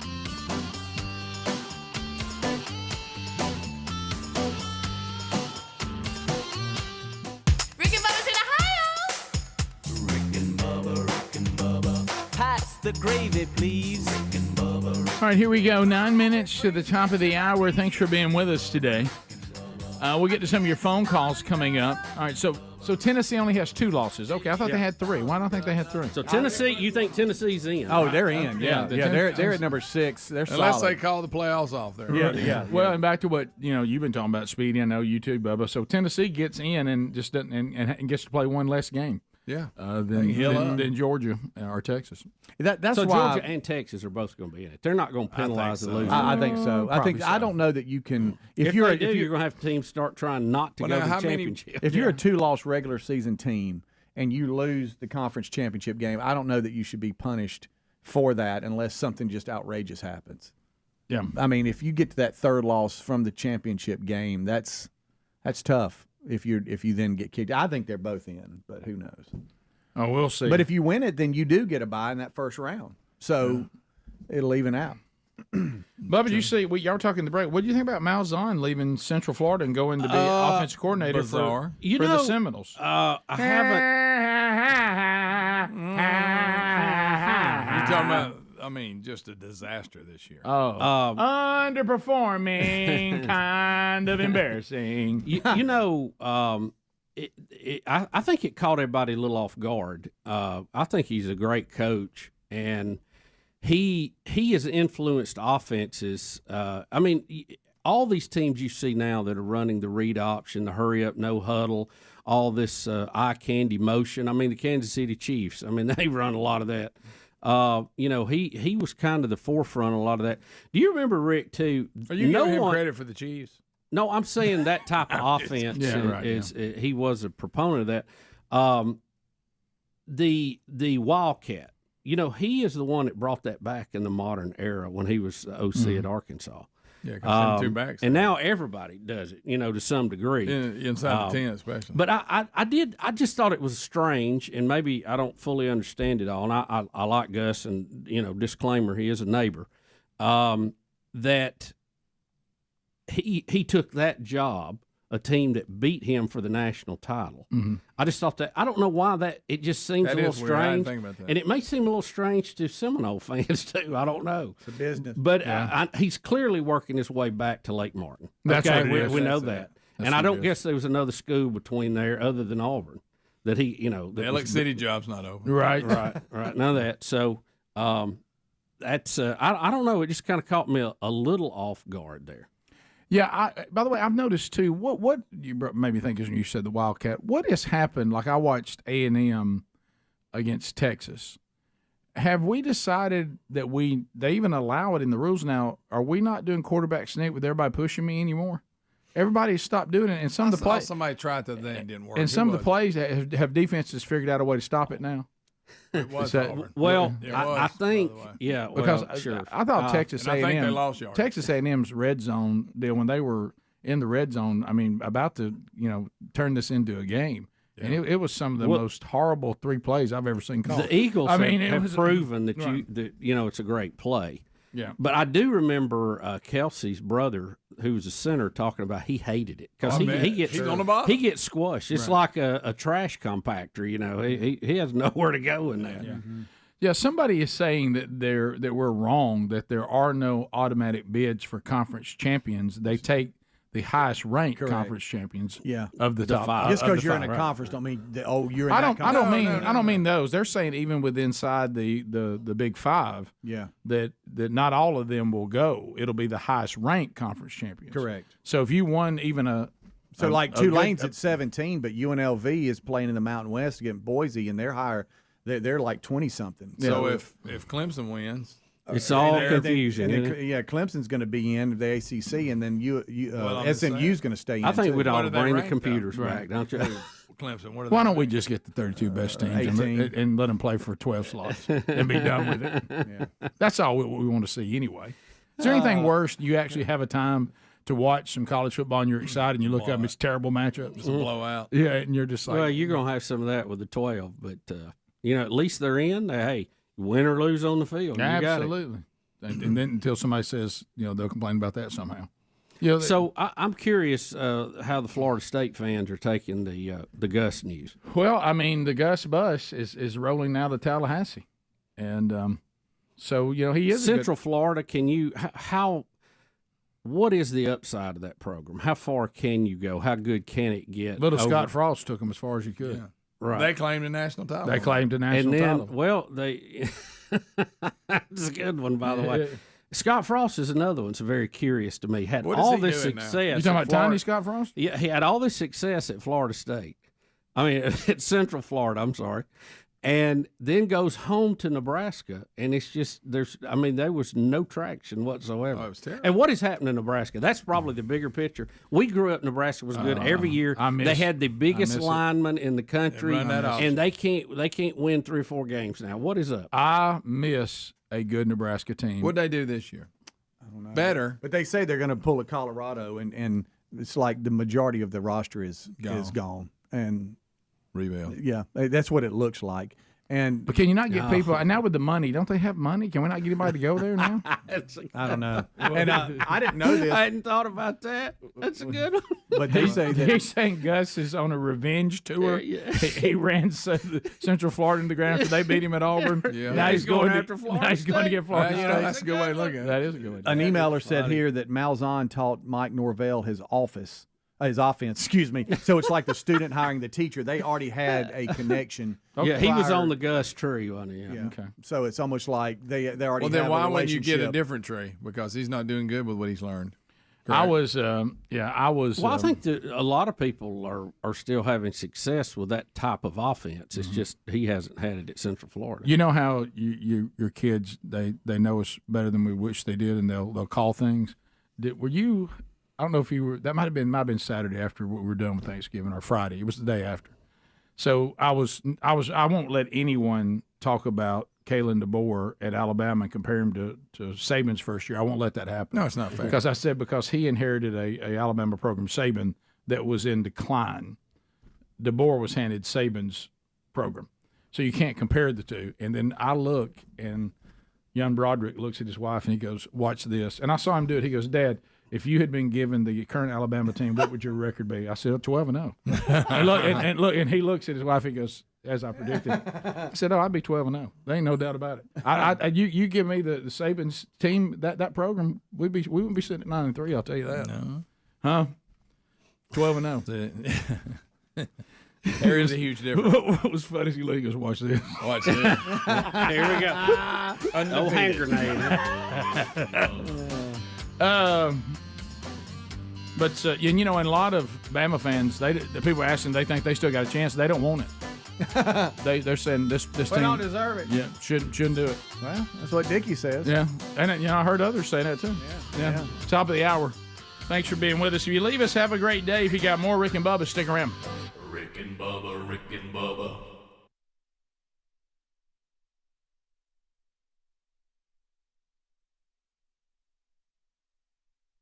Florida players have been suspended for their opener Saw against that. Michigan. Noticed the old Florida Gators are having a difficult time keeping 81 on the field. And looks like Antonio Callaway, along with 6 others. Wow. By the way, if you read anything in that headline, that means a star player and 6 others we could do without. Right. But anyway, so Antonio having a hard time there. Don't you know the coach hated that too? I mean, they're trying to get the program back up. They got a big, high-profile kickoff game. Oh, it's just a little walk through the park. It's just Michigan. Yeah. And I'm going to lose 6 players. Mm-hmm. Antonio, it's not good when they describe you in the story from Gainesville, troubled receiver, Antonio Callaway. That's your title. That means that anybody got a Antonio sighting? Let's try to see if we can't keep him in. You hate that for these guys too. I mean, just act right. You're going to get a chance to make millions of dollars in the NFL. Can you not just tie a knot in it for right now and hang on? You know what I mean? And what were these charges? I don't know what they were. But whatever it is, just act right. I mean it like a rope. You know what I hang mean. on. You know what I mean? Yes. You know the saying, tie a knot and hang on.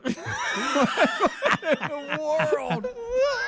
The term I'd always heard about tying a knot in it was different than that. No. But you know what? The That's Burgess has got their mind on one thing. Well, No, I just. I'm just saying, look up that phrase. I don't think you know. My mother in embroidered me a little thing that says when you're at the end of your rope, tie a knot and hang on, okay? Right. Well, that sounds better. Yeah, that does sound better. Now, if you'd have said it that way, that would have been great. Well, I'll give you the abbreviated version. Well, when you think about all the allegations against most of these players, though, I don't even know what he's probably doing. a good What's no, he done? That's No, probably not a bad advice anyway. yeah, it's still good advice either way. Yeah, it is. It is. What'd they do? I love it. He brought the story up and hadn't read it. No, I saw where they had been suspended, so They have. Well, either play probably it or it ain't. herbage. It doesn't matter. What is it, Greg? Herbage. Greg said herbage.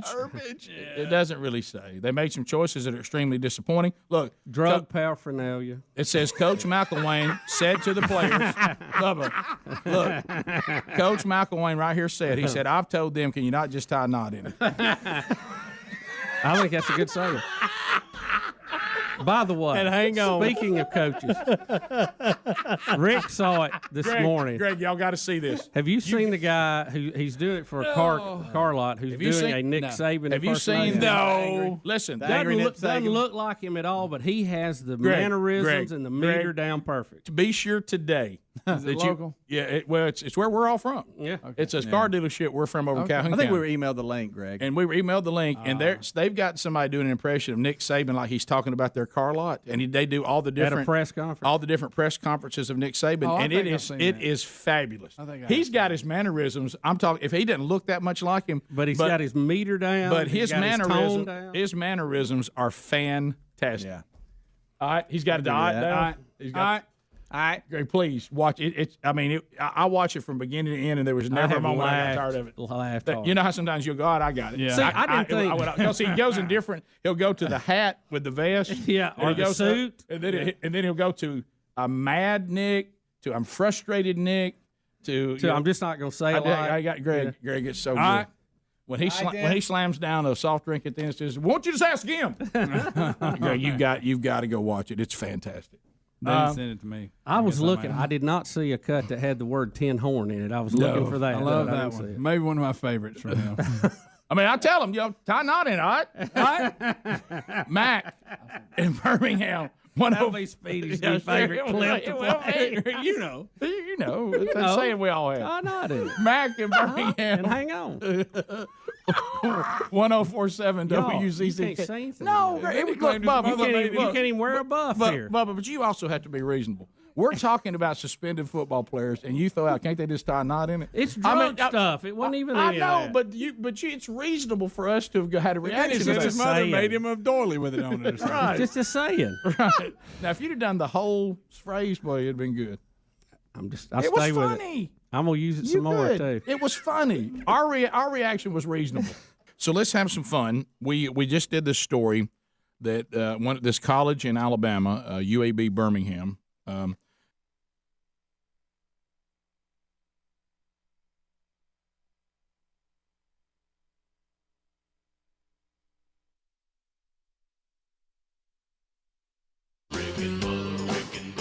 This is the Rick and Bubba Show. Watch more at blazetv.com/Rick and Bubba.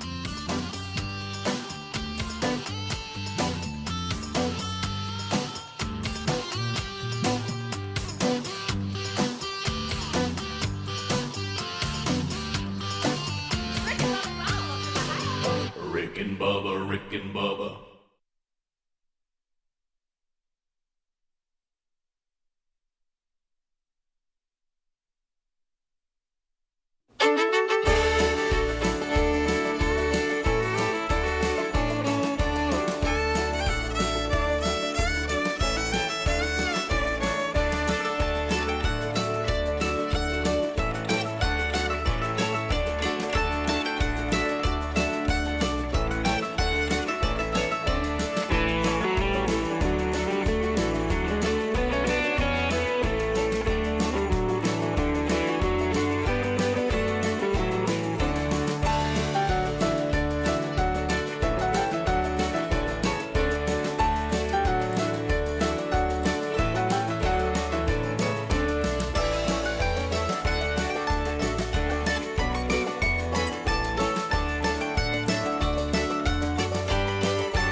7 minutes past the hour. Here we go, a brand new hour. Speedy, the real Greg Burgess, Adler, all here today. As we wind our way into another hour, gift number 4 will be happening this hour. So have ready, 629, we be big. 629, we be big. And that'll happen sometime this hour. Welcome back, Bill Bubba Bussey. Rick, glad to be here, and thank all of you for joining. Giving Tuesday, so if you're participating in that today, we talked a little earlier with a great ministry. A lot of them are worthy today, so hopefully a lot of you are saying, you know what, I have something I can do to help some of the ministries out there, and feel free to do that. Don't forget also, if you're looking for Christmas gifts, the last and final CD. Somebody run me a Z and shut her down. The new CD is available. If you want to get the CD, they're at the store. But after this reorder is gone, that'll be the end of that. And they'll be coming to the streaming services, all the different cuts at some point. We don't know when. We'll let you know if we get an opportunity to do that before the year ends. So enjoy that as well. All right. So, Bubba, a couple things. Britney Spears is back in the news. This story is kind of hard to unpack, as most things, Brittany.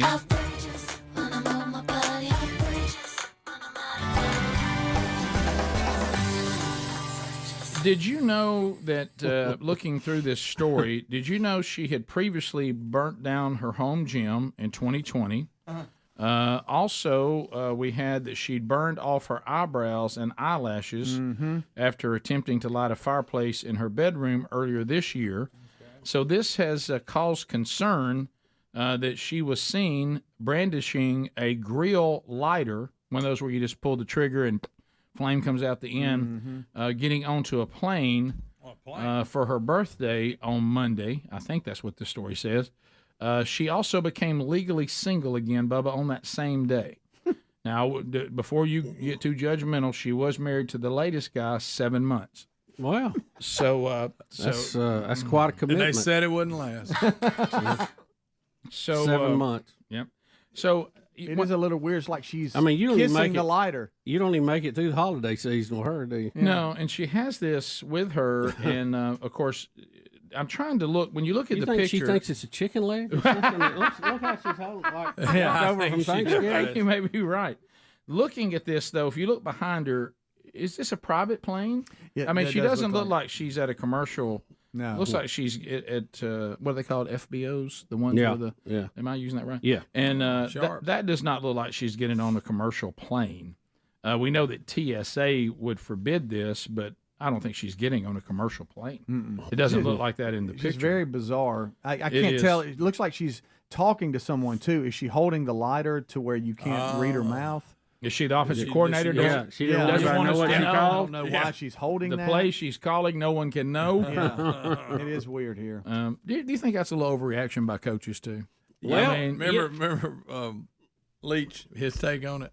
Yeah, what was it Mike Leach said? He's making fun of him. Yeah, he was. Yeah. About like there's lip readers out there everywhere. You see the camera guys. I mean, they zoom in pretty tight now. Yeah. You can read what they're saying to some of the players. So. Have y'all ever gotten, because, she claims the eyebrows and eyelashes were after trying to turn the fireplace off or something. Have y'all ever gotten too close to something and taking your...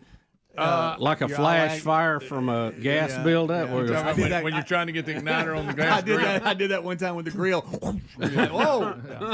Yeah. You should have stopped, turned it off, and let it air out. Yeah, I've done that. Yeah, we've done that before. I haven't, but Sherry had that happen one time, lighting one of these. You're staying at like a hotel that has a little gas deal over there, and she was trying. How do you do this? And I was like, "Baby, get over here and let's see what we lost." Put some cold water on you. Look like Uncle Lewis. Yeah. Poof. Now she's treating it like she's leaning in, like listening to what she's saying. Yeah, I guess so. I don't know. But why does she carry one around? I don't know. Why does she even have one? Yeah, even if she's smoking, that seems a little much for cigarettes. Yeah, I mean, they sell smaller ones. That one's pretty long. Much smaller. Yeah, you start logs on fire with that. I don't know what that's about, but people are saying it's a little concerning. She did say that talking about the latest marriage. That she was just done with that, and she said, "I've been playing it strong for way too long." And what does that mean exactly? She said playing it strong for way too long. I don't know. Like a new song she's written. She said that she playing it strong. I've been playing it too long. She said I couldn't take the pain anymore. Talking about the marriage because it had been 7 whole months. I know, and we know how. Just think about how much suffering that took. Right. Yep. That's not even a full pregnancy. Yeah. I know. So anyway, so Britney Spears is single again, and apparently is toting a grill lighter and means business. She won't Rick, light that's just, somebody's grill. I mean, that's just barely over like 4th of July to Christmas. I mean, you know what I mean? I don't know why. And where you didn't even get the thank you cards for the gifts done. You know? And sometimes where's the friends that go, Brittany? I'd put the grill lighter down. Yeah, don't walk around. You got a snappy outfit on. Let's go with that. Yeah. Why are we carrying around the grill lighter? Yeah, go with a High Plains Drifter look, something. I don't follow Brittany on social media, but I understand she posts some bizarre I bet. videos. She likes to dance in her foyer or something. I don't know what that's about. What about the time she had knives when she was dancing? Yeah, with yeah. Everybody thought she was going to hurt herself. Well, it goes back to the thing again. Your whole speech for us has been, you can handle your own affairs. And you don't need anybody else handling your affairs. Well, you need to. Well, don't look crazy. Right. You need to when show you're us, on your own. You need to show us a different. Yeah. A different crazy. Yeah. So got my grill lighter ready. I can light your candle. You know the friend I'm talking about. Hey, Brittany, let's leave the grill lighter here. Yeah. Okay. I love your hat. Yeah. Nice, Hat's fine. Nice trench. Yeah. Snappy sunglasses. Put the grill lighter down. Yeah. Couldn't reason that on your own, so I'm helping you. Right. I know you can do this on your own. Everybody's going to take pictures of you, and they're going to think about the time that you burned your eyebrows off. Mm-hmm. They're going to be talking the time that you set your house on fire. Okay, so let's not carry it around. Whoever's in her PR team, which I don't think that's too many. No, you would think somebody would go, "Hey, we need to make a statement about this lighter." Yeah, right. Why are you holding it? We got to send something out because everybody thinks you're crazy. That's right. This is Brittany. Do you remember your song "Outrageous"? Put the grill lighter down. Right. Wow. Toxic. Put it down. We'll be right back. Rick and Bubba, Rick and Bubba.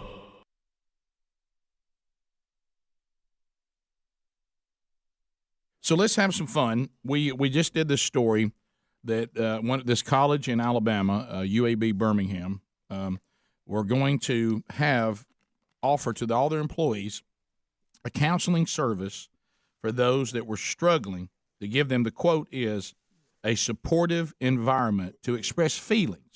By the way, we could use a little less of that in this country, okay? Yeah.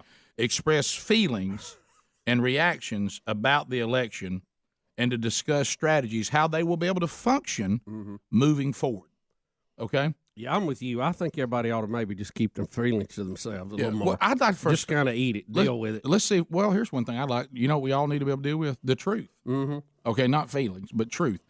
So anyway, I'm going to call them and talk about my need of counseling as Dickie Nadmeyer, but it won't be about Trump because obviously Nadmeyer's all in. Mm-hmm. Okay, so we're going to leave them a message. All right, Speedy, go ahead. And then let me know when we're ready for the message.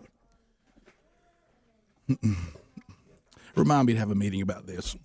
We have long segments. Is not available. Mm-hmm. You have reached the UAB Employee Assistance and Counseling Center. Currently, we are either helping someone else or you have called after our normal hours of 8 to 5:30, Monday through Friday. You may press the pound key at any time to skip the rest of this message. When you are finished, you may hang up or press 1 for special options.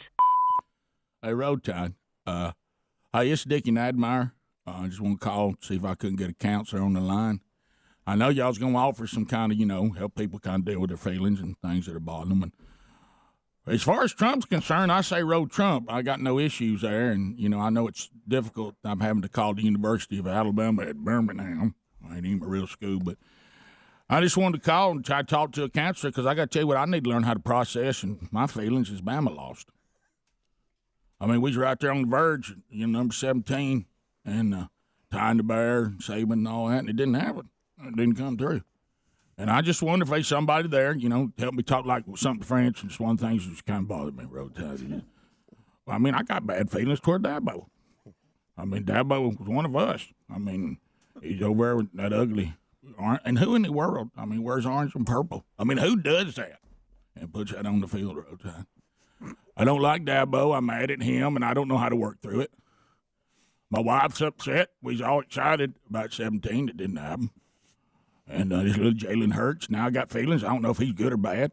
I don't know whether that's going to help us or hurt us. I mean, we may not win another game if he's going to be back there. Okay. First time ever I've thought about firing Saban. I mean, I can't feel like that. I know that's not right. My feelings all twisted.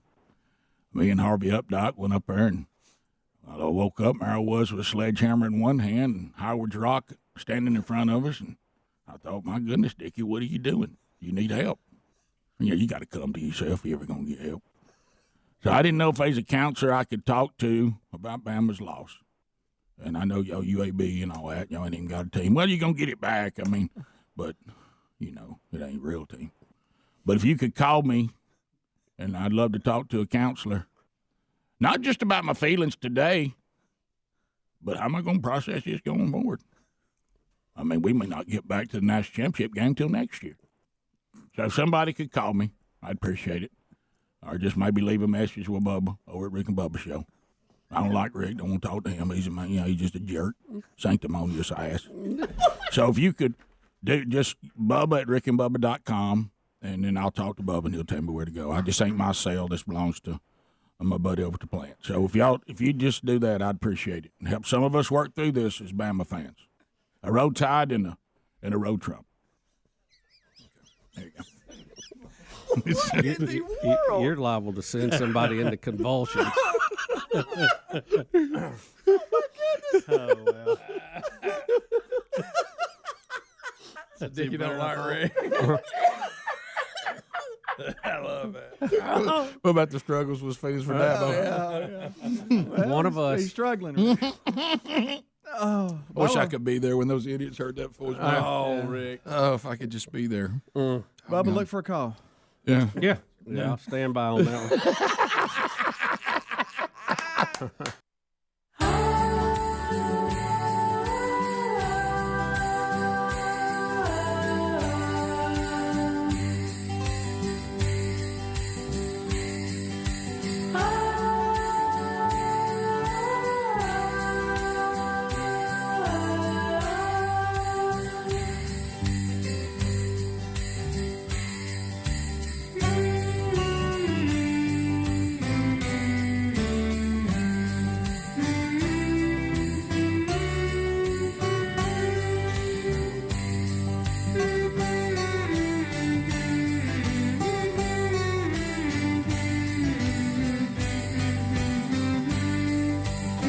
Everybody's singing.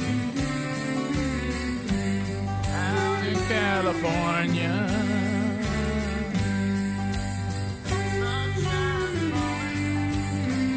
Everybody singing it together. Let's light up Graceland.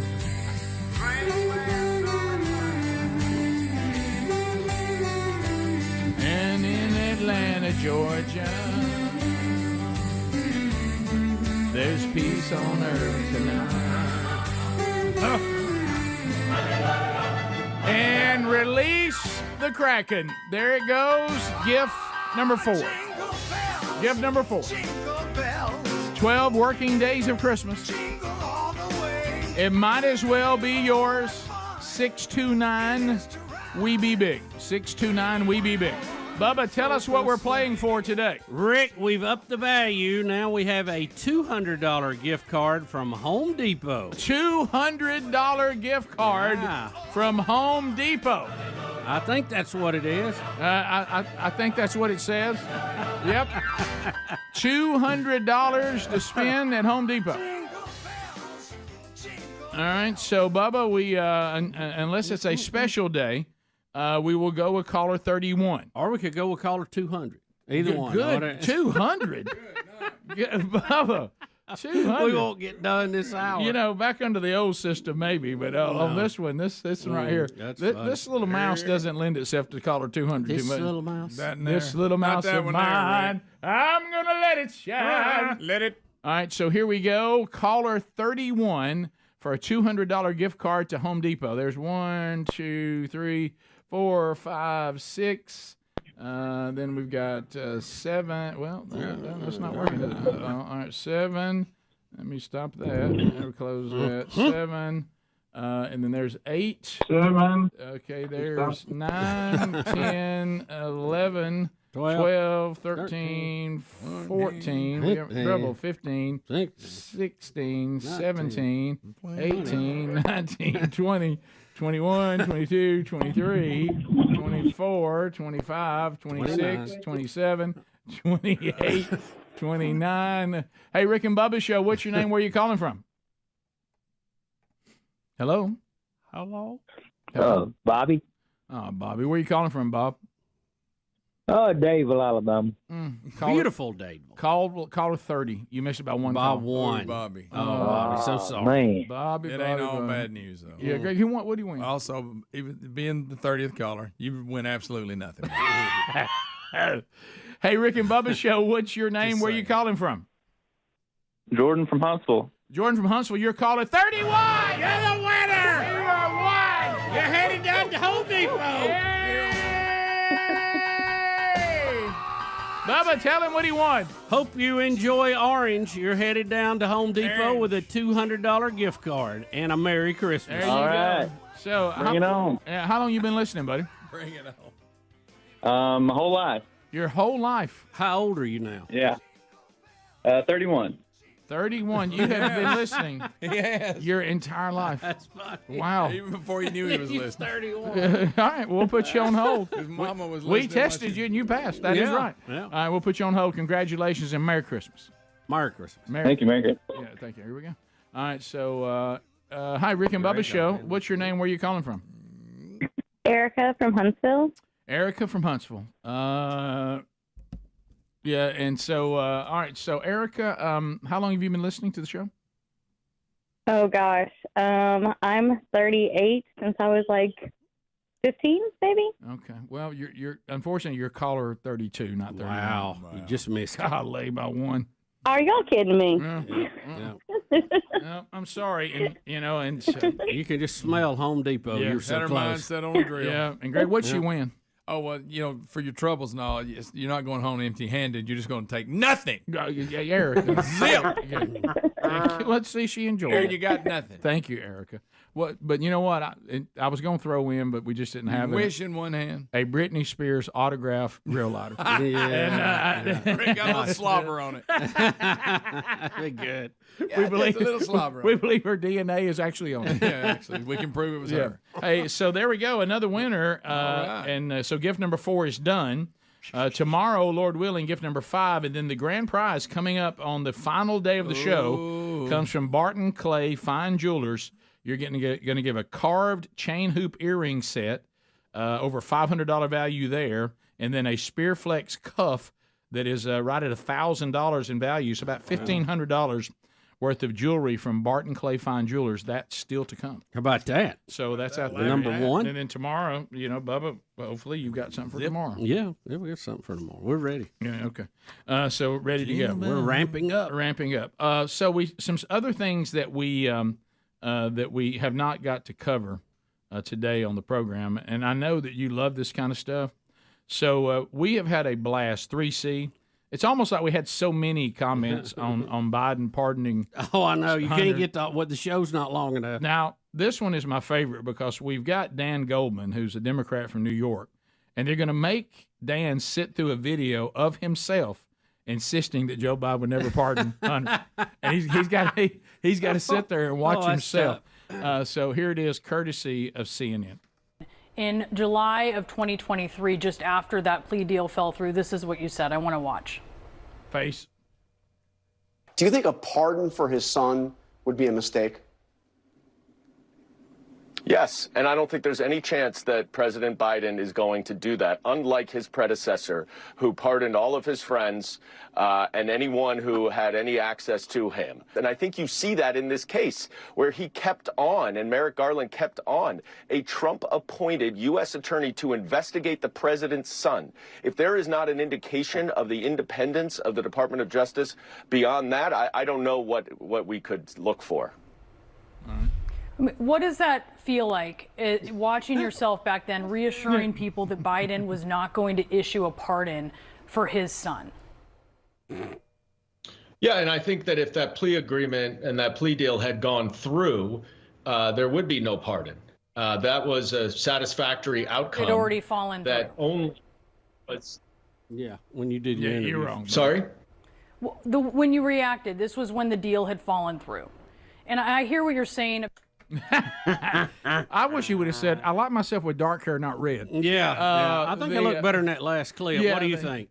Well, he's got nowhere to go. I mean, what's wrong with I would just say, I think you should say, I'm just very disappointed because I didn't think he would, and he did. Right. That's it. That's all you have to say. Leave it there. I got up there But we have to worry about the spin and how we're going to, who's going to record it and play it back. Well, let me tell you, what they've already recorded and played back is about as bad as it gets. So. Well, and you saw the CNN person was just completely put out. I mean, with this whole thing. they can't even bypass and whitewash this. It's so obvious. Yeah, so embarrassing. It would have been funny if he'd said, "Well, look at that other clip. I had dark hair, and now I've got this red thing going." It kind of makes you want to rethink that. But bottom line is, I didn't think he would. He did. No, you said, Bubba. I didn't think he would. He did, and I'm disappointed. Yeah. I didn't think it was possible. And hey, what about next year? Yeah, it's like a rivalry football game. You just got killed in. Hey, see you next year. Enjoy it. Do you think some of this too? And I don't know how coherent Biden is right now, or isn't. But do you think some of it, if he is coherent at all, is he really is mad at the way the party treated him on the Kamala thing? And I think he couldn't care less what he does to everybody right now. But then you have to be coherent though to know all that. So. Yeah. You have to wonder. Well, how about this? If Jill's doing it, I think she's mad. I think she was more mad he was forced out than he was. No doubt, because she knows what's going on. Yeah, and she lost her plane ride. We'll come back. We'll take phone calls. It's 629 We Be Big. 629 We Be Big. We hear from you, America. What's on your mind? You pick the topics. We'll chat with you right after this. Rick and Bubba, Rick and Bubba.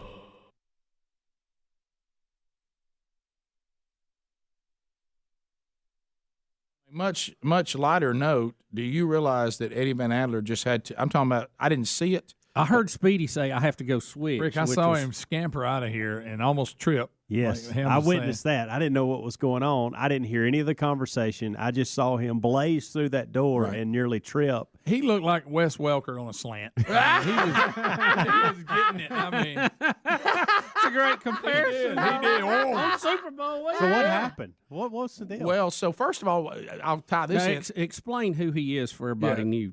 Eddie Van Adler switches the TV, meaning the cameras are in here, and he works with the show. He does RBTV, which is an online streaming television network you can watch that features the live show every day, then best of moments throughout the rest of the day. He does all of our YouTube videos, and he's been on the show and does parody songs and all that. So he's part of the staff.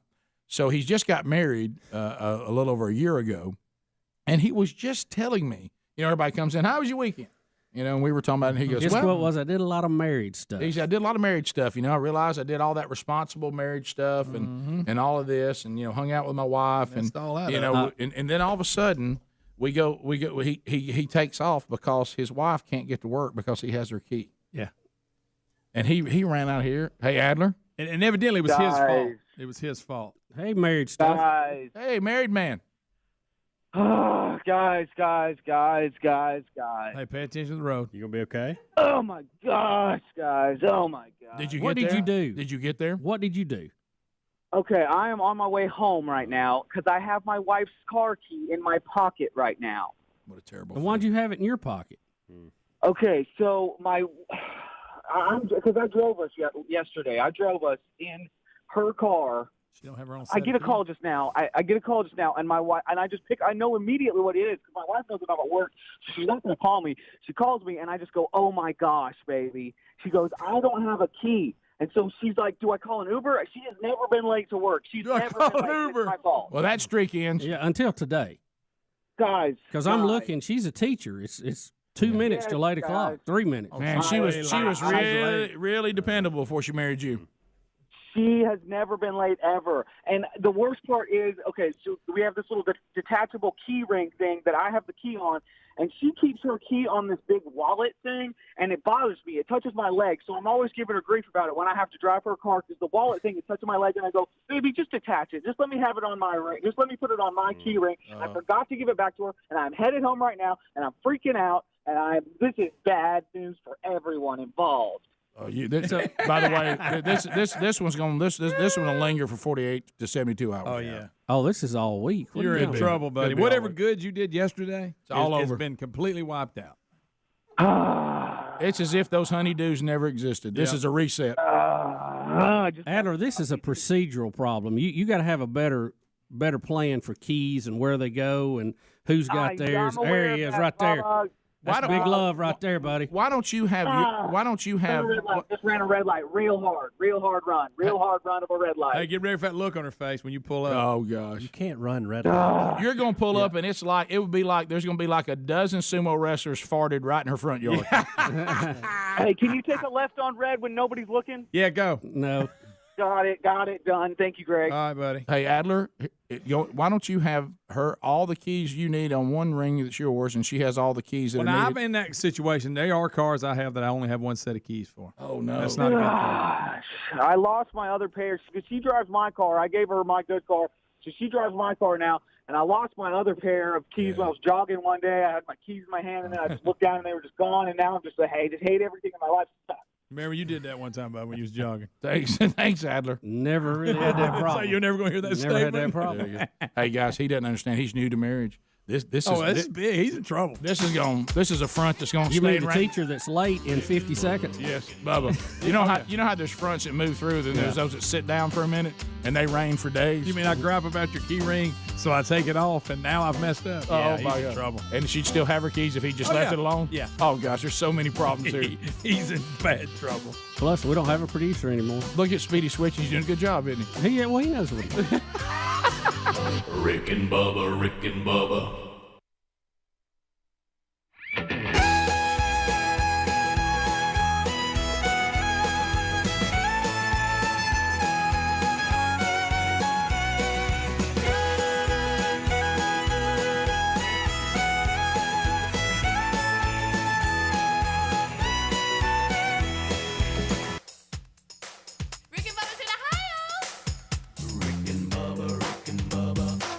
The gravy, please. Rick and Bubba. Ooh, it brings me to my knees. Rick and Bubba. I can't start another. Rick and Bubba. Day without 35 minutes past the hour, the Rick and Bubba Show. Thanks for being with us today. All right, so we're going to take the phone segment and just move it to the end of the hour because of the delay and the 12 working days of Christmas. People still think that's going for some reason. It isn't. We've long had the winter. So if you're calling about that at 629 We Be Big, that's over. You've missed that. So we'll give y'all another 10 minutes or so to work through that and come to that realization. We'll try phone calls for the last segment coming up. I do want to point you to buyraycon.com/bigbox. Go there right now. There's no time of the year quite like this wonderful holiday season. But then you start thinking, wait a minute, I have no idea what I'm going to get my loved ones. I don't even have – maybe y'all draw names. You're like, oh, my gosh, what am I going to get this person in the family? Well, let me tell you, Everyday Earbuds from buyraycon.com/bigbox is an outstanding gift or an add-on gift.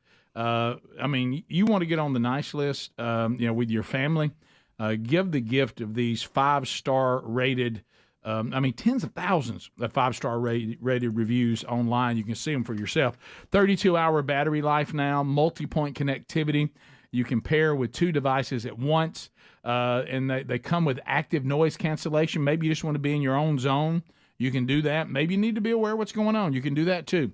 They have the sound profiles. That's always been there where, you're listening to music, put it on here, a certain type of music.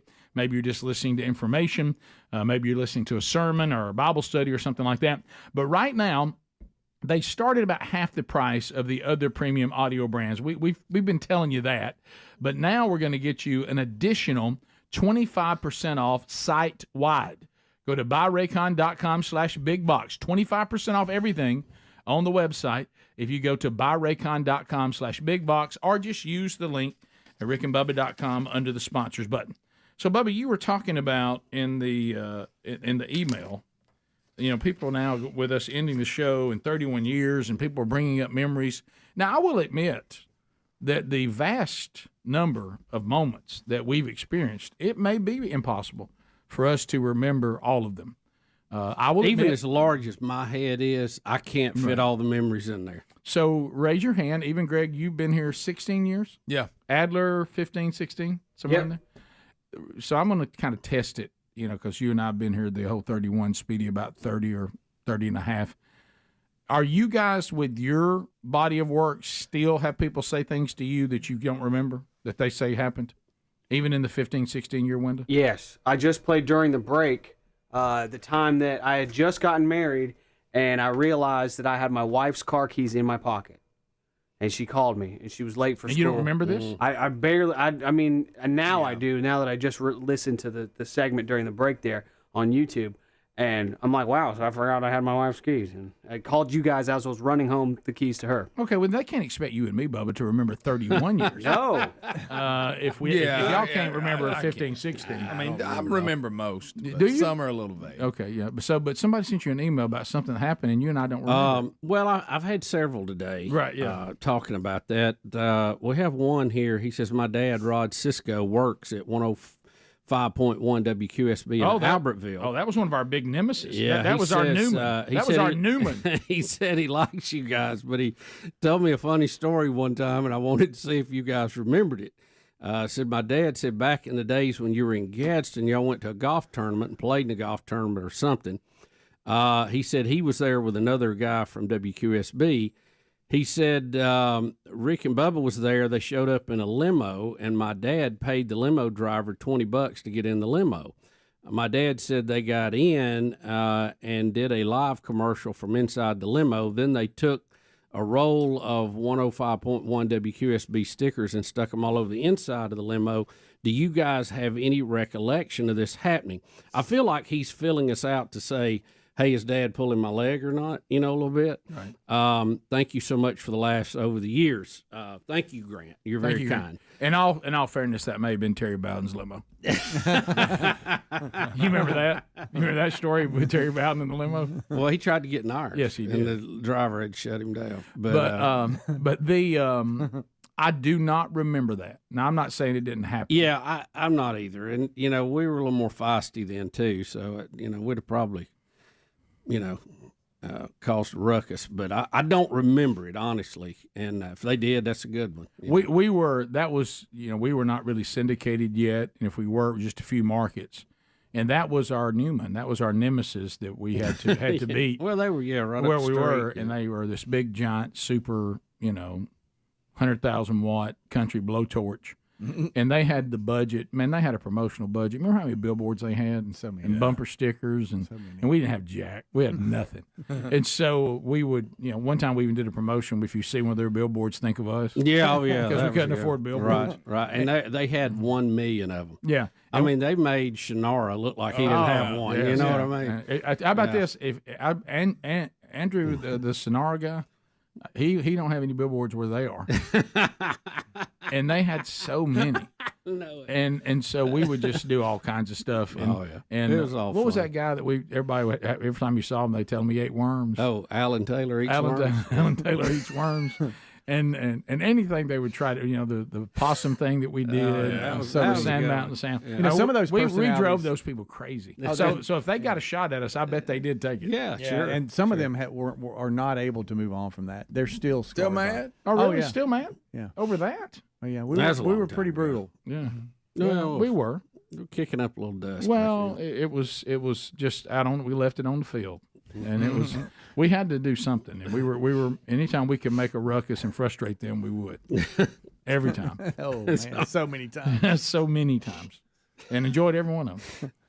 The bowling thing. Oh yeah. Some were a little easier than others to aggravate, and some of them, even some of their folks, thought it was funny. Right. But, I love how y'all would come up with ideas and send me to do it. Of course. Yeah. Well, that's what we Let's do. not forget the affiliate that took us off the air, and I went. Oh, yeah. and with our bullhorn, screamed for the general manager to come outside. I loved it. That was great. That was good stuff. Wow, he was It upsets a people. special breed, Wasn't he something? He was a piece of And then work. there was another. I'm sure that's not the only time he's had an issue. There was another competing 100,000 watt blowtorch that we sent one of the interns dressed as a pig into their studio. Oh yeah, Right. And they let it in. Then he got him started screaming Rick and Bubba. Yeah, As a pig. As a pig. yeah, You remember that? little things to entertain yourself. Anything. you know. Right. Well, I mean, it was we did everything we could, and we would do, if back in those days, if you took us off, if you were an affiliate that dropped us, oh my goodness. Well, I blame Don and Mike for that. Yeah, right. We would Because just they primed our pump on some of that stuff. Mm-hmm. Oh yeah, that's That was not good. Be careful who you look to emulate. Now, Yeah, now their that's not a content good- was different. That's not a good example. Their attitude toward Radio Goobs was the same, but other than that, that's about where our comparison would stop with them. Their content a little different than ours. Little different. So billboards were a big thing. You had the upside down one and all that. But all right, so talk to me about going up and broadcasting from one.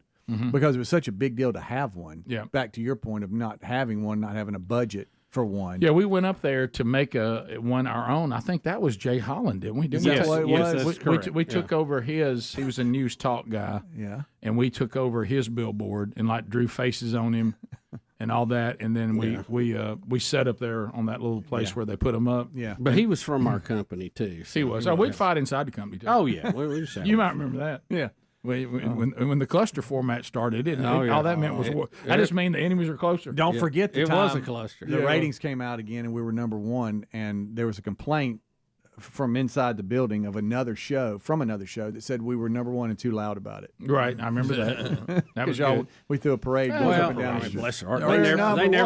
We're They never got to celebrate that. No, they I mean, didn't. know how No, it they felt. didn't. And then we'd shut your phones down in a Oh minute. yeah, absolutely. That was fun. We'd shut phones down in a second. And the Army, the pranksters would stop because we would give their phone number away and say, back in the day, we had NSYNC tickets or, some big group, call this number, and it would shut their whole business down. we'd do that in a second. Shut the whole business down. All right, it says that. No, we used to have some good ones with Mark Whitlock. Oh, right, yeah. here's He some- dumped a dump truck full of corn in my driveway. Yeah, now we shut him down big time. God rest his soul. So they're saying at QSB, our former nemesis, Barry is still there. Alan Taylor, who eats worms, left. Okay. And then Rod, that you just mentioned, is still there. And this person said, but I converted y'all about 18 years ago and never looked back. That's funny. Yeah, so- We never did reminisce about Fat Flight. That was a fun day. Oh, wow. We took the helicopter and went all over the place throwing out T-shirts. Yep, found out again why welfare didn't work. Yeah, had a pretty major fight break out between two women in Pell City. Yeah, we did. Holding a T-shirt, punching each other. We'll take your phone calls next. 629 We Be Big. Rick and Bubba, Rick and Bubba.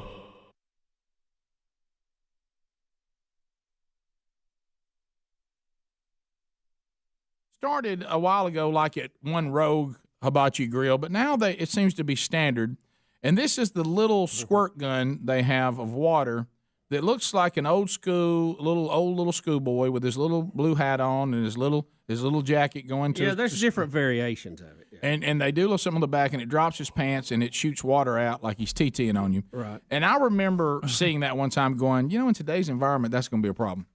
Now, it shouldn't be. I mean, you don't see anything. It's just a tiny little plastic little boy looking thing. Well, it's happened. Murfreesboro. Can't believe it's happening there, by the way. Murfreesboro has responded to a local Japanese restaurant right there, the one on Old Fort Parkway. Y'all know the one, Hibachi Grill. Mm-hmm. We actually have someone there claiming this is sexual harassment. Sexual harassment? That she has been sexually harassed by a plastic man. Because the hibachi griller, the old chef himself, squirted water at her from a plastic little boy with his pants down. No hibachi for you. And they say on the Sexual marking, harassment. I want you to know that on these little dolls, because I've seen it 1,000 times, they are not anatomically correct. It's just water that comes out of that area. You don't see it. Well, Rick, the police even examined. Oh my gosh. The instrument here of this complaint, and they said that there's not even any anatomical markings. There's just a hole where water comes out. Well, it's a water gun. Yeah, is what it is. Exactly. Well, I actually have WGNS. Their person there actually interviewed the lady. Oh, good. And here's that. Our cook had a pornography doll that had a weenie on it, and when he pulled its pants down, it squirted me right in the face in front of all my children who are minors. Was it water that was squirted out of it? What was it? I hope it was water because he got me right in the face. What did you say to the cook who did it? My husband went ballistic. He told them, do not touch that credit card. I'm calling the cops. That's sexual harassment, and you don't squirt a lady in the face with a weenie. Well, there's Bank 9 right there, my friend. Yes, that is. The police examined this instrument and told her there was no anatomical markings. No weenie. And plus, lady, in front of her kids, and they're minors. Seriously, the kids probably thought it was hilarious. Well, yeah, they thought it was hilarious. Do you mean to tell me she didn't know that this was a standard routine at a hibachi Japanese restaurant? She didn't know that. Well, that's a fine bunch. You hear? I bet they're fun. Then it took the onions out and made it look like someone's butt. Okay. But here's don't touch that credit card. Don't you touch it. Hey, calling the cops. Calling the cops. I bet by the time it was over, he wanted to put that credit card on the grill and cut it up. Guys, I don't care if it did have a plastic weenie on it. Still, you don't call the cops. Here's the thing, guys. We have policemen and law enforcement right now, people being gunned down by assassins. Right. And we've got a grown man that has called the police to the hibachi grill because a plastic doll had water coming out an area that looked like it was where a little boy's little TT might be. Yeah. And it squirted Thank you, Rick. let's say in the best scenario where you think, hey man, don't do that. I don't really like watching that happen. Don't squirt that over here. I don't want water on me. End of subject. Yeah, you call the police. You call the police. You call the police if the hibachi chef stands up behind the grill, drops his pants. That's a whole different thing. And Now you got yourself something. urinates over the onion volcano into your face. Yes. Now you got yourself. Now you got to get on the phone. You know what I mean? Picture it. You got to get somebody out here now. You might want to grab one of them knives. You'll say you not like your scallion?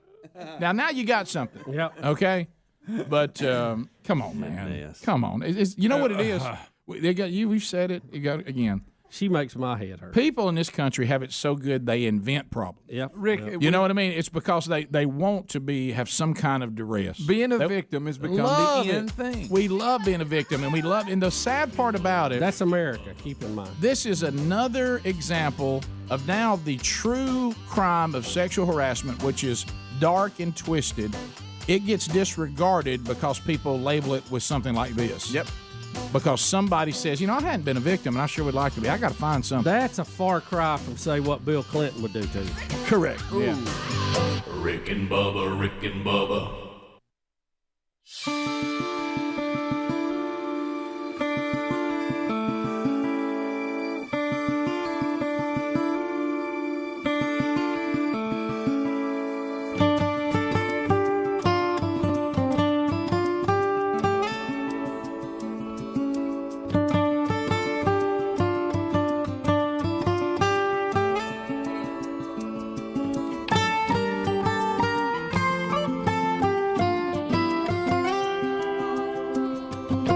Number 629, We Be Big if you want to join us. 629, We Be Big. Phone calls coming in to wrap up the hour.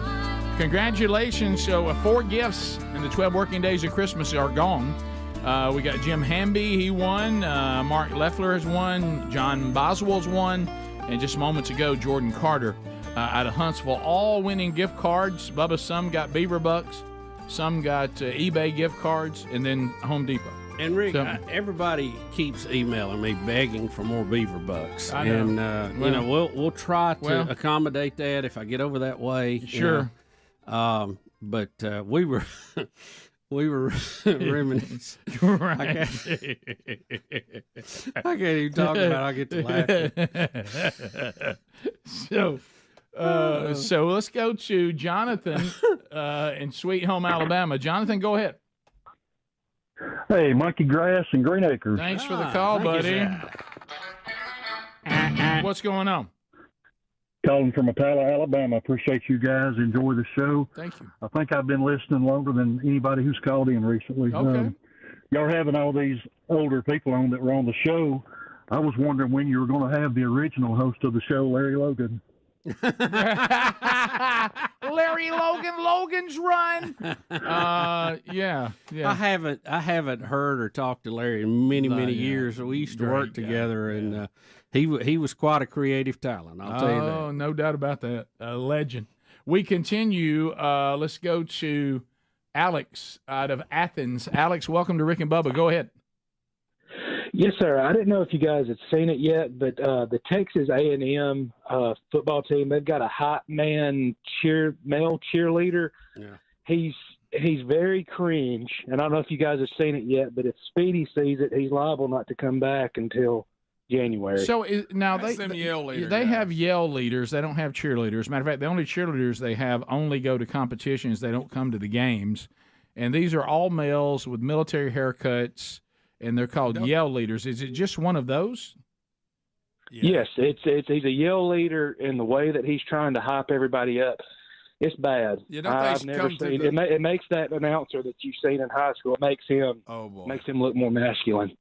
Have you, don't they the night before the game they fill the stadium up and do that yelling? Yeah, do something that night or something. Yeah, I thought those guys were pretty masculine. They used to build that. Have we got one that slipped in this year that's maybe a little not as masculine? I don't know. It's still it's kind of awkward. Even they're serious about it. You ever seen all the different things they do? Those weird cheers from way back in the 20s or whatever. Yeah, yeah. Kind of like the guy at Florida used to do the 2 bits. Remember that? Oh yes, the old guy. Talking about the guy that started it, claims that he was the guy. Remember that? Oh yeah. Craig, Alex City. Craig, go ahead. Green Acres. Thanks for the call. What's going on? Y'all were talking earlier in the show about COVID. I was wanting to know what confused American had to think about it. Wait a minute. Are you telling me that where they had an institute of virology, that's where it came from? How'd that happen? What was that at? Virology. Virology. Wuhan. Yeah. If you missed us giving that report today, now a House committee took 2 years. Yeah, 525 pages. We read that early in the show to basically tell us that everything that we weren't allowed to say was absolutely true. Right. You would have been banned. Right. And like I say, who would have thought that would have been the bottom line? I know. We continue. Let's go to. I can't believe they were trying to sell us on the idea that somebody ate a bat sandwich and that happened when they've had those wet markets over there for thousands of years, literally. Well, and the report actually said that they looked at the virus and there is no indication of what should be there if it was something. No, it was 5 or 6 steps ahead of any natural. But you couldn't say you were not allowed to you say couldn't. it. You couldn't even debate it. You were anti-American. You were a denier of science, and you were the cause for the pandemic and all that stuff. You think it might have come from that institute over there with virus on the side? You mean where they were actually doing that, and we had a report 2 years earlier they were not being careful with the viruses? You mean that one? Everything people were getting canceled for, now a House committee took 2 years to say, well, yeah, that was right. Yeah, exactly. The most logical. Everything we could not say was actually what happened. The most logical explanation turned out to be correct. Yes. Yeah. So even though you were told that, you remember we would ask doctor after doctor and science and all this. Rick. Oh no. It's no. Well, that's what they were being told by their higher ups, and they had to regurgitate that to everybody. Jameson out of Prattville, Alabama. Do you realize the damage been done? Oh my gosh. There's a lot of vaccinations are very good and important, and you should get. Sure. And now there's a lot of people don't trust any of them. because we were sold a bill of goods on that, and that's the sad part of it. I'll say, even though I understand the pressure, I'll even go logic on the vaccine when it came out. I know there was a ton of propaganda, but logically, I was asked if I was going to take it, and I was like, experimental vaccine rush to market? Nah, pass. No, I'm not going to take that. And even that. And the worst thing you could do was to lock everybody up. That prolonged it. Right. We've had this before. I mean, when we've had the other plagues and outbreaks, they lasted about 2 years. This one lasted a little longer than that because do you remember what finally broke it? They said another surge was coming. It was about the third time around, and college football season was coming, and we said, to heck with it. We're going to football games. We're not wearing a mask. And the SEC especially just packed in hundreds of thousands of people. You remember people on TV go, how can they do this? They're going to spread. And that was the end of it after that. Yeah. And so many things. So we now know the 6-foot thing totally made up. It's a good idea not to be in somebody's face, but there was no science behind it. Well, and this is a running joke, and Brad Stein did a great job with it. You have to wear a mask standing in a restaurant, but you can take it off when you sit down. Right. When the actual eating starts. It was a pandemic that was driven by height. You just don't have that a lot. And the sheeple just were like, okay, sounds good to me. 6 foot, you get it. You sit down at the table, you're fine. Nobody. So if everybody just rolled around a wheelchair, it would all have been good. I think the 6-foot thing was kind of like that scene from Remember the Titans. Somebody said, "All right, what are we gonna do on distance?" Somebody said, "How's 5 feet sound?" And somebody said, "How about 7?" Nah, it's too much. Yeah, give 6. 6. Yeah. 6 average height. 6. Let's go. With better than 5. Better than 5. Not 7. 7 seems a little hard. A little harsh. Jameson in Prattville, I-92. Jameson, go ahead. I didn't think you were going to get to me. Okay. First of all, guys, do you know why you've been on the air for over 30 years? Because the competition's so bad. We ain't got any better sense than to get a real job. Low expectations. That's one thing. Yeah. Absolutely. But you guys, you don't know me, but I know you. Your stories are our stories. Your stories are so relatable. When y'all have a wild weekend, somebody moving furniture and the furniture breaks, or the kids get in a fight, somebody rolls an ankle. That's why, because you are who you are. And I just want to thank you all for the years and years of entertainment. My daughter's 19. I've been listening way before she was born. And, everybody there, everybody who's ever worked there, thank you so much. I pray that God continues to bless each and every one of you. Bubba, good luck. We're going to miss you. I just don't know what else to say. I just want to say thank you guys for years and years. Thank you, buddy. And that's the medium. There's always a connection. And thank you very much. Thank you very, very much. That is so kind of you to say that. That means a lot. It really does. Yeah, I think you do hear this and go, yep, that's pretty much what we all go through. Thanks for being with us. If you are saying goodbye and you missed part of the show, don't forget the daily archives on the YouTube channel or the podcast channel. Thank you for being with us. Rick and Bubba, Rick and Bubba.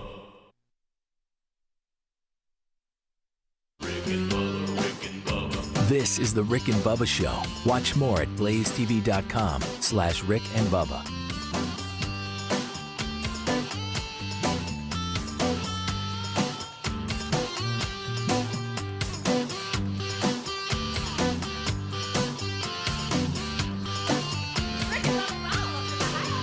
Rick and Bubba, Rick and Bubba.